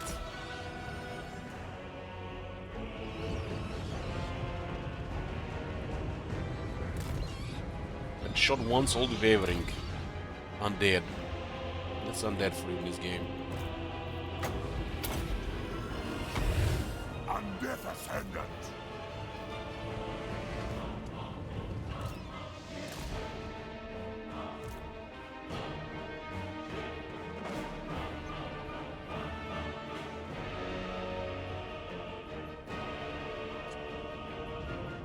They're gonna make contact.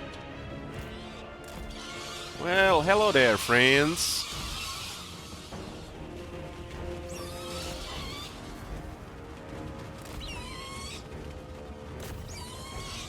A little just trying to run through our unit here. How does the air do this? Look at this. What the hell is this, man? Fix! Tonight I feast.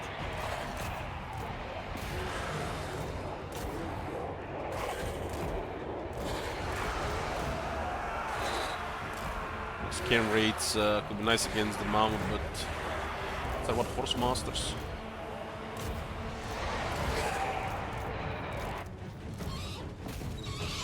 A little just look at what the fuck, man!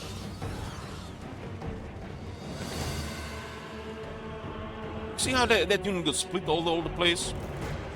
Time to feast. Go on.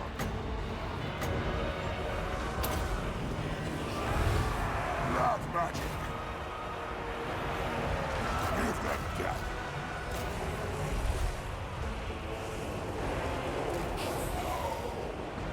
Reinforcements! You're the master. Trying to resist the best. These guys didn't try to run, so we killed them easily. Oh well, we got our friends here. Let's get to the shooters and hopefully we can do some of those moments. Wild Rangers. Orders understood. Are they glamored? Oh shit, they are. They're glamored. One mammoth is going after the bats, nice. Those bats are so annoying.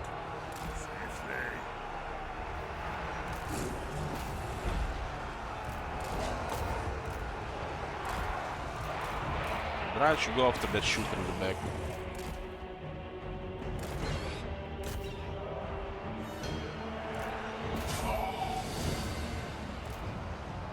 We are Maybe we're getting close to that mountain. Looks Dauntless Azray!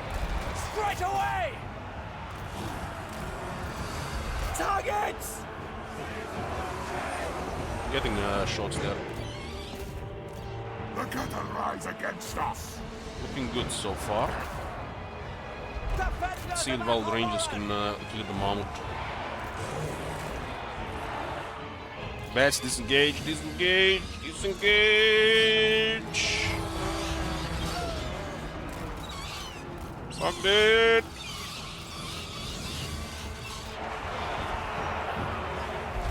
Yeah, the good scouts actually are not missing the shots. A couple beds on the ground and the rest of them lost leadership.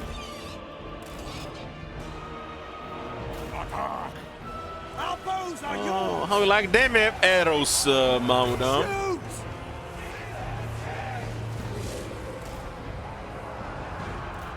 Our range is struggling to fight with Mount, but it's doing okay damage.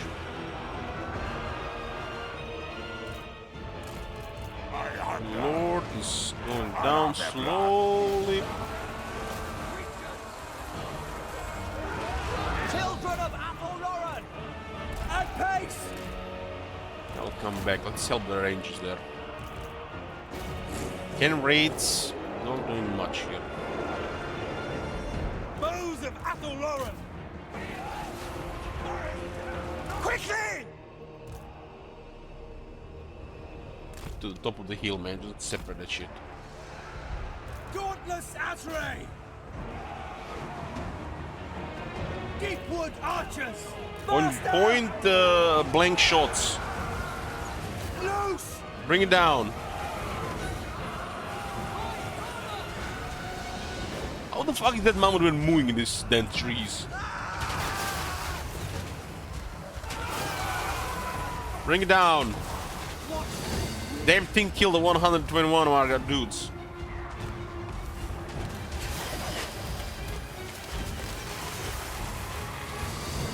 Ready and able! By Kurnos! Okay, one is down. A speed!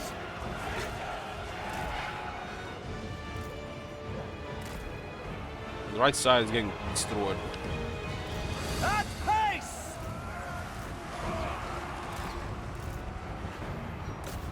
Just to shoot him here a bit, the main route. Just need a leadership damage from a ranger drop. With haste!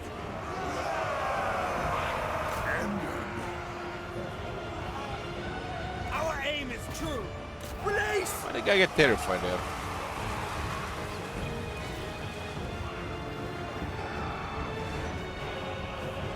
You guys seen that guy being terrified? Who terrified him?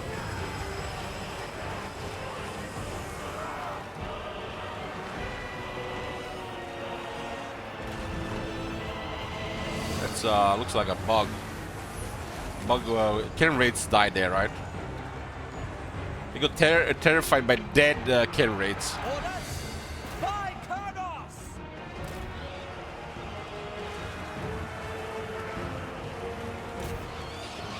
Lord doesn't have terror. Our bows are yours! Weapons loose! For the eternal realms! Bowman ready! Let's leave it scouts on wonders. Azray!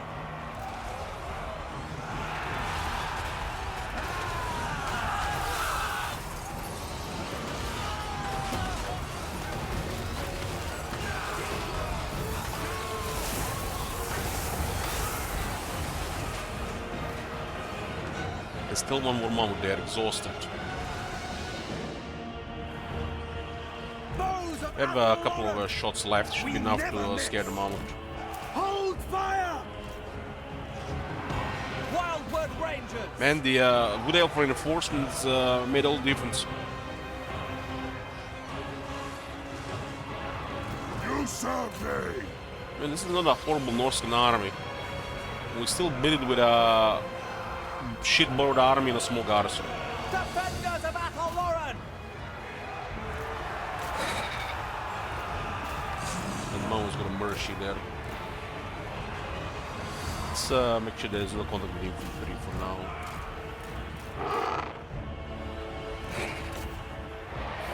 Bowman ready!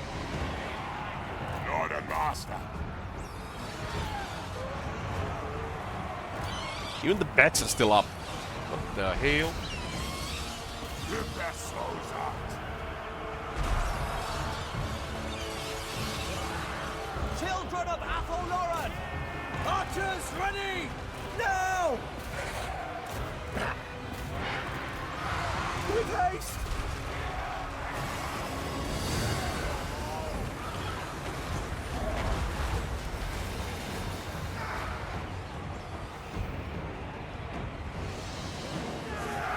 More troops on the right side. It's like army losses though.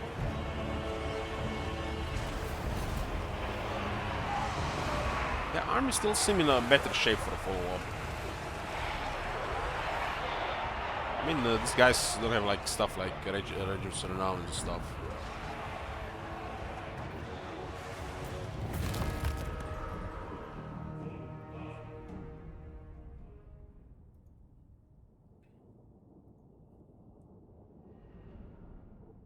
Evelyn Monster, thanks. We did bamboozle one of the mammoths, and we immediately killed a couple of range units. We ignored some units there, we had a pile there, so it doesn't matter. Then we just targeted the main threats.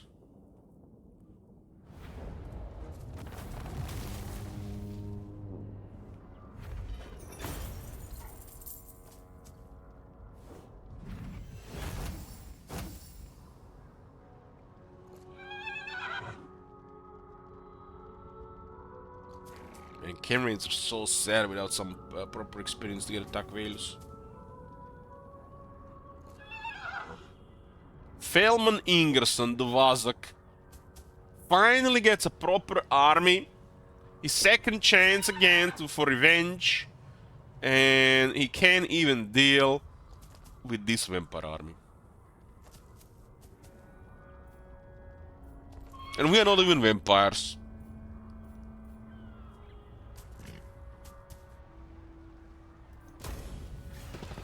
Yeah, we were just away from that.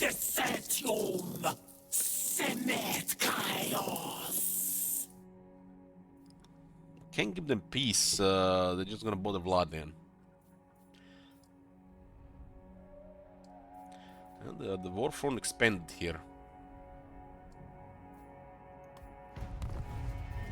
Now there's a crisis to deal with. We have to just ignore everything and deal with the crisis first. Wild Hunt. Vengeance descends upon the living and dead alike as a new wild hunt springs to life. These restless spirits must be stopped lest you and your people become sacrificed to Kronos. Oh no, not the Kronos. Don't worry, we'll sacrifice them to Kronos. There's a few armies here. I just sent my 3-bit guy away. At least it's not the Vlad crisis, we can keep playing Vlad. So, what? How many armies on Orion?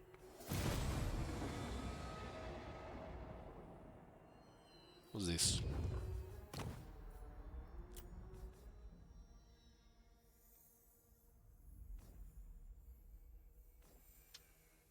Oh, this is looks like one of the easiest ultimate campaign victories. We got Wood Elf Crisis, yeah. Unwise. An affront to Orion.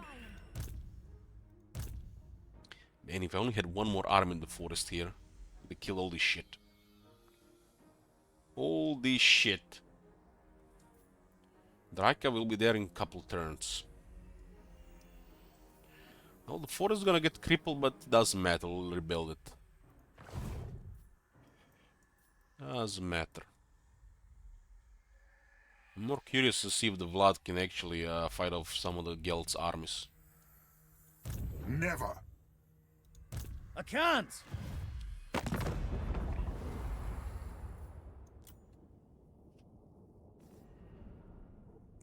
It seems like every one of these guys get a crisis except these guys. It seems a bug.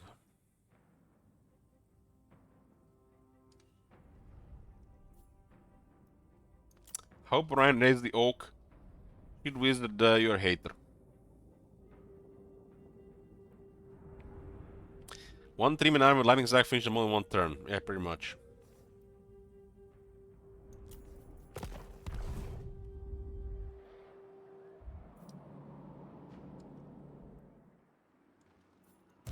A discordant song.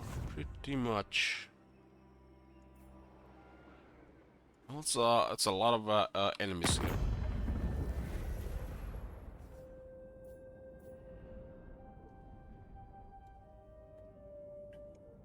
We've seen the Wood Elves raise the Oak of Ages before.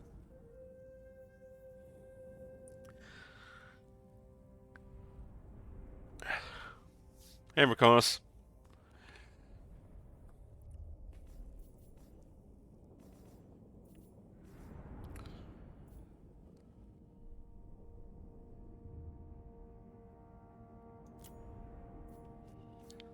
Blood has down to 40 settlements. We gotta deal with the crisis and then get Blood back up. We got a nice grinded Dwarf campaign, nice grinded Wood Elf campaign. If I didn't get sick, I would have started Carl on the last day of the last month. But it is what it is. But I've had nice combination of things. This better be important. Yes. Agreed. Doesn't look like this guy is enough to finish this.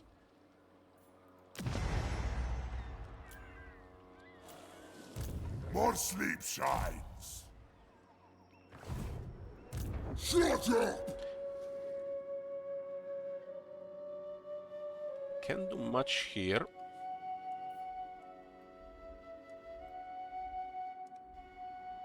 So, Dirt got Confederate, so nothing happened there. Looking a place to save here.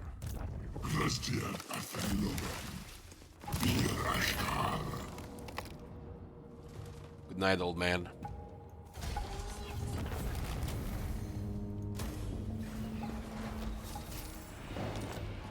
Well, this is all I can master for them, boys. I'm back, getting better. We'll be going back to usual stuff. Minus the drinking. For now.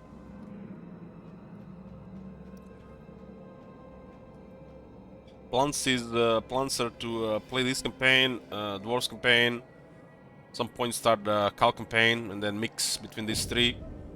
This one and the other one can end at any point because people can add remove regions. But doesn't mean, you know, we have to just finish it. I don't feel like we're gonna finish any of this before the back and forth campaigns later. We can just keep this for later. Just make backup of the saves and restore them later. Something happened. I had a fever for like 5 days, 6 days. Was bedridden. I was like the first day today in almost a week where I started able to function. So tomorrow back probably at the regular times, and we might play Dwarves tomorrow though. Thank you guys for watching, and we'll see you next time. Good night.